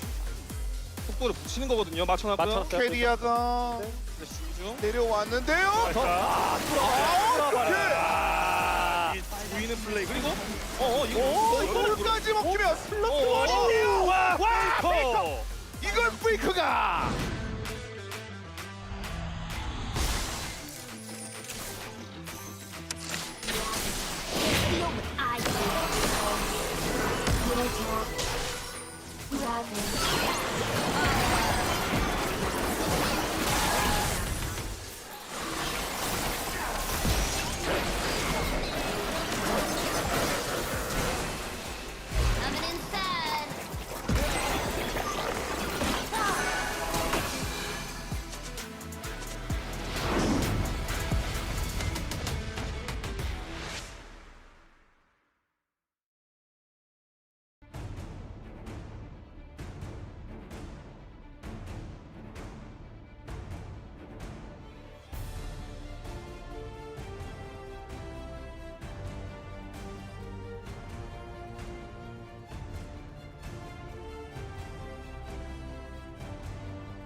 Welcome everybody to the analyst desk. We are here, well, actually, Carpet Space, sorry about that.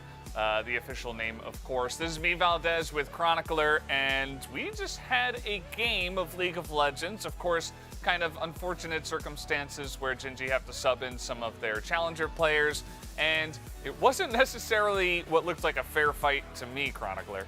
And that's because Gen.G was fighting an apex predator, the crocodile, unchanged through thousands and thousands of years of evolution. The largest bite force found in nature, can reach speeds of up to 15 kilometers an hour. And you might think that's slow, but when a crocodile's chasing you, you'll be scared. And unfortunately for Gen.G, it was very noticeable, the two players that they were missing, because it's honestly, and we can talk about a draft a little bit, but I don't think a draft mattered that much. There were a lot of points here for Gen.G that should have been completely fine. Poppy Nautilus has a really strong 2v2. The 3v3 is good. You have a lot of pressure points that you can find around the map. They didn't matter because they just got run around by Croco and Closer, and they never really got to play the game. I never really got to play the game. I actually really liked the Poppy into what was already showing, right? Yeah. Which was Zeri, Lee Sin, and Akali, especially those last two. Like, it just feels really good. Draft felt okay. We did get Rise last, which I wasn't a big fan of. Ended up doing pretty much 0 in that game, but it's not necessarily Rise's fault. I think it was just mostly the way that the game did go. So, yeah, that was game 1 draft, and we do have a bit of a highlight reel ready, which should excite a lot of fans that are part of the, which fan club is that? Croco fan club, Valdez. Yeah. Yeah, we have the president right here. I've been a president. You know, it's a volunteer position. It costs a little bit of time every week, but we do it with love. Because I think that the most exciting part about this Live Sandbox is that, especially against weaker teams, which generally in the LCK is hard to find, but you do see still how good these players are, right? Like a Live Sandbox that on a bad day looks like one of the worst teams in the LCK will still bully a lot of other teams, and it's easy to forget that. And I think games like this give a really good example of really how little quarter is given, even by a team that within the context of our league is relatively weak. Yeah, there is one thing I would say that's a little bit worrying for the side of Gen G. I felt like there was some tilt factor coming in towards the end. We do know that Doran, when his jungler isn't doing so well, he likes to tilt. Chovy didn't seem like he was very much in the game either at all. There was a lot of times where he's kind of just like farming on his own. And of course, there were some things that happened at the very end of the game, but that's, you know, the game was pretty much over at that point. So a little bit worrisome, you know, how can this team stabilize, especially if later on this week they have to go up against T1? Definitely will be a question. But guys, we do have the highlight ready to go.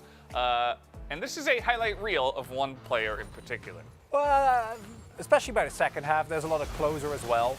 But it really is a combination of Croco just setting up plays. And there's a bunch of times here where he goes in over aggressively and then eventually is going to get blown up. But that doesn't really matter because all of these plays in the long run go the way of Live Sandbox. And you also see the inexperience already in case of lost by inexperience, in case of Youngjae, just really a lack of sensibility of where you should be on the map at which point. And even here, right, like, yeah, Croco, he goes down, but he has faith in the rest of his team. They immediately follow up. And it's these type of skirmishes that you really want with the composition. You want to get your Akali ahead, you want to get your Lee ahead. Both those things really come into fruition. And then right here, and for Lospa, I again want to highlight, this is a player that was on Academy at the start of, or at the end of last split rather, that has only been in Challengers for a couple of weeks and has been struggling there with a completely revamped Gen G roster. But for Youngjae, Croco clearly showing that if you give him a little bit of space, he will run you over. It's definitely a jungler that I think when behind can really go for the same plays and then it doesn't work. Yeah. But he snowballs very well. He does, and I think that would Live Sandbox's recent lack of success. We haven't seen too much of the Croco highlight reel, but we know that he still has it in him. Last summer?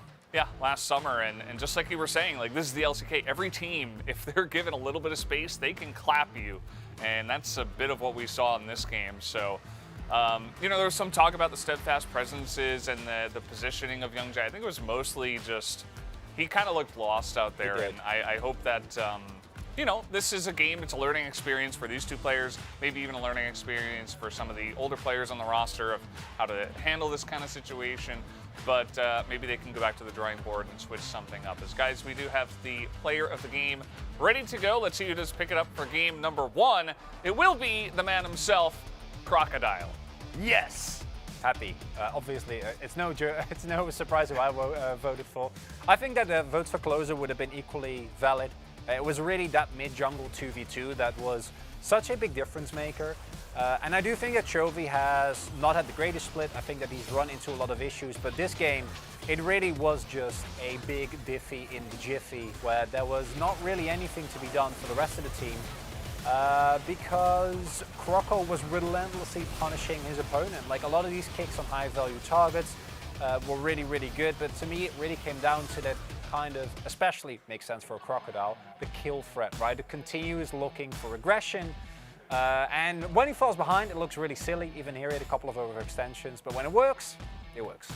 Yeah, and we did have 5 votes for the mid lane. Just want to throw out an Ian KekW, Ian Cast, that is, I should say, specifically. And speaking of which, we do have them right now. Atlas and Wolf, take it away for game number 2. Wow. First he says that it's called an analyst carpet space, and then he throws you shade. This is absolutely ridiculous. I might revolt. Well, if it wasn't for the fact that I learned a lot about crocodiles, which I really enjoyed. Yeah, no, I was kind of into that. Still a rug, but, you know, whatever. It definitely is. You know, it's whatever, like... It's great that we can always win the argument with logic. You know, it's just, it's so easy. Thankfully, we're back to the analytical rug tomorrow. Oh, that was a rare... I voted for the guy who got hyper-fed and carried the game based on the jungler setting him up. I actually usually vote for the jungler in that case. That was a rare mid-vote for me. I just thought Closer really followed up very cleanly, and you could tell he was really enjoying the game and popping off. But red side, actually the choice here for Gen.G, not a shocker considering that they're two important carry players. Doran and Chovy like to have the counter matchup if they can. They like to dominate those lanes. You know that Ruler can pop off in the late game, but he's playing with a little bit of a handicap tonight as, you know, Veronica pointed out, Lospa, very, very fast track to suddenly finding himself on a second place team here in the LCK, playing in front of a big crowd. And he's an emergency sub. It's going to be high pressure. You're going to make mistakes. Yeah, it's and also you haven't been in a good headspace throughout Challenger either, right? Like this is a guy that got subbed out for a mid laner, only in their most recent match. So things not going well down there, and translates into not being in the greatest spot here in the main roster. So there's it's definitely an unfortunate situation for Gen.G, but let's see how they bounce back here in game number 2, as already the bans have come through. It is the same bans from game number 1, Corki, Caitlyn, and the Renekton, and Twisted Fate Akali to be taken off the board this time. Diana and Karma were the second 2 bans after Twisted Fate last time, but Gen.G will remove basically the 2 POG vote earners champions from game 1. Yeah. I'd like to see Youngjae play a hyper, you know, fast farming type carry, or rather type jungler in this game, because in terms of being the matching Krako's rotations, matching Krako's plays and ganks, like he was definitely out of his element. I think putting him on something where he could farm up real fast would be great, but it will be the Xin Zhao. This is a Youngjae champion though. This is the only thing that we saw him really have too much success on while he was in the LCK, so I'm kind of okay with this one. But Croco does have his Diana available, and that is certainly a worry if you're a Gen.G fan, because Croco has definitely had some pretty big carry performances on this champion. Definitely true. And then we'll lock it in here, and the question becomes, what support do we see? I would not mind to see Kale on the Leona again, even blind here. Even though we see a lot more Yuumi, we're seeing, you know, some Enchanter supports controlling lanes for Aphelios, getting Ruler or the Aphelios players into the Zeri quite ahead. I don't think you're worried about that as Live Sandboxer. The engage that you already have with the Diana is already set up by a Leona. Solar Flares were good. But Closer, Aurelia, we didn't get the Akali, we get the Aurelia. I'll take it. Look at him, look at his face. He's like, oh, I'm locking it in. Heck yeah, all right. Aurelia into Chovy is definitely an aggressive choice, as that is LeBlanc. So that's what I want. Certainly fighting some fire with fire here. Mid lane going to be very fun. This is what, I don't remember if I said it on broadcast or if I was saying it to you in the break, but I want to see Chovy on champions like the LeBlanc. I want to see him in an opportunity to really pop off and explode on the Rift here. Not just be a farming tank Rise, but actually be able to show his skill expression, be able to make the Rift his. Yeah. Look for those kills on the back line. Yeah, instead of looking for blue buffs while your Nexus is being taken, right? Like if he's driven to that position again, then it is just going to be sad, right? Like Chovy definitely protected his stats in the last game, but in this one, let's see whether he can actually create all of those issues for Live Sandbox earlier on, and hopefully Youngjae can help facilitate it, right? Because by no means are we blaming anyone on Gen.G, right? Like they just got outplayed by Croco largely in the early game. Closer's follow-up on top of that was absolutely fantastic, but man, Croco really was the apex predator, and it just shows that if there is a jungle gap, it really does it shows. Get drawn out very effectively here in the LCK. For sure. Support bans here on the Karma and the Yuumi, so controlling that bottom side of the wave push and the you know, I mean, honestly, Zeri's going to be happy with the Karma because she can speed up and she's going to have a lot more stability there in the lane. Won't be shoved in as well. But the Leona pick is open now for LSB. It's his most played in Challengers. And it's the one that he likes to play the most, even though he's winless on it in the Challenger League because Genji hasn't had that much success this season. Yeah. But going back to comfort here is always great. You know, I think that's the way to go if you're LSB right now. And also, that does deny a lot of what Kale has to do, right? Like, I think this is a Braum pickup probably, but maybe you don't feel super psyched about that. As Dove back to a favorite as well, as the Tryndamere still up. That was banned in the last game alongside the Braum.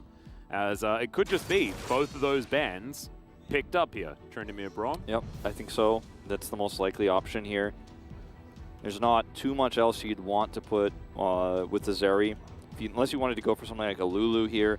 But I don't think you really need that because you already have such good engage. So the survivability that Lulu will give you is not necessary. The Tahm Kench is going to give you both defensive options for Zeri, but also aggressive ones. Can follow up on the Tryndamere Aurelia, Diana engage. No, the Lulu is what they go for. And, okay, don't hate it. Is Fiora for Doran is a statement pick as well. That would be a lot of fun. Small sword into gigantic sword. Let's see who's going to be able to win out in this one. As more of a split pushing style, and this is way more skirmishy from Genji. I really like that up against Live Sandbox. Largely more scaling draft based on what we see in the jungle. And Diano coming through once again. I think if they just tell Youngjae, like, stay bottom side, just always hover ruler LSB, but make sure that they're never going to get caught out, make sure they don't get blown up, make sure they don't get ganked down there alone or dove under tower. And Chovy and Doran, with this draft, should be self-sufficient. They won't need as much help from Youngjae. They won't need Youngjae to survive. Yes, if Closer is being aggressive, maybe he can actually help you turn a kill there in the mid lane onto the Aurelia, especially early. But this allows Chovy and Doran to Chovy and Doran, and then hopefully Ruler should be given enough resources to pop off later on. That's the hope with this draft here, whereas Live Sandbox have a lot of engaged tools. This is an explosive draft. There's so many ways that things can go wrong for Ruler in the back line if they fall behind especially. Yeah, the thing that I'm happier about if you are on Gen G's side of things is the fact that this bottom lane is not going to be as hyper-aggressive, right? Like, the Lulu Zeri aren't going to be able to find these surprise engages in the bottom lane. Yes, you have a lot of disengage ability, the Whimsy going to be very powerful into LSB's Leona, but that is more reactionary. So look to see whether Ruler can create these CS advantages and can get some lane control down there on the bottom side. As Youngjae back on a champion that we know he is far more comfortable on, and that, if you're a Gen G fan, will feel much better. But still, I mean, it's Croco's Diana. He is still, as we just learned, you know, he's got a lot of jaw power and can go at 15 kilometers per hour, which didn't sound very fast, but I think Chronicle is right. If that's a crocodile, moving at all is terrifying. And seems really fast. Well, the scary part about the Croc, man, is you see him, he looks like he's sleeping or he's just sitting there. You're like, that thing can't go that fast. But then suddenly he chomps you. Yeah, and then takes you to the bottom of the river, spins around a whole bunch. I learnt about that as we have a few of them in Australia. We got them in the southeast, the U.S. as well. Is that, are they alligators or are they crocs? Alligators, yeah. I think not really crocodiles. I don't really know the difference. I think there's something about their snout that's a bit different or something like that. The way their teeth are put together, I think, in their snout, yeah. And I think there's, there's freshwater crocodiles and saltwater crocodiles and all that. The freshies are real small. They're little babies. I went swimming with one once by accident. I feel like this is the most K-Kona we've ever been on a broadcast together. I love it. You and I both grew up in areas with alligators and crocodiles. Yep. I love it. Ooh, that was cute. Yeah. A little bit of a sidestep there. We've seen weak spot trolling a lot for the Fioras so far here in the LCK. See if it continues beyond this first one here for Dove. Yep.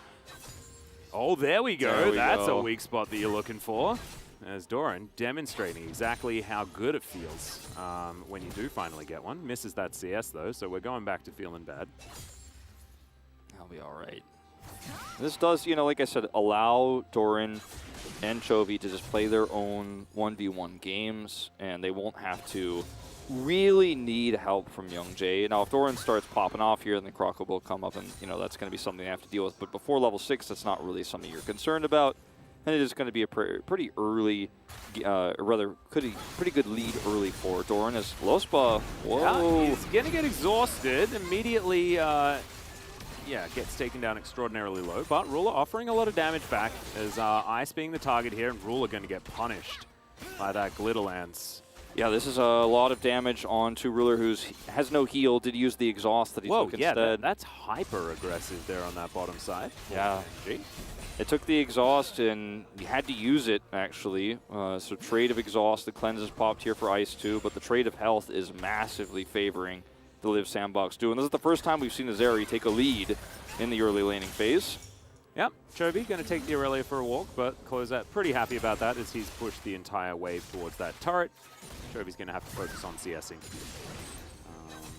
for the next little while, but a lot of pressure here on this top side for Gen.G. Mid lane, fair bit of control for Live Sandbox, but let's see whether Doran can be that big Fiora win condition that we know she can be, right? This is probably one of the premier split push champions in the entire game. And notice too that Youngjae drops 2 wards for him so that he can continue to be this aggressive. Youngjae has no interest in actually looking for a gank or trying to kill Tryndamere pre-6. He just wants to make sure that Doran won't be punished by Croco up here while he's trying to actually shove these waves through. Because look at how aggressive Doran is being, and he's allowed to because of the 2 wards. You see the ping right there immediately from Croco. He's like, I'm coming, don't worry, man, I'm not going to leave you out to dry.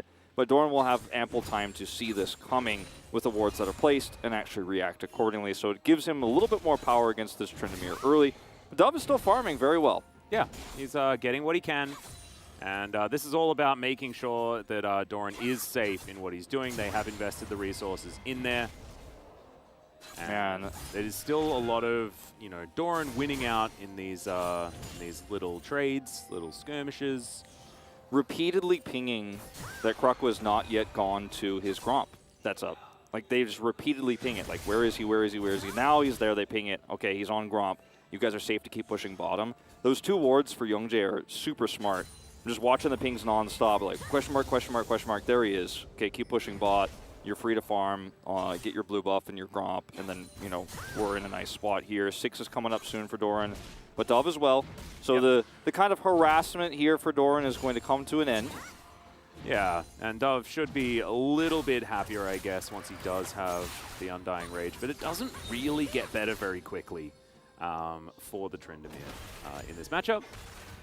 In fact, like, I don't know, man. My experiences as a commentator with Fiora have been dated back a very long way. I remember there was a time where the Oceanic team, I don't even remember which Oceanic team it was. It was in one of the qualifiers for Worlds, and we faced against Elwind, Turkish player, and he played the Fiora and solo won the game, just by himself as Fiora.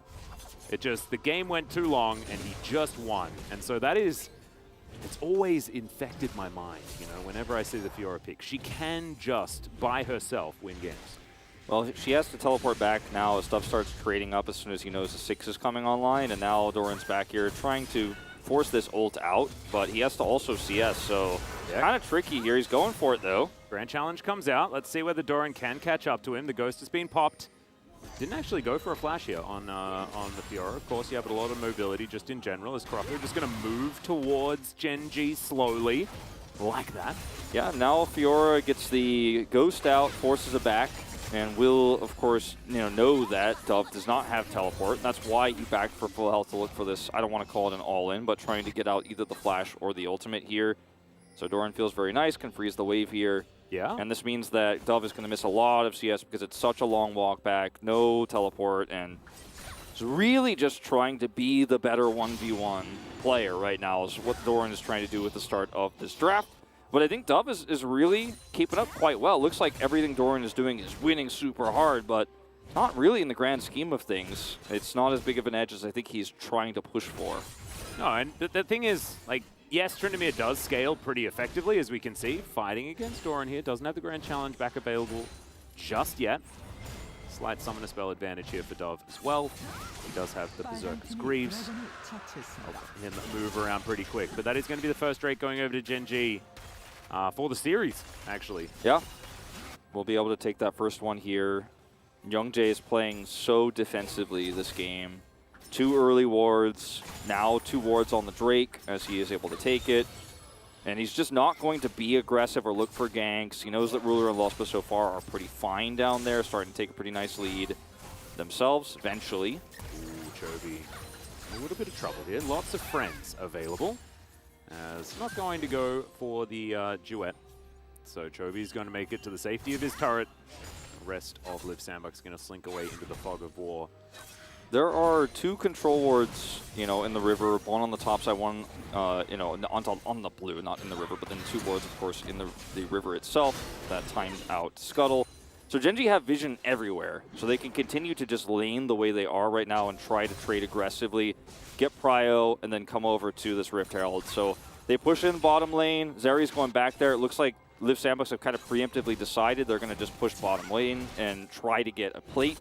And this means that Gen.G can react. They're like, okay, Ice is showing bottom. We can head back down there. It's a big rotation over, though. It's not just Ice. It's also Kale and Croco coming down. So they are really trying to catch somebody on the rotation over here for Gen.G, but only going to find a Grump.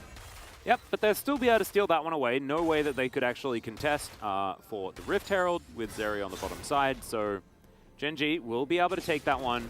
Let's see how much Liv Sandbox can gain from this, as Croco is going to move immediately towards this bottom lane and look to see whether they can get a plate or 2. As Ruler and LSB, yeah, it's going to be really, really hard. 2 versus 3, unable to get towards this turret. Yeah, this is the idea here. Just zone them out of that experience, zone them out of that CS. They will grab 2 plates, so equal already to the Rift Herald in terms of value here, plus some of that denied CS. Catching up a little bit here is the Zeri. Still significantly behind, but that's just how this lane matchup goes. And I wonder where this Herald gets dropped now for Gen.G, because you're kind of on the back foot on the bottom side of the map, don't have prio there, you won't get it back for a while. Might just be given over to Doran, actually, on the top side of the map to give him a little bit more freedom to start side laning elsewhere. I wouldn't dislike it, actually, if that's where that ends up getting placed. I think putting money into the Fiora sounds like a great idea, right? Especially when you're against a Tryndamere that can run away with the game as well, right? Like, these are both very volatile parts of the game for both sides. If there are leads that are, you know, insurmountable for either of these champions, it becomes very, very difficult to win the game against them. Kobe handled that very well. We'll force Closer back down here. You know, Ruler just kind of babysitting a wave, as it will be LSB's opportunity to now go elsewhere, as Chovy is just trading so well against Closer. Yeah. On a leash a little bit there once again, but Closer not too worried about it. Stacks up the Ionian Fervor and should be all right. So many wards in the river again. Youngjae has really given so much coverage. Steals this Scuttle. Steals that one away. Moonfall comes in. Knock up after the flash over the wall. Croco really getting out of there as Chovy was rotating in as well. This is such a night and day difference between Youngjae this game and the last game, and I think it just goes back to what you're saying. It feels like he's so much more comfortable on this Xin Zhao pick. Yeah. And it really shows he's playing defensively as well rather than trying to make plays, so he's not reliant on killing or ganking early, but just making sure that his laners can actually take the edge they were given with this LeBlanc Fiora pick. Yeah, it is also one of those situations, though, where Croco doesn't have agency to get stuff done in the early game. As we can see as well, he hasn't been able to out-farm, as that is a decent stun there onto Chovy. Kale going to move on in. That's a wild growth that you could use, I guess. Doesn't get the knock-up, unfortunately, and so looks a little bit silly. As now Doran trading a little bit. It's just going to be the back from Youngjae. Doesn't fancy the idea of dropping the Rift Herald just there. Looks like they want to drop it down on the bottom side instead now, because they're rotating back over. Zeri will have to back shortly. They know that Kale is in mid and is missing, so they think they can push this through. And I just want to force the plates here into mid. Chovy will be able to teleport back to his wave and won't lose anything here. So even though there was a little bit of extra prio for Closer for the moment, it's all very quiet here in this early game, as he'll take a Gromp on his way down. And I think this is going to be Ruler picking up the plates, as that is about to time out the Herald. So you're going to have to make the call now. Yeah, Youngjae actually walking over some vision here as well, as he gets that control ward into the brush. Notices that Liv Sandbox have so much vision in this area as well. As Ice comes over, looks to try and lock that one down, but he can just skate over that wall, as you can see. Yeah, that's the frustrating part of dealing with the Zeri bot, is she can go anywhere, she can get out of anything. Oh, okay, Youngjae in a bit of trouble here, trying to turn it now onto Croco. Possibly going a little bit overly aggressive. The Extendo Ray comes through there as well, as Ice has to immediately flash get himself out of the way. Solar Flare comes down. Moonlight Vigil not to do too much, as Closer is getting bullied out by Chovy just a little bit here.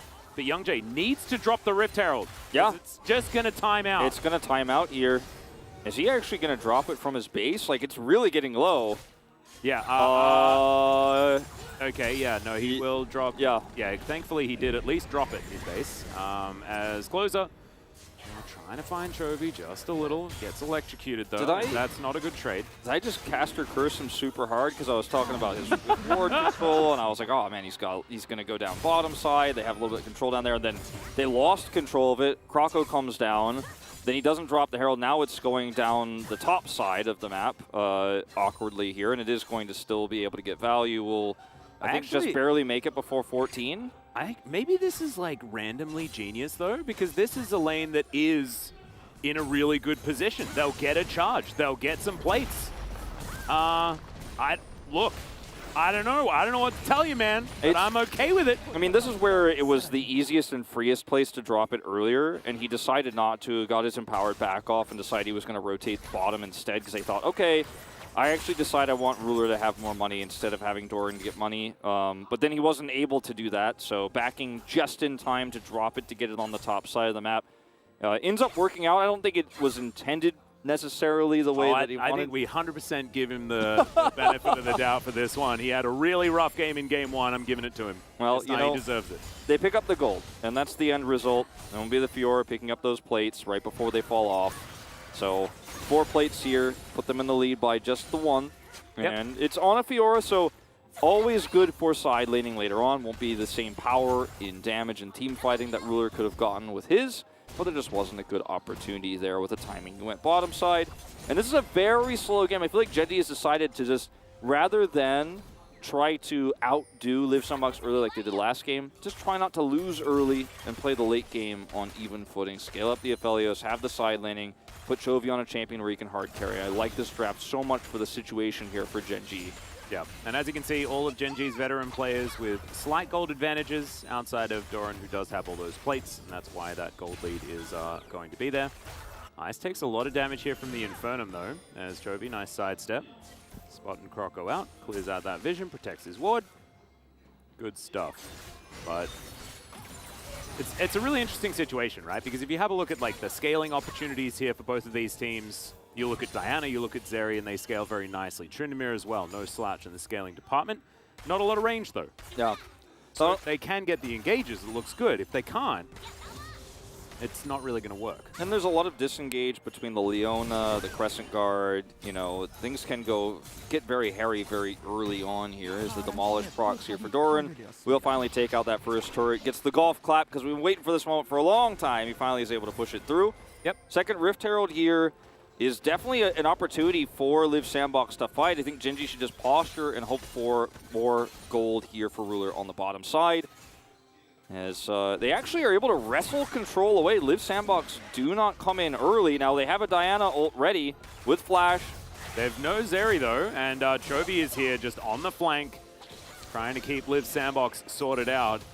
Dove, we know that Herald fights in Tryndamere. It's a dangerous time for anyone facing down from the gentleman that can make himself invincible. As okay, it's a great solar flare there from Losper to start this one up. Could be an opportunity, though, but no, doesn't quite work for Liv Sandbox, and now Losper trying to walk out. It is going to be the Undying Rage to get some work done as over the wall goes Dove, but it's to his death. As now, Closer trying to dash around this one, but it's not going to work. Doran, he's got a better lunge, and he's now chasing after Kale. This is what we wanted to see from Genji. Kale's going to get taken down. Chovy grabs that kill, and meanwhile, yeah, we've got some 80 carries just farming things out on the bottom side while Liv Sandbox have everybody else dead. We talk a lot about the Herald choke, the meat grinder, that choke point that you could fall into the trap of wanting to fight in so much as the team that has control of the Herald. Gen G walked into the ultimate from Croco, like the ultimate Diana ult, the one that you want, the big one, the fat one, and it's still not enough because we're in the early game and she hasn't scaled up yet, and they don't have their AD carry here. So even though they try to lock Croco down, he turns around here, gets the big ult. It's massive how much damage they're hoping to do here, but then where? We don't have an AD carry. There's actually no follow-up here. They put Dove onto LSB, and you trade your top laner for a support here. And it's like, I get the idea, and I know you've got an ult in the choke point here, but you just don't have the damage just yet in this game, unfortunately, Live Sandbox. Gen G are way ahead at this stage in that department. Yeah, and it was 4 for 2 in the end. Rift Herald largely ignored as the dust sort of settles. So those were the first kills to happen this game, actually. Honestly, it's been pretty quiet. 2,000 gold is going to be the end result in favor of Gen G. It's 10 seconds until the third Drake of the game. We've gone one apiece so far. You can see Live Sandbox wanted to get some revenge. Dash Cannon done for Croco. He's got Sork Shoes as well. I think the damage should be slightly improved, as he does, of course, have Flash ult available. Oblivion Orb pretty big for him here, too. Yeah, Closer trying to sidestep some abilities right now. Solar Flare is going to land right on top of him, but he tanks things up quite some time. Vanguard's Edge comes down as well as Closer trying to dash through this one. They are going to pop, but the Zeri's picking up kills as well. Ice will be taken down, however, as Ruler just snipes him, and he gets back to work on the Dragon. It's all business for the Gen G 80 carry. A little bit of a disconnect as to how they were going to front to back this after the Diana ult came through. Closer's Vanguard's Edge was good, but they weren't able to prioritize the correct targets, and unfortunately for Ice, he was on the wrong side of that team fight when they decided to re-engage. Doran's able to pick up 2 extra kills. He's 2-0-4 now, and he is going to be a menace on the side of the split pushing here. Going straight down to the bottom lane, will be able to get this entire turret because he's got the Demolished, going to take it out so fast. And this is the beginning of Gen G owning control of this map. So many wards on the bottom side of the map too. There's no unknowns. Certainly isn't, even though that Croco's over here doing this blue buff. Moves on over, clears out that vision. Gromp will be secured, but it's not going to be wrestling back any control of this one. Yeah, we don't have very much time left on this Rift Herald, but Shirley should get taken down in time. Croco, seconds to go. No ult here. It's up in a few seconds, but I think this would be very ill-advised to actually engage here as Live Sandbox. You're not set up. Ice is not here. You cannot win this fight, not even a prayer. Yeah, well, it is going to be Shirley going down.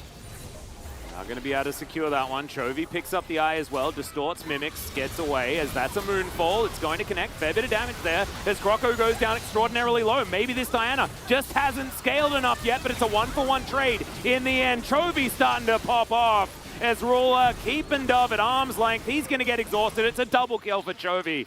And it's starting to feel like Gen and G are running away with it. Yeah, you just don't have the damage on this Diana yet. She's got an Oblivion Orb and a belt and Sork Shoes, as you mentioned, but not enough damage to actually think you can really win this exchange, go into this fight, kind of going ham. And because of the timing of this, it's a 20-minute Baron that stacks up after the Rift Herald will take that turret in mid, and there's just nothing you can do about it because you fought this. If you don't fight this, you walk away, you deal with the Rift Herald pretty well, and Gen G can't get a Baron. But you felt so desperate, like we're so far behind, we have to make this fight work, and it wasn't the right call, and it may have just cost them the game, because this may be the last nail in the coffin here. As this is another fight here that, unfortunately at this stage, you're not at a point where you can actually win this fight without better coordination. As Ruler hits a really nice ult here, and look at where Ice is on this fight. Like, he's back there with Doran and Chovy. That's not where he wants to be, but he's low range, right as you mentioned. This is a big problem, and the engage here is nice with the Diana ult, but Croco is dead on arrival. And he did no damage with it whatsoever. It was like straight into a Leona, who just heals it all back up again. Speaking of healing, the Grand Challenge comes through as well, and even Extendo Beam doesn't do anything, Wolf. They have the, exhaust on the Aphelios too, which makes it so much easier as Closer's in trouble. Yep, speaking of grand challenges, as Doran's going to dash around, grabs himself all the healing once, and just tidies up the Aurelia. Man, Fiora looks broken when she's ahead. Oh, I think we're going to a game 3 here. This one is looking pretty much all said and done. Hullbreaker done now for Doran, so he could fight even better in the 1v1s on the side. Yeah, Chovy going to get Whimsy, but he makes it out. Polymorph, I apologize. As Calibrum going to do a lot of damage here alongside the Graviton for Ruler, locking down the members of Live Sandbox, but they make it underneath their turret. It's not over just yet, but it certainly feels like the drain is well and truly being circled. Oh, certainly. You can hear the slurping sounds of the water going down. Yeah. It's Fiora can just simply win the game by herself, and if anyone goes to try to stop it, then the 4-man here in the mid lane gets an inhibitor, so you're lose-lose. Yeah, that's a great solar flare from Losper as well. As the Moonlight Vigil comes down, Croco is out of here. He's even eaten the Wild Growth from Kale, so that's not going to be available for any sort of re-engage. Dove can't lane against Doran. In fact, no one can lane against Doran. He's just way too strong. And you can't kill him with a group up for the same reasons that, you know, Hullbreaker caused a big problem for our previous teams to deal with the Graves. You can't now deal with the Fiora. She's not quite as tanky, but she's going to teleport back with a new item. I don't know what she bought. I don't know, but it's killing Dove real fast. Oh, dear. We need to put the items back on again so we can see just how disgusting it is. Like, what did he get? I want to know. I think the Korean casters are guessing as well, but I don't know how much gold he had because he just bought the Hullbreaker, so he might just actually have, like, an extra piece. Yeah, he got the hammer. he got a hammer and a pickaxe. He's actually given up on League of Legends. He's going mining, just seeing whether he can try his hand at more things, so that we can also be the best at those. As now Gen.G just going to go back for that last empowered recall, and we're just going to watch Doran hit closer a bunch of times with his fencing sword. Gets all 4. Easy cleanup. Man, I mean, it's not even just that Doran was here catching him. He was way overextended. Like, all of Gen.G was there. Yeah. Like, Lospa and Chobi were like, you got this, right? I don't need to help out, right? Like, add it to your solo kills. Speaking of adding to things, that Death Stance is now completed, and so Doran is just way too strong. Look at the experience. Dove is the only one who's, like, Youngjae and Ruler are ahead of Closer here. It is a bleak outlook, let's just say. Yeah, thank you very much, 8-Ball Wolf. Appreciate that one. And look, thankfully for Live Sandbox fans, there is another game after this if they lose, right? As we check out the damage dealt, man, Doran is really... He's picking up this game by its bootstraps. If I'm an 8-Ball, I need to get a firmware update so it doesn't say ask again later, because there is no ask again later on this one. There is no ask again later. No, there isn't. Well, there might be a later, but I think that the outcome is going to be the same. Oh dear. Gen.G, we'll see whether they do wait. Like, I hope they don't wait another 2 minutes for this Baron, because I think that with 2 open inhibitors, they should just be able to get some pushing happening, especially with Doran available. Especially if, oh dear, nice. Yeah, he just needs whatever gold. That Radio Futures his way up. Whatever gold he can get is what he's so desperate for right now, and that he got the wolf. Yeah, he did, and he will tell Dove to give him these minions. He's like, don't you dare. I need everything I can get right now. I do need a Hurricane eventually if we're going to have any prayer of winning this game. And, you know, for Gen.G, you're just waiting for that Cloud Soul to spawn. And, again, now last time you split 4-1, you got inhibitor turrets, 2 of them.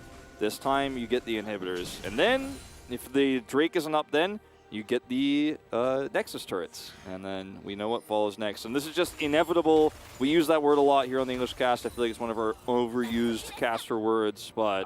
it's between a rock and a hard place, I think. No, that's mine. That's mine for sure. Oh, no, I was trying to use it in context, and I just didn't manage to, not going to lie. I apologize. But yes, no, that one, that's ours. Like, we use that all the time. I think I used a trash compactor reference to mean that, to try and avoid it, which was even worse. 3PO is not common Live Sandbox. Yeah, exactly. They are not going to shut down the garbage smashers on the detention level. Yeah, no, please, just shut them all down, Wolf. No more rocks or hard places. Right now, Croco is trying to get on the gaffy stick. It's not going to happen. Oh, man. As long as he can get to the Tashi station, I think he'll need some more power converters after this one. As Gen.G, yeah, they're managing to at least get these waves pushed forward, but it is just going to be a waiting game. Another 20 seconds until the Baron is available, and there's no way that Live Sandbox can leave their base. So that is going to be the next opportunity for Gen.G to get a push going, and with Doran 306 on the Fiora, and with Baroned up minions and a Hullbreaker, it is going to be very, very difficult to stop him from just ending the game. Yeah, they don't have amazing siege per se. Like, they have good wave clear, but they can't just walk down mid and end the game, because their team comp also doesn't have great engage, just all in on top of Live Sandbox and win because their wallets are that heavy. So they have to just, like, win by 1,000 paper cuts with this 8,000 gold lead. Well, Lospa, thankfully, he has Eclipse this time, so that's going to save him. No Fnatic brushing here for Liv Sandbox. I like the idea. Just casually trying to kill the Nexus over here. Yeah, this is the Fiora situation. If Fiora comp gets ahead, this is what happens.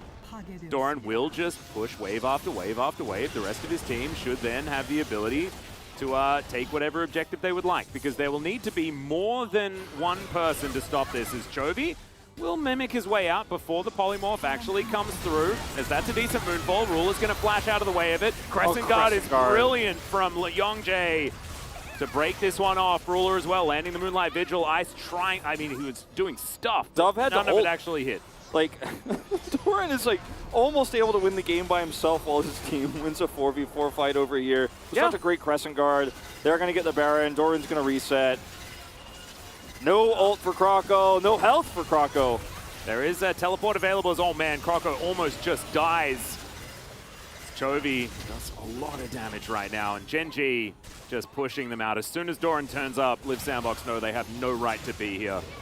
And the Baron will go down. It is certainly taking a lot longer than I was expecting. This lead has been pretty gigantic for a very long time, It's but 10 Genji now. not allowing themselves to fall into any traps and throw this game away. This has been the most safe win, the most technical League of Legends that you could have with a comp like this, where there's no showmanship really. It is just the cleanest, safest way to kill the Nexus, man. If this was a Doran like going through a base gate and then just killing Nexus turrets. He's got a 4,000 gold lead, by the way. Yeah, on his own. I don't know why we're looking at the total gold. I don't think he wants to It's go. Like there's 9,000 gold gap. Like obviously these numbers are going to be silly. I think he wants to 1v3. I don't think he wants to kill the Nexus per se. But now he's like, well, maybe I will. They all just get by him. He is coming over here to look for Kale. Yeah, there's the grand challenge. He's issued a challenge against Lulu. That's not very fair, is it? As he's going to riposte. Okay, let's see whether they can actually lock him down. He does take a lot of damage. Oh, no, that's the double kill. Tries to get out of the way of all of the skill shots and does so. Youngjae bounces on top of this area. It's a double kill for Chovy as well. And Kale is, in fact, the only one left alive. What?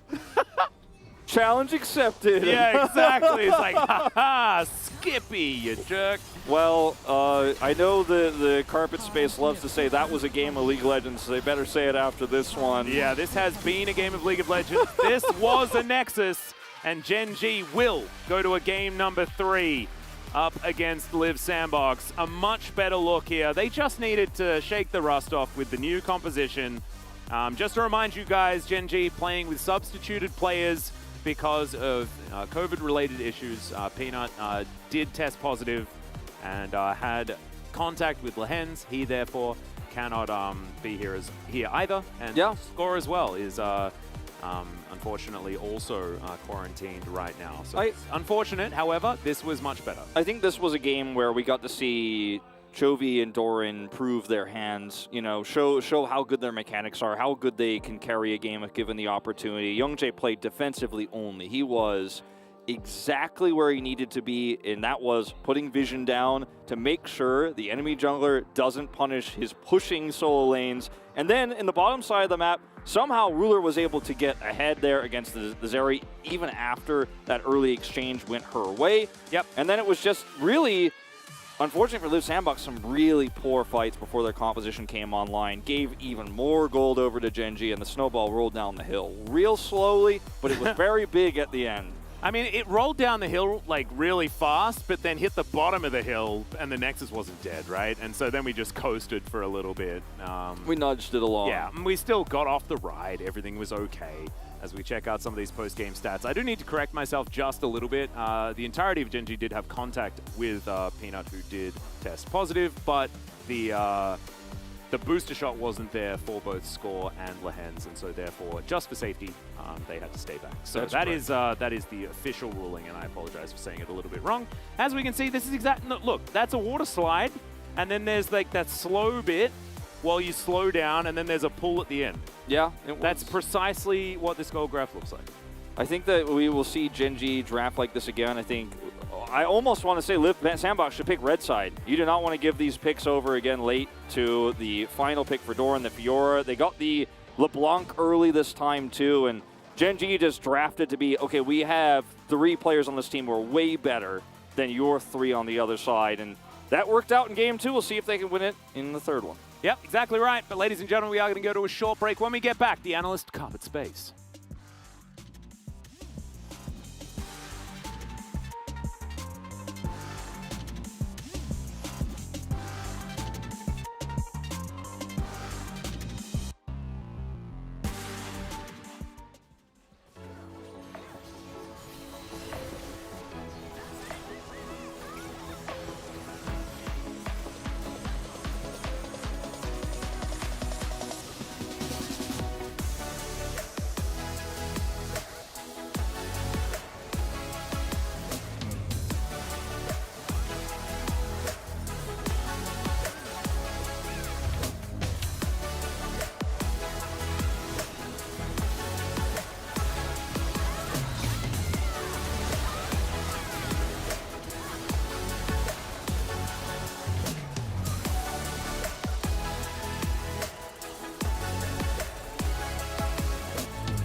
나도 보이면 그냥 공 박을게. 세리. 다이애나 마크 중이야. 다이애나 존나 빠졌고. 다음에 좋아. 나 다이애나 볼게. 다이애나 노플. 나 넘어가 볼게. 나 넘어왔어. 끝났다. 나 한턴 빠질게. 나 미드로 갈게. 해자. 미드 바텀으로 가자. 나이스. 잘했다.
When the sky falls and the sun turns black, when the earth halts, then don't look back.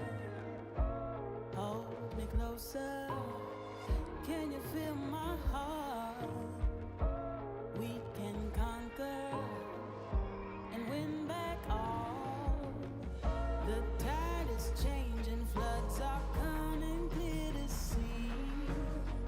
The page is turning, can you feel this energy? Light breaks through the darkness, they are fires in the night. Nothing can break us when We run on the edge and across the flames. The world we knew is not the same. Feel your soul, feel your desire. Walk through the fire. Leave this place and watch it burn. Let the king and queen return. See the sun so bright and high. We walk through the fire.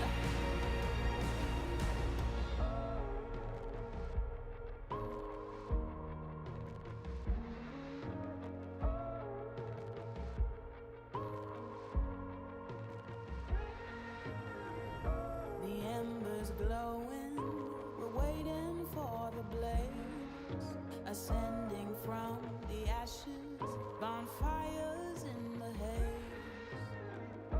Standing tall now, your feet are on the ground. You fought your demons, nothing breaks you down. The tide is changing, floods are coming clear to see. The page is turning, can you feel this energy? Light breaks through the darkness, they are fires in the night. Nothing can break us when we rise. We run on the edge and across the flames. The world we knew is not the same. Feel your soul, feel your desire. Walk through the fire. Leave this place and watch it burn. Let the king and queen return. See the sun so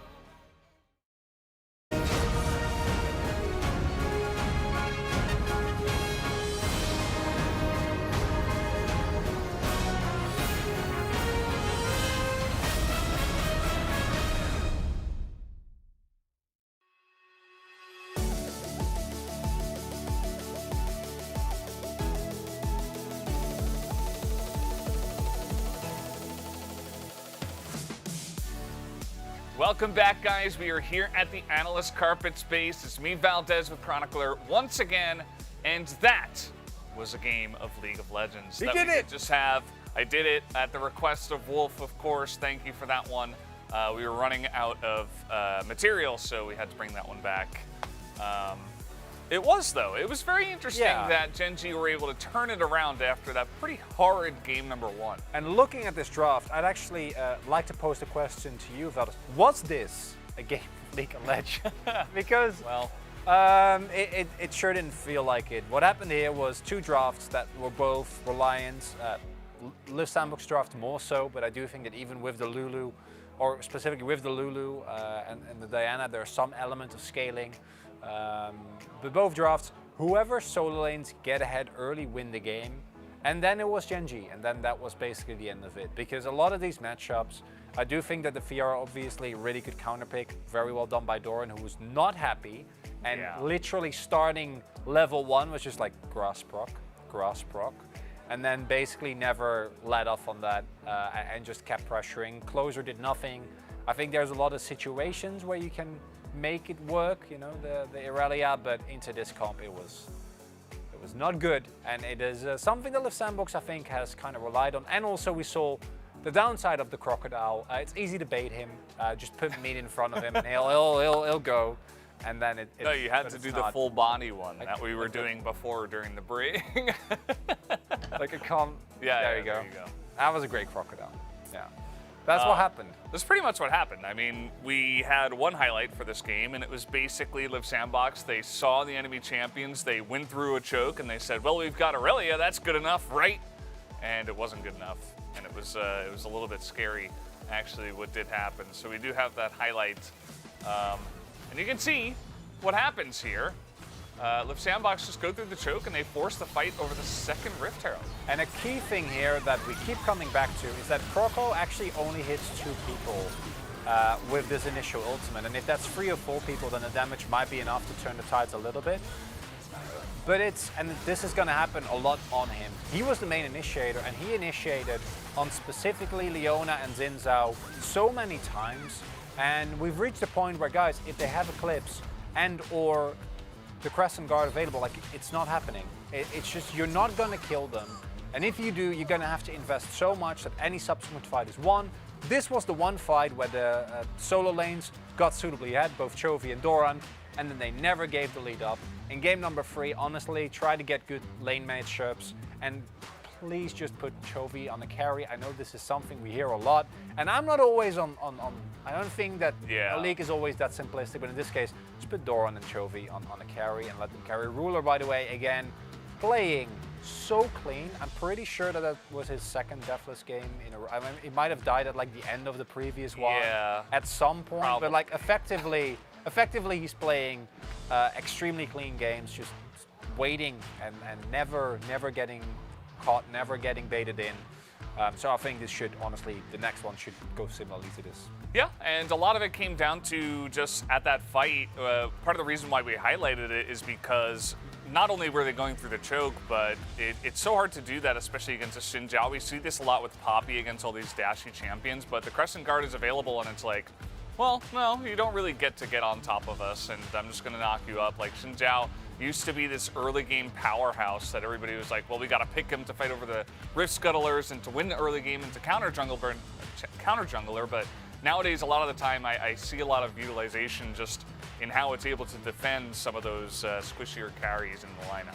And we would have done a lot of highlights of the rest of the game, but it was honestly just Doran pushing waves and doing so very well. Don't get me wrong, he did it well, but that's kind of the nature of Fiora that gets ahead. The casters already talked about it a lot. It was just, with that pressure, you can't really do anything, unfortunately, especially not with the limited hard engage that they had. Yeah, he built a Hull Breaker eventually.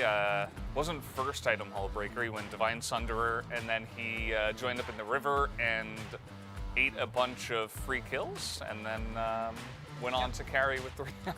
So, guys, we do have the POG ready to go. Let's see who does pick it up for game number 2. It will be Doran. Now 500 points. He has secured 5 POGs for this Gen G team. And obviously Chovy was the obvious alternative, but the key thing to me with the Doran Fiora pick is that Fiora is a pick where if you don't play the way Doran did here, the champion does actually nothing, right? There's a reason why we don't see her a lot, is that if you don't get fed, you can never really do what's Doran doing in these fights, where you can actually play the way that he does, because the sustain and the relative tankiness that he has available to himself here is in large part due to him being so far ahead of the curve and being able to just push that lead. And if you can both side lane and group on the Fiora, you know the game is won. And you can see it here in the 1v1. At this point, obviously the game is already in a disastrous state, but even previous to actually proccing his ultimate, he's like, yeah, I'm just sustaining through this. Like, I don't care at all. He doesn't even riposte. He's like, nah, I'm just getting in there, auto-attacking. He will join Gumayusi and Dread there at the second place post, right underneath Canyon, who is 200 points ahead of all the 3 players there. Let's see the vote here, 10 out of 13. We did have 1 vote for the mid lane, and actually 2 for the jungle. He had good sweeps. Yeah, I thought it was a good redemption game. I thought it was a good Xin Zhao moment as well for that game. But we'll see if game 3 gets a little bit more interesting, guys. But for now, I'm going to hand it over to Atlas and Wolf for game number 3. Thank you, gentlemen, on the analyst rug. Absolutely fantastically done, and I'm glad that we managed to give you a bit of that material. It was indeed a game of League of Legends. That's why we're here, as we're also just waiting for this game number 3. Let's see whether it is going to be, once again, Gen G being able to get these solo lanes advantages. Yeah, I think that's the name of the game here. Don't play anything too complicated. Don't play anything that's very technical or slow scaling or side laning. You know, for Chovy, like put Chovy on a chamber where he can do damage. Put Doran in a position to where he can carry team fights as he gets ahead early.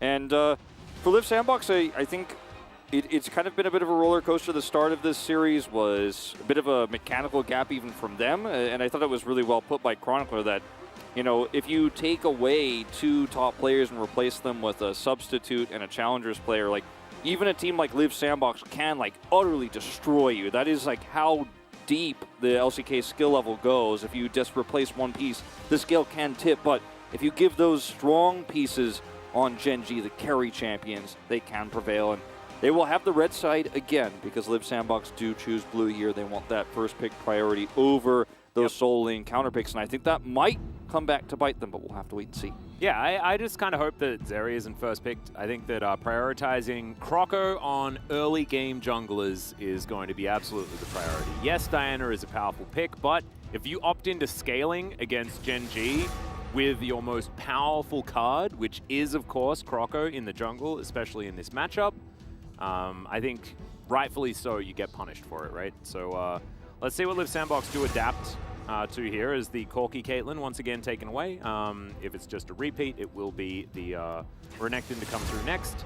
And Twisted Fate is still left up. Was, of course, a pick that you'd often have to ban against Live Sandbox when Fate was there, but Closer is now the one that's in the mid lane. You still don't want him to have the champion, but still, they're going to ban that one away themselves. Ban it away themselves. Definitely don't want Chovy to have that. And that is one way you can get the whole team snowballing really, really early. I think Live Sandbox think that they chose red because they've gone the classic red side bans, which is weird. They really have. I think that Gen G here can just ban the Zeri if they want, but maybe they're not afraid of playing against it anymore. So they'll ban the Leona instead. I actually really, really like this because now you've taken away some of the really great engage tools that Sandbox have been somewhat reliant on, even though it was, of course, LSB played it in the previous set. Yeah, but he won, so able to give a bit of a nod to that one as there it is again. 3 in a row. 3 in a row, and it does feel like it's glaring at us as this pick that is so polarizing right now here in the LCK, and it's been extremely high priority every time it's been given over. It's been snatched up pretty much, with the exception of Gen G ignoring it earlier. So see what Gen G want to respond with here. I wouldn't even mind a LeBlanc prioritize this early for Chovy. He worked extremely well in it last game. Get Young Jay on the Xin Zhao, which means he's going to have that same sort of control early game and is going to be able to provide vision for his solo laners, as we saw. And yeah, he did a great job of it in that second game. I like there were a few votes for him. I think the Xin Zhao, the ban here is actually really, really smart. The Aphelios, certainly something that you can go with, not wanting to priority pick a support or anything like that right now. They want to answer with that support option. Or just lock away LeBlanc, I guess. Yeah, I mean, I think the LeBlanc is probably going to be where Chovy comes through here if it's not picked up for Closer. And Closer has played some LeBlanc games in the past, only one this season so far. And actually, this is a great response because now you're taking it away from Chovy, and we'll kind of mute some of that power level. Chovy has a wide variety of champions he can play instead, so this is not a situation where Chovy is like Dunzo because they took the LeBlanc away, but it does feel like a strong pick considering this not only is good for Closer, but is a denial. And I think that we will see that support pick for Live Sandbox locked into this slot here. The question is, what will it be? Karma's still open here. Yeah, I think I wouldn't mind the Karma. Nautilus to be picked alongside just to deny it from Lospa. We have seen this as one of the options into the Zeri to try and lock it down. They are going to take that one away. So we have seen this before. The good old Nautilus Zeri lane. Something like a Vex wouldn't be too bad here for Chovy, I don't think. You have a lot of engage opportunities with that. You can follow up on the Xin Zhao. Great counter pick to the LeBlanc. It's not a hard counter, but it's been picked as a response to LeBlanc so much because of her passive and how it works with the dash. So that's where they're going. And that's one of the things that you can do here as Gen G is go, oh yeah, well you're going to take my LeBlanc, but I'm going to have the answer. And now you already have one winning solo lane where you feel very good about Chovy versus Closer here in this matchup, and then your red side, so you get to beat out Dove on no matter what he picks as well. So your red side here as Gen G feels amazing, which is why I'm surprised Live Sandbox gave it over to them again just to take a Zeri first pick. Yeah, and the Zeri first pick didn't work the last time around. You don't have a lot of control in the lane, things like that. And now Gen G are free to ban away a lot of what Croco wants to do. So the Jarvan I actually thought might be an option as far as that third pick. I was thinking about it. Deciding to lock down a bottom lane as far as priority is concerned does make some sense because that is a lane that they can play through. They've showed that already. Gwen taken away here from Live Sandbox. They're not really paying too much mind to Lospa right now. Live Sandbox can go for a follow-up ban here on Tryndamere and pick up the Graves. And then it becomes a little bit more difficult for Doran to dominate because Graves is so survivable, but he can still run into the same issues into a Fiora or a Camille, for example, or even an Aatrox if Doran wants to go old school down that route. And I wouldn't put it past him considering that this is the kind of state that Gen G is in with this emergency roster. The Hecarim ban is one that it's an old favorite for Croco, and it's also getting very popular in solo queue these days, so not shocked to see it. Allow the respect. Well, it's seeming to me like Tryndamere might be opted in for from Dove if it's left available. Certainly, Doran can just go and try and pick that one away if he'd like, but does put them pretty short range into what Liv's Sandbox have to offer. But still, it's too tempting not to opt into, and it's going to be locked up here by Doran. Now you're really caught in quite an awkward spot as Liv Sandbox, because Dove's champion pool is not very wide. His second most played is the Gragas. The Trundle is going to be great for eating away some of those resistances and breaking through that front line with Zeri and LeBlanc, so I do like it. Also good early game into the Xin Zhao. Yeah. Skirmish against him with the Chomp. But I'm worried about what Dove gets here. Like, the Gragas is not fantastic with this composition, and the Kled is also very, very risky. I think this is probably a troll or something, but even the Jace has a lot of poke, right? And then you could help set up the damage there for the Zeri. Ooh, Jax, there we go, all right. Dove is fighting some fire with fire. Man, we've had some real split pushing options for our top laners. I've really enjoyed it. So Jax versus Tryndamere going to be the matchup. Definitely a tougher one here for Doran this time around. Alistar, I was going to say Alistar or Lulu feels so great to be able to help peel for the engages when you see the Trundle come through, the Jax come on top of you. You could wild growth, but we're going to take the Alistar route, which can also knock away the Jax or Trundle when they're trying to set up for these engages and split the team in half. A lot of power in this pick. Can survive through the CC as well with Alistar's ultimate. Yep. It's a rare pick these days, but Peter found success with it, and now it's coming in as kind of I think a little bit of comfort maybe for LOSPA here, but also just very nice into what Liv Sandbox is running with all these supports banned away. Yeah, I like it with the amount of dive that Liv Sandbox do have. You know, Nautilus trying to dredgeline his way in, the leap strike from the Jax, and distortions and things like that. Pulverize will get a lot of value defensively for LOSPA, but let's see what he can actually do proactively on the pick as well. Would be very interesting to see how he's going to go, but this is a much better roster, much better composition as far as getting that earlier priority in mid lane and the jungle as well, if Croco can really get around the jungle and allow this Trundle to make a bit of a rougher time for Young Jay. But still, there are a lot of tools here on the Gen G side, and once again, it's Ruler on Aphelios, and he was so clean. And the solo lanes are where we can have things really fall apart very quickly for Liv Sandbox if they just get outplayed, if they just get gapped, you know, by Doran and Chovy. That's where things can really start to snowball once again. I think in that top lane especially, we'll see some solo kills. Yep. One way or another. Let's do it. Let's get onto the Rift here for game number 3, the final game of the evening. Liv Sandbox back on the blue side for the 3rd time in a row. See whether they can get this win against Gen G. Gen G desperately wanting to close this one out. They've already dropped that one game. They want to try and catch up to T1. They're not going to be able to do it here, especially not with a loss.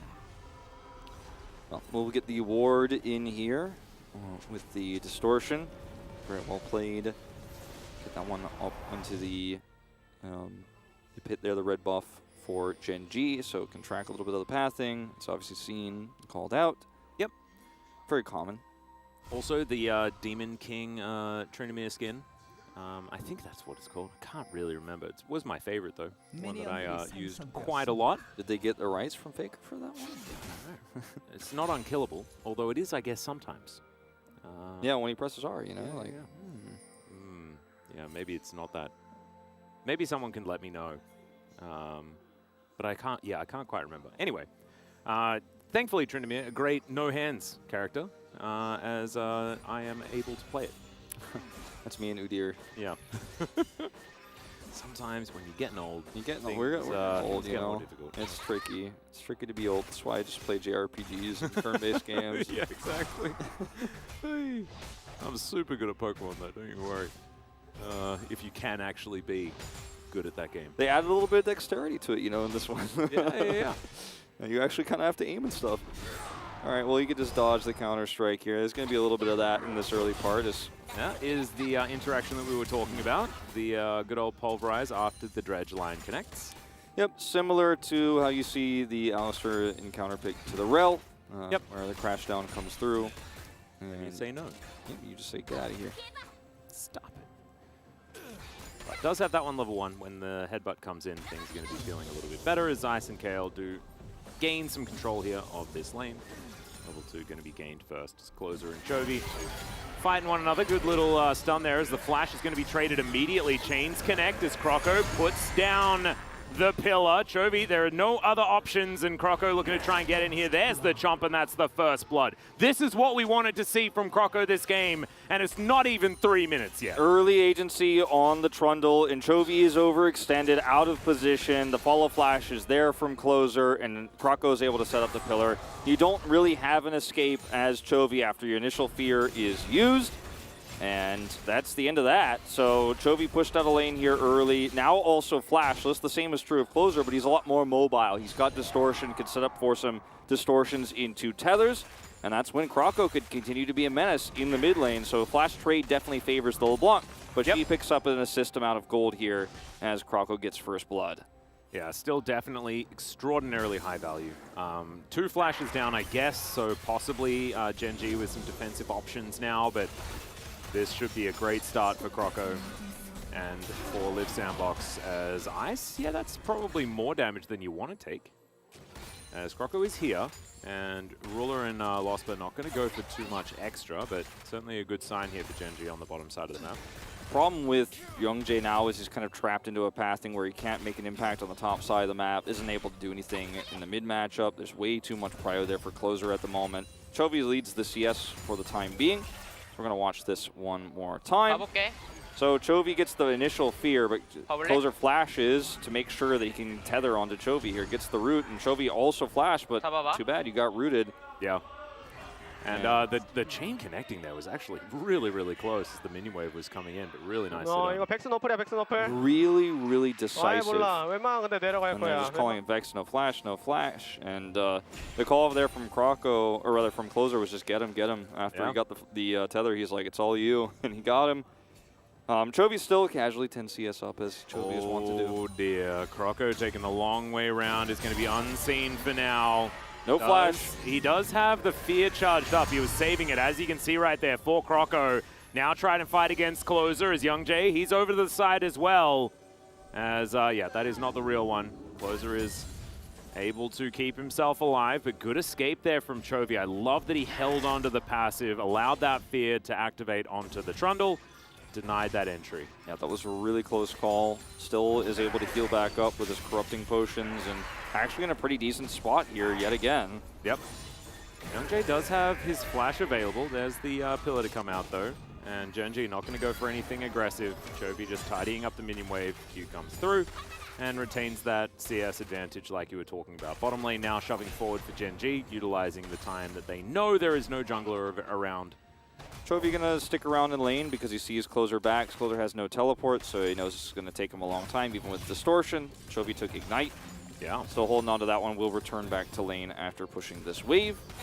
And I've seen a bit of the Ignite being taken by the Vex. Yeah, it's really nice because you can, you know, when the all-in comes through from the LeBlanc, sometimes just turn it around. And the Ignite helps you burn through, you get the fear off, and then you actually win that exchange and then start to get a massive lead. Chovy has a CS lead, which is quite substantial, but the bottom lane down here is starting to, again, early game on this Zeri pick, struggling a little bit. Yeah. Something that we're getting used to. Even Doran actually having a good time. So this is another story of Gen.G's lanes just doing a lot better. Youngjae as well. He was not as, active when it comes to the early stages, but is certainly able to hoover through these camps. And so Gen.G arguably in a better spot than they were this time last game. Although Dove finds a very nice counter-strike onto Doran, but he's level 6. And no, ult still available for Doran. But yeah, Dove did use the Grandmaster's Might. Definitely a very impactful ultimate. You can always see when that one is used. And I'm being very sarcastic. He used it, so Doran is just kind of like, all right, well, if you want to come at me again, I've got mine still. Both flashes available here. He's just going to sit back and take the wave. And You know, I mean, everything is going pretty well here for Gen.G outside of that initial pick onto Chovy, and Chovy doesn't really care because he's still able to maintain a CS lead, and it's just 400 gold onto LeBlanc, which is significant. Yep, but it's not the end of the world. We're really just sitting at an extremely even game. You could feel how tense this is because Gen.G is playing with this emergency roster. They really don't want to drop this best of 3. They're playing so carefully. Yeah. And you can see the solo lane's certainly doing very well. Let's see whether it all can be tied together. My eyes are going to be on Losper just because Alistar is such a playmaking champion. And he does have an opportunity now to really get something done here.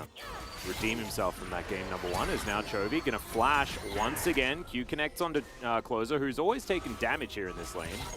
Just not quite able to lock down the kill. He's just trading, Chovy is trading a lot of his health there for the flash, which means that he has a lot more lane presence to keep winning the CS exchange. Now Youngjae's coming over, and he can push this even further. And they can actually look with this mid prio now for a Drake take. They also have this prio on the bottom side, and it would be awesome to see Gen.G rotate over there and grab that Mountain Drake. They could even fight for it too. They're in such a good position to do so because the turret is, absorbing all those minions. Closer has low mana, and this is exactly what they're going to do. They also got prio back up on top side, and this might just be Gen.G getting one objective after the other here with the small advantages they have in just this early laning phase. No, exactly. This is looking so much better than what we saw in game number 1, right? Like, it looks like Gen.G have put their serious pants on for this one. As Kale and Croco find out they are on vision. That is going to be tidied up. It is going to be a reset before any attempted Herald. Shelly's only been there for about 50 seconds thus far. And it's likely that we do see a little bit of attention given over her way. Zeri moving down towards that bottom side though, so Ice not going to be available for a Herald fight if it does happen. And you can see Croco with the inside track going to move up there right now. Yeah, it looks like we're just going to see Gen.G look to hover bottom side instead, and with the rotation up from Kale, when they see that he's not here, they can actually even look for a dive play onto the Zeri, and that's when Ruler gets all the plates. You see the lane swap, so this is actually very, very risky for Ice to be up this far, and they know now the Nautilus is there. Ice, you've got to get out of here. Yeah. He realizes it, but it might be too late. Yep, there is the flash. Good flash. Oh, doesn't manage to get the follow flash onto Ice, unfortunately. With the flash pulve, but still getting the flash out of Ice, definitely good. Still going to mean that the plates go to Ruler, though. And bought a lot of time, though, and he actually sticks around. They're rotating over here. Yeah, Closer finds himself a chain onto Youngjae as Wind Becomes Lightning is going to be there. 2 plates now. The Shelly equalization certainly coming in, but Ice able to get back towards this minion wave, trying to claw back some of that experience that you can see that he lost already. It's a big win for Chovy, too, who has all that LeBlanc pressure relieved during this moment, as Closer is forced to go down there. So yep. Chovy's sitting at full mana. Just very happy with how things have gone here. So Drake lead here for Gen.G. Small gold lead, which will be shored up by that first Rift Herald and the plates that will come with it. And it's really hard right now at this moment in time to judge who's further ahead. We would have expected to see... We see a little bit of a trade here. Yeah, nice little chain to connect onto Chovy, but now he's got that fear available, and things relatively even as far as that trade is concerned. He still has his ult and he has Ignite, so a lot of respect has to be shown here from Closer. It's really tough to say if this Trundle pick has really done enough. They got first blood with it, but they haven't really been able to keep up the lead, and now objective control is going to go to those with lane prio repeatedly in this mid-game, and Gen.G have just had that in spades so far, and it gets easier and easier here. Once again, Ice is out of lane, and Ruler is pushing the bottom side of the map. Might even be able to secure another plate here if they make that same rotation bot. Yeah, I'm looking forward to see where this Rift Herald goes, because Croco, Rift Herald can get you more than the 2 plates, right? The initial charge certainly does get you 2 plates. However, you can also use the Rift Herald to keep the rest of the wave alive and guarantee more. So Croco's going to have to do that if they do want to make this Rift Herald actually worth it. As Doran tidies up that ward before it disappears. And now he's looking for a little bit of a back timing. Yeah, looks like the Rift Herald drop location is going to be the bottom side of the map here, but, you know, with the rotation coming down here from Youngjae, I don't think they'll be able to get more than just the 2 plates here, but it is Zeri, and she does eat through this turret very, very quickly. Yeah, might be an opportunity here as she gets a beam through. Looks like it isn't going to be too much more, but still decent. And Ice, every bit of gold that he picks up, definitely going to be valuable. Right now, 10 CS behind, not too much. But Ruler had picked up those couple of plates, so this equalization certainly very, very good. Don't forget, Chovy is something they have to consider when they don't have vision. Every time Chovy is missing, they have to back up. They have to walk away because his engage range is so far with that Shadow ultimate. He's going to be able to come in there, get on top of a carry, fear them, and then the follow-up damage is so easy. You have the lockdown there with the Alistar too. Works so well with Vex in these skirmishes, so a lot of respect has to be shown. You do see the rotation back down there for Kroko. Yeah. Chovy not going to get chained this time as Closer just tidying up minions. Knows that Youngjae is in the vicinity. It's a really, really passive game between these two because it is a game of snowballs too, this one. Like, things are going to get very out of control. If you get a solo lane or solo kill in the top lane, then suddenly the enemy solo laner has such a big problem keeping up with you. So that's why you're just seeing Counter-Strike traded for spin over and over and over again. The CS difference is 2-1 at the moment. Wow, that top lane so incredibly far ahead is Dove once. Every time a Counter-Strike, it's a spin. Oh, wait, no, never mind. Oh, no, he's back again. So 1 CS diff, 0 CS diff.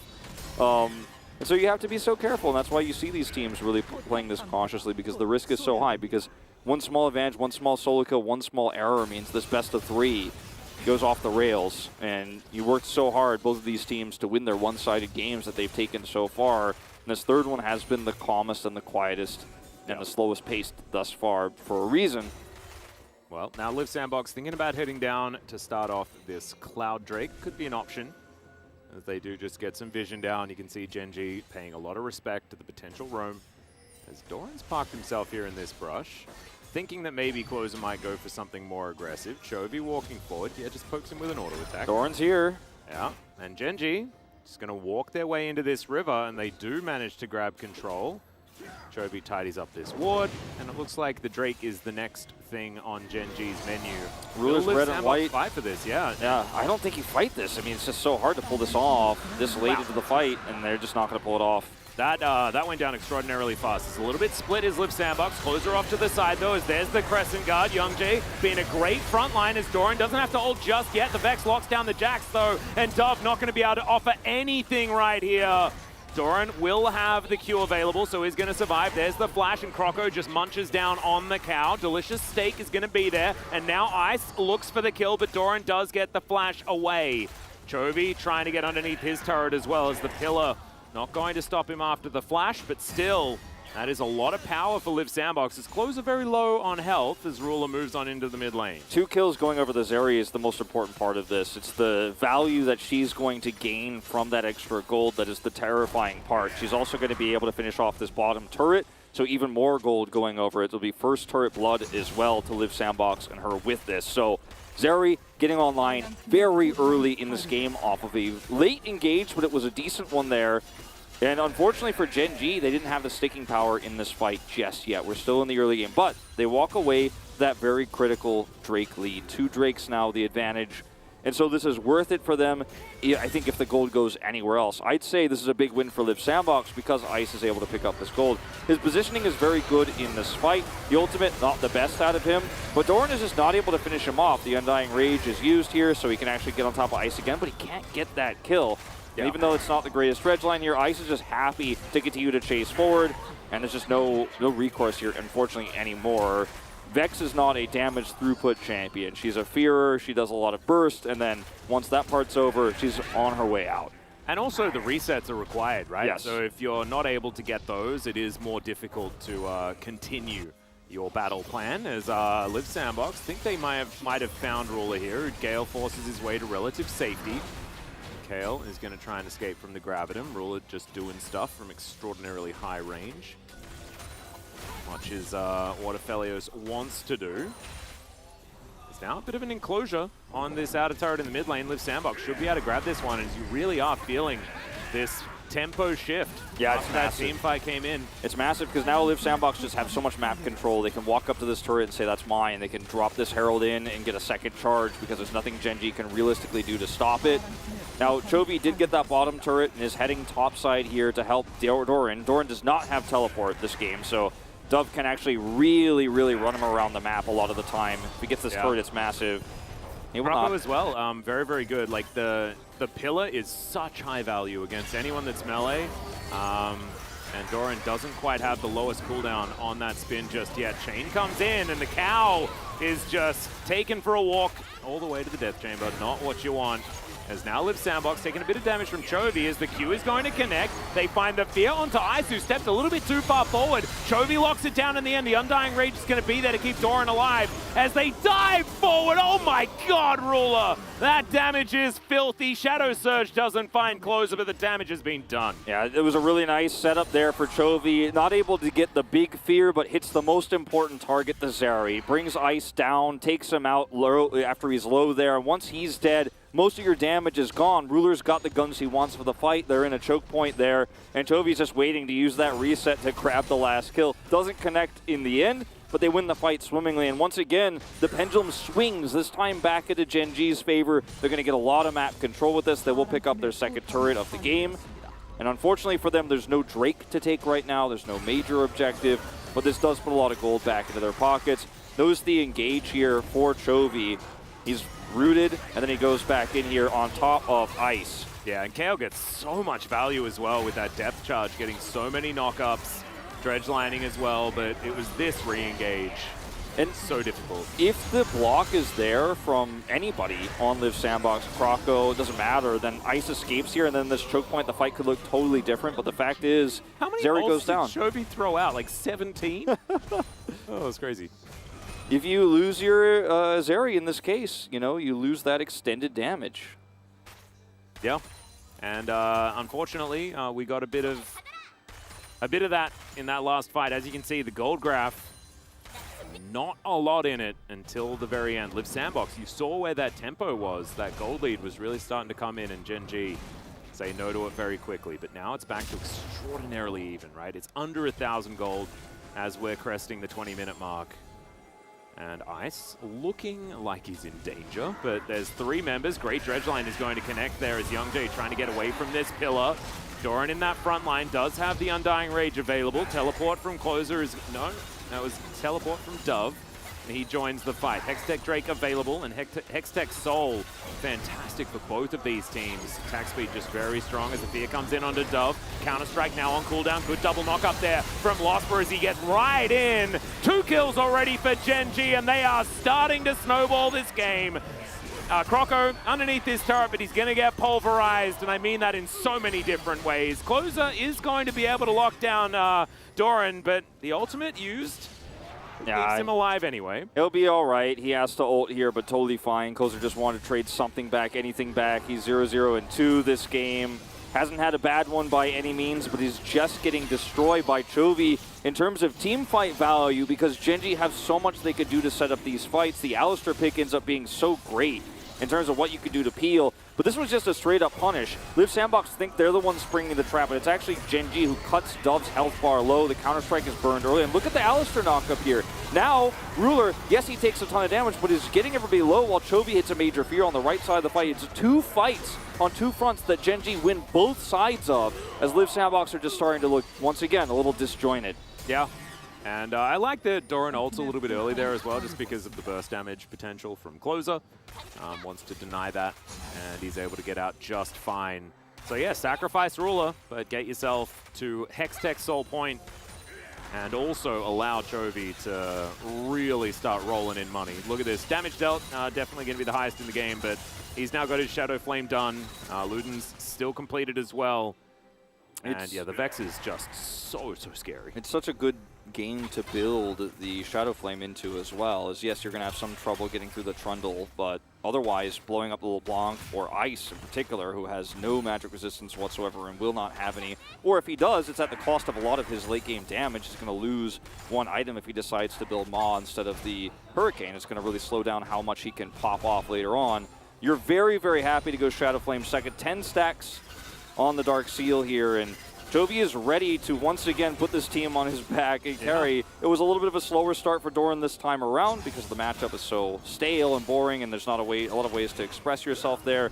But in these team fights, he's handled it well. He's been very patient with his ultimate, and he's punished some overextensions from Ice, and also, honestly, from Kroko and Dove. Every time they overextend, he just presses R, and then Chovy gets to the other side of the team fight. Yeah, and Dove has also just been massively punished this game. As you can see, 0-3-0, even on farm, but it's not really that Jax carry game. And I'm really glad that we heard from Chronicler, actually, in the analyst carpet space segment that, like, the Fiora situation. If you don't get ahead, you feel absolutely useless. Well, Jax is very similar to that. If you don't find those advantages, he just feels like a Counter-Strike bot, and it's not really what you want. Especially not against a comp that's so high mobile. I also think bots are generally frowned upon in that game.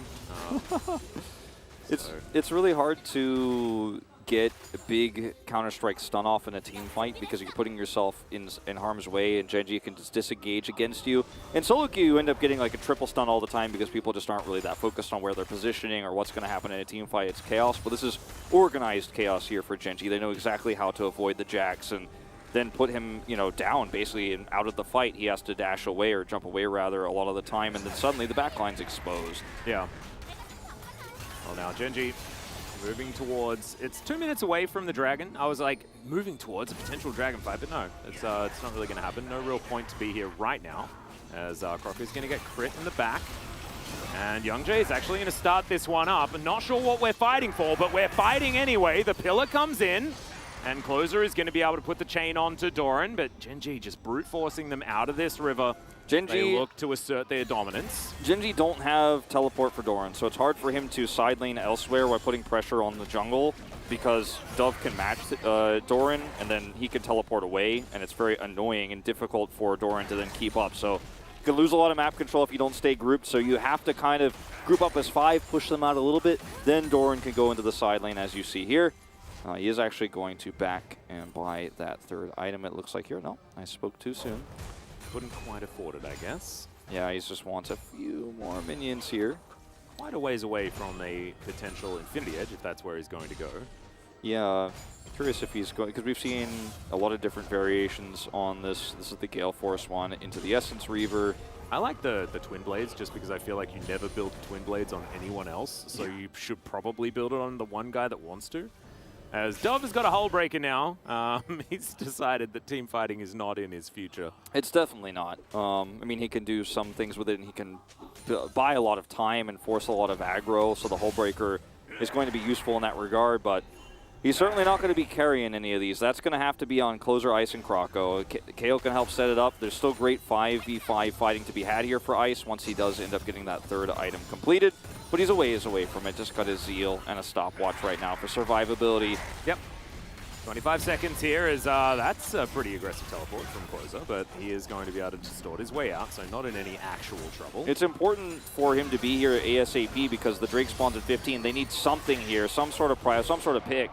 Yeah, Dove gonna leap onto Doran, but just whirls his way out. He should be fine. Oh, that was so close to Croco actually locking that one up as Crescent Guard on cooldown now. Genji losing a big tool for this next fight as Liv Sandbox closing in. There's the flash forward, perfect timing, but the Unbreakable Will is going to be there. Great 4-man knock-up immediately into Ruler, doing so much damage. And yes, Liv Sandbox getting some work done as well, but Ruler still has full health. It's insane, this guy just tears them up. Genji will now take the soul point. Or the soul, I should say. Doesn't matter what you want to say about Lospa in Game 1. He has looked fantastic on the Alistair in this game. He's been where he needs to be every single time. He's helped peel for Ruler. He's helped set up for Ruler. Ruler hits the Moonlight Vigil the second the knockup comes through. Chovy's there to follow through, get those kills and resets, and that is not only going to be the Hextech Soul, but it will be a Baron play here for Genji. And this is just beautiful play. Now, it starts off pretty decently here for Liv Sandbox. They've got Dove in a nice angle. The Dredge line on the Youngjae forces out Crescent Guard early, so they don't have that disengage tool. But look at Lospa. No vision on him here in this brush. And he's just going to go straight into this. The second they have an opportunity, he ults. And then bam, headbutts into the 4-man knockup, and the Moonlight Vigil is free for Ruler, who's, like you said, at full health, carrying this fight. Yeah, just phased by anything. Chovy as well finds all of the resets in the backline, and Gen.G mopped the floor with it. Really cleanly done as, okay, Live Sandbox looking for their opportunity here as Undying Rage is going to be there for Doran. Waits until the last second. Croco should be dead. Yep, he's able to pick that one up. Now Lospa might die, but no, Chovy gets a fear, and that is a very scared Big Daddy. Gonna go down, and now Closer not gonna find the chains onto Doran, who's now chasing after him. Oh man, Hextech Soul with a Tryndamere is not a thing you want to be facing. It's awful. It's just plain awful to have to face it. And Gen.G are almost at a position where they could just walk down to end. We're only 27 minutes in, but they have a Baron buff. They have a Tryndamere. Desperately right now is Dove trying to control the top wave here as best as he can. Maybe pick up some of that shutdown gold on the turret as Ice. Yeah, this is going to be tough as, yeah, Calibrum will get a stopwatch. And Ice is going to survive. I don't know whether we can say the same for the base of Live Sandbox, though, as Gen.G closing in. We'll be able to take the inhibitor turret, at least. Croco coming on over. Stops them from taking down his inhibitor. But no objective bounty taken on the top side. He's not able to push it all the way. Dove is not. As Chovy gets a little bit caught. Depth charge coming on in here as let's see whether Chovy's going to survive. Great Fear flashes out. And now Chovy just looking for the ult. Yeah, wanted to come back in. Ruler's rotating down. Is Ruler ganking them? That's another dredge line that's going to connect. Decent beam is going to come through as the Moonlight Vigil comes down. Kale's real dead. The Ignite cool guys don't look at explosions, and Lospa has been a cool guy today. Croco now on top of Chovy, but Ruler is killing the rest of the team, and Croco can't get on top of this Vex. That's being so frustrating, and it feels like Live Sandbox know that this is the beginning of the end. A big old thumbs up to go over to Croco as that wind becomes lightning. Went the wrong direction, but he had no vision. And there it is, Doran, Gale forcing on top of Closer. Closer playing with him just a little bit here as Doran. Okay, yeah, his ultimate's on cooldown, so that is just going to be a kill going over to Closer. So, I mean, they had a lot of power on the top side of the map. They were starting to threaten that inhibitor turret. Doran got greedy, got a little bit showmany, and will, end up falling here. So that's a little bit of relief of pressure here for Live Sandbox. The question is, can they survive for 3 minutes before that Elder fight, which is their last hope of flipping this game back around? I'm going to go back to this attempt to use the Hextech portal to actually find a pick here. But it's Doran on a Tryndamere, and I think that looking for this even with a 3-man is just asking too much. Like, best case scenario, you're going to get Doran's ult, but worst case scenario, everybody from Gen.G just walks over during the interim and turns this into another one-team fight, and the rest of the map control all the turrets that go down after this. It was an ill-fated call, but it looks like we've had so many of these moments for Live Sandbox in games 2 and 3 where they're just so desperate. And the call seems reasonable, and it seems hopeful if you can pull it off, but you can't pull it off. And you're just giving Gen.G the push across the finish line, unfortunately, with some of these moves. But, I mean, this game is well and truly in Gen.G's hands. 10,000 gold ahead, 2 games back-to-back. What do you do here, Live Sandbox? It's kind of a heart-wrenching loss for you as well after that start to this series that felt so promising. Yeah, exactly. Really, we did get to see what Live Sandbox is capable of, right? In that game number 1, the Akali Lee Sin show with Croco and Closer having such a good experience. This is a very different one as Closer goes down to half health. Chovy just toying with them right now as Doran, yeah, whirls his way in, but he has that one available very, very quickly. Closer down to half health, has to take a visit to the fountain. And that is going to mean that at least one of his inhibitors will go down. Second one short to follow. As, oh man, this Hex Soul is just crazy. It's insane how strong it is, especially with the Aphelios. Closer, there are a couple of versions of him, but the real one is at slightly higher health as he dives forward. Unbreakable Will there on Lospa as Moonlight Vigil comes down. Ice is able to take down the cow, and now Chovy thinks that it is his opportunity. He goes golden, Youngjae dives in, Doran doing the same thing as Chovy wants these resets, but doesn't quite get them, and now Doran, remember, the Fountain Laser is immune to your ult, so don't dive onto that one. He is also going to be taken down there by Croco, but Gen.G, I think, should be able to take these Nexus turrets regardless. Ruler is still alive, Chovy's still alive, they have the damage.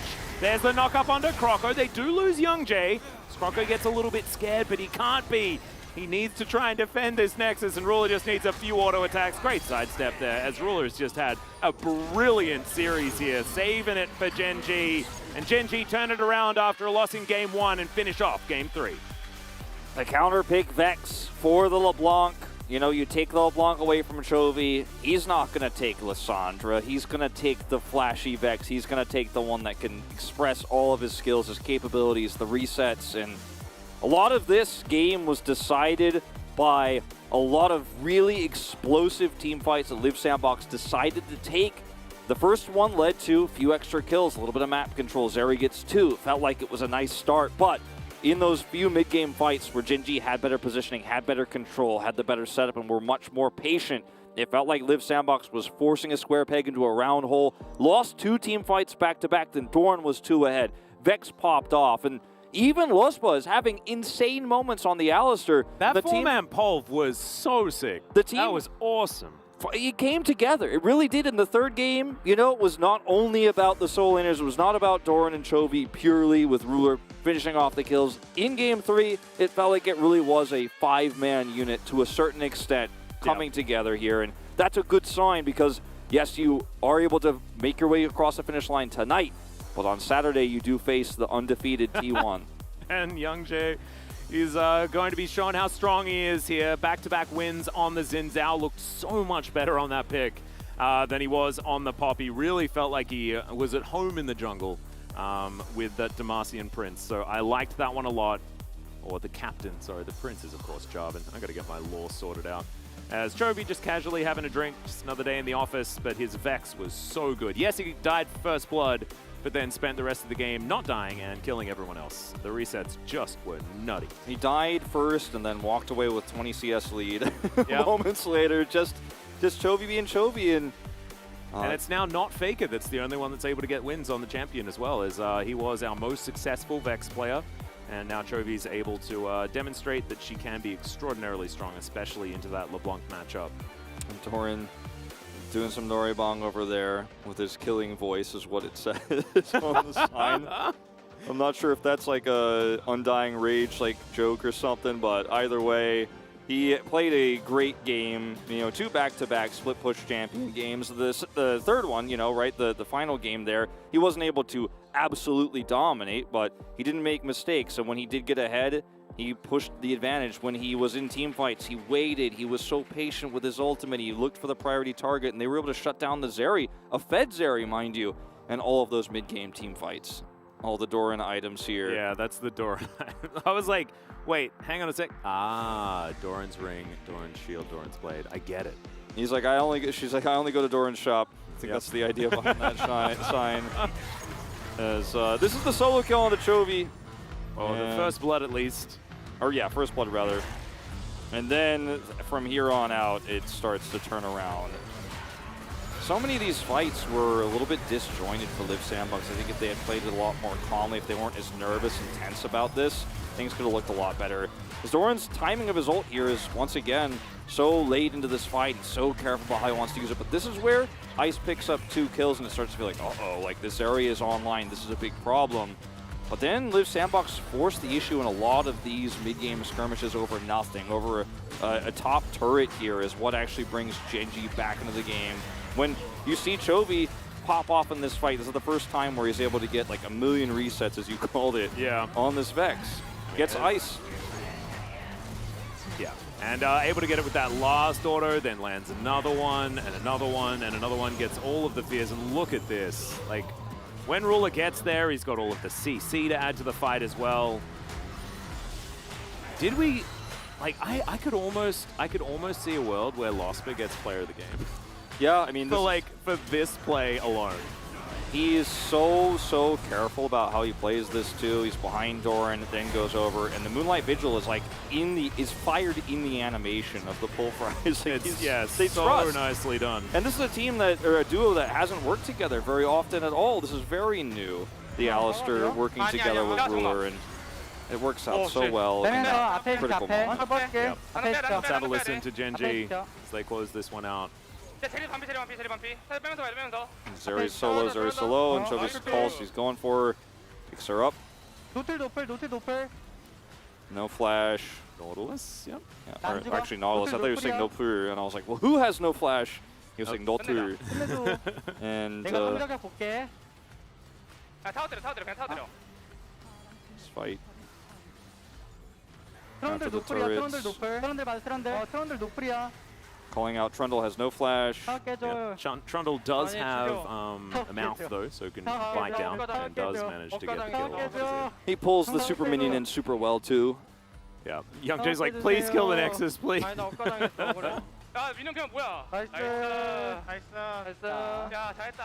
Chovy, you know, you said at the end it looks like another day at the office, but you could see it has a big sigh of relief after that win here. 36,000 damage this game. That is a damage gap right there. I think that if it's a Chovy player of the game, I'd be okay with it. I voted for him. I'll spoil it. Yeah, I think Lost Spell, like that, that Pulverize would have felt so cathartic for him, though. We really have to say that that was probably the best moment of the game for any one player. But Chovy, the fact that he dies for first blood and then comes back for this decimating performance, just really, really nicely done. So Gen G able to bounce back from a really tough first loss, right? Like even we felt it coming off the stage afterwards. We're like, oh man, this is a team that has so much behind them, right? But subbing out 2 players with not very much notice, like how are we supposed to feel? And then they bounce back. They bounced back. It was not easy, and I do think T1 is probably looking at us going like, I think we got, you know, we're feeling pretty confident about that match on Saturday. I think they're at the X section preparing their bands, I would say, although it's a different language, so it's going to be a different letter. I can't really think about that right now, though, because we have an analyst carpet space to break down the Gen G victory. Thank you, Atlas and Wolf, for that wonderful casting today. Gen G pick up the win in the end, but Liv Sandbox put up a nice little fight there, but it wasn't meant to be at the end of it all. And what were your thoughts, Chronicler, on this draft? Loved the R5 Alistair. I think that Alistair is a pick that, especially in situations like this where you pick it up late, is really good. It works obviously very nice because you want to have as much CC as possible for Zeri, but it also doesn't really suffer as much from subjugation from Trundle because Trundle takes away resistances, but Alistair Ultimate gives damage reduction. And I think outside of that, it kind of conforms to what we wanted to see. A carry for Chovy, also for Doran, but in this case Doran wasn't really a pivotal part of the game. Was really that mid and support duo, I'd honestly say. And Ruler, again, very, very clean game. And then for Liv Sandbox, for the priority on Zeri was nice. When that 2-0 came through, when that initial gank was found, I was a little bit skeptical at the Gen G's chances. But the problem with the drop from Sandbox, as Atlas pointed out, is that if at any point you start falling behind, if you start making mistakes, which I definitely did, then the Jax does nothing. And I think Dove, when he pulled it out, it was like, okay. And then it didn't really, it didn't go well. It was not good. It's part of the reason why I'm not a huge fan of something like the Jax, because it is very binary, you know, like it can be good into the matchup, don't get me wrong, like it can handle the side lane, but if something goes wrong, which it often does, or you know, you're a player and you're not necessarily going to win the matchup all the time, I'm just not a huge fan, but definitely seeing more and more play nowadays, so I feel like the Jax, we might be seeing more of him. I think Jax in of itself is fine. I just feel like Dove wasn't very comfortable in the champion. The laning phase was manageable, but then in team fights, like him getting picked off at the start of fights repeatedly, Jax, as we've seen done very well, is good when he cleans up, not when he goes in first. Yeah, that is very clear. We saw that from Dudu actually just earlier this week. And guys, we do have the first highlight ready. This is titled Top Fight. So it is Top Fight. Yeah, it is. As you can see, fantastic Everfrost to start us off. That was beautiful. And this is where I think a better team than Liv Sandbox would take this game from here on out. But watch what Ice does here. Goes for completely unnecessary poke on the Q, and it's something that a player with limited experience could do, and then it's Chovy that just punishes it. I think out of everyone on Gen G, it's been Ruler and Chovy that, especially in this game, just punish relentlessly. Literally, that single Q, that step forward there, is what allows that whole sequence of events to happen. You lose the advantage on your Zeri, and then from there on out, they never really come back. Yeah, I think that was really the tipping point of the game for sure. And we're going to jump into highlight number 2, which is titled Alistar. And for a good reason. I think that ㅅ he really made up for what we were seeing earlier on in the series. Perhaps maybe some of the nerves are gone, and it's clear that he's got some big potential. Again, this kid went from being in academy to performing here in a super high pressure situation within the LCK. Did he get aided a little bit by KL hooking him in? Sure. And I think that outside of that, his Alistair was fine. But already seeing a player go from being truly terrified on the stage, or at least that was how he looked in game number 1, to getting plays like this, be confident enough to say, guys, give me an engaged champion, we'll make it work. And doing so, I think is a great sign for him. Yeah, the counter Alistair for the guy that was in academy not too long ago. So great look for him. Guys, we do have the player of the game ready to go, so let's take a look at who does pick it up. It will be chovi, to the surprise of nobody. Only 1,146 damage per minute. On Vex. This is it's not quirky, guys. Like, I know we're used to seeing these stats in this split because of how absurd the champion is. See, his damage per gold was 236%.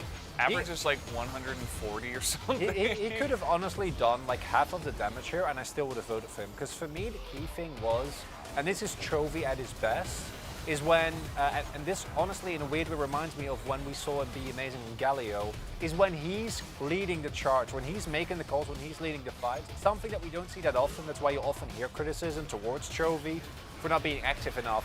But when he is feeling confident, like the way that he finds these openings in these fights consistently is just really, really nice. And I think that the rest of the team really benefits from it, especially today, where the lack of Peanut and Lahans was very much felt. Oh yeah, absolutely. Someone had to step up. It seems like chovi did it for this game at least. He picks up tied for 5th place alongside of Rascal there with 400 points. Nicely done by chovi. So I believe we do have the interview here in just a moment, but 10 out of 13 as we do get 3 votes for Ruler. I think that's totally fair. I think absolutely one of the most consistent carries, 80 carries that we do have, so great from him. Guys, we do have the interview ready, so I'm going to hand it over to Ji-sun for the translation. Thank you very much, guys. This is Ji-sun for the POG Interpret Translation, joined by Doran chovi from Gen G. Congratulations on picking up your 6th victory of the split. How do you feel? I'm happy that we won.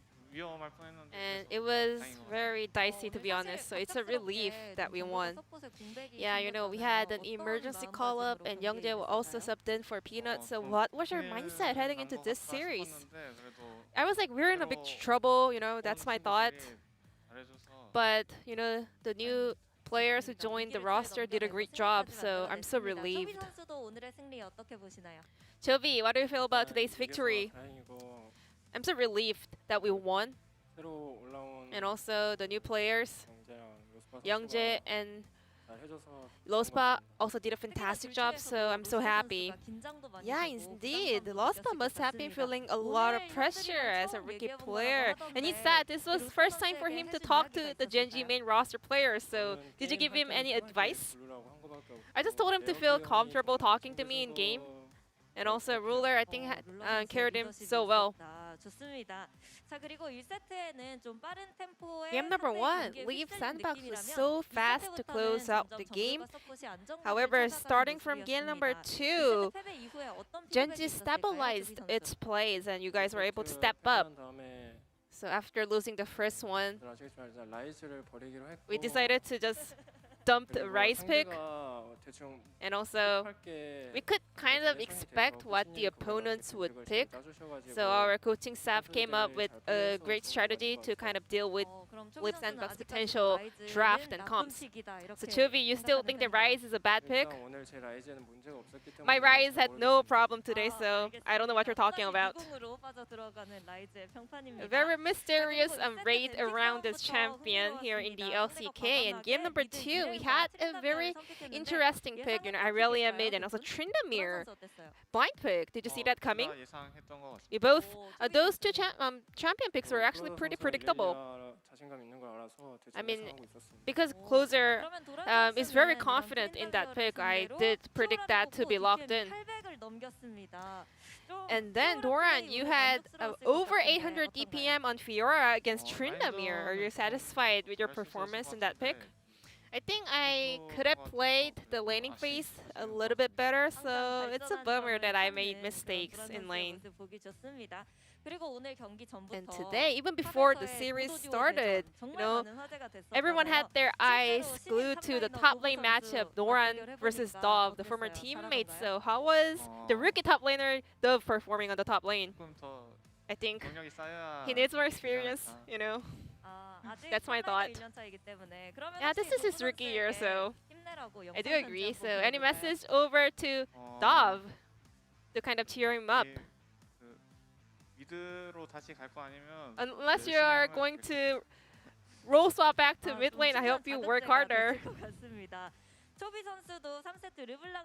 Chovy, you played Vex into LeBlanc in Game 3. And that game, your DPM was over 1,000. Did you see that kind of a crazy performance coming in? Well, actually, I was a little bit worried when I was locking in Vex, but somehow it went pretty well, so I was very relieved in the end. So usually, you know, how does the laning phase go against LeBlanc? I mean, I just wanted to round out our comp with the Vex pick. But I mean, anyways, just our coaching staff told me to play that, so I just did. And this Saturday, we're having the match of the week, T1 versus Genji, and this is your chance to close the gap between T1 and you on the top of the LCK standings. I mean, we had some unfortunate situation happened, but we will still do our best in order to, you know, play out that series well. I mean, this thing happened outside of my control, but still, we will do our best in that series. Wishing Genji can overcome the situation and also everyone feels healthy later on. And this is the end of the interview, and back to the analyst desk. Thank you. Thank you, Ji-sun, as always, for that wonderful translation. Always great to hear from Chovy and Doran. I feel like they get better at interviews every day. As we're going to take a look at the standings now and see where everybody lines up. Genji still one step behind T1, but 2 steps ahead of Damwon Kia. And Genji's position here, not going to be a surprise to anyone, I think, coming into the split.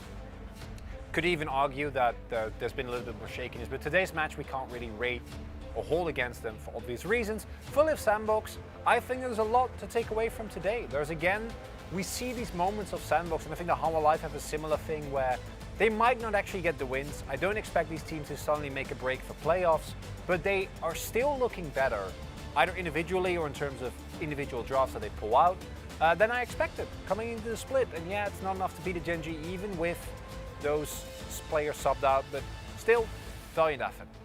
Yeah, so tomorrow, guys, we will have Nongsim Red Force up against Fred at Brion, and then DRX up against Hanwha Life Esports. Nongsim Red Force and Fred at Brion, the 2 teams that haven't played yet this week. You and I, Chronicler, will be on the casting desk to bring you these matches with, of course, Atlas and Wolf here, right on the analyst imaginary dancing rug.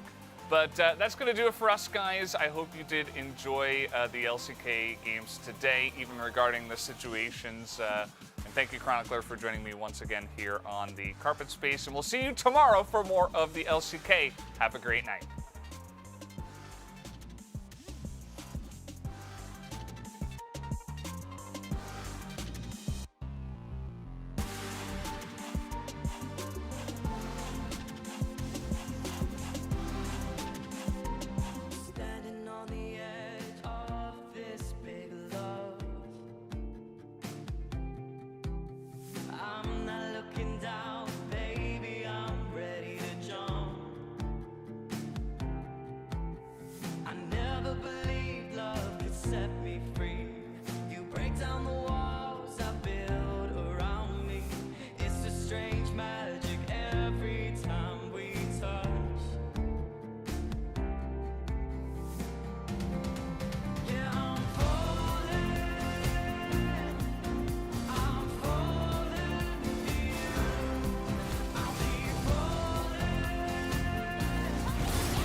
standing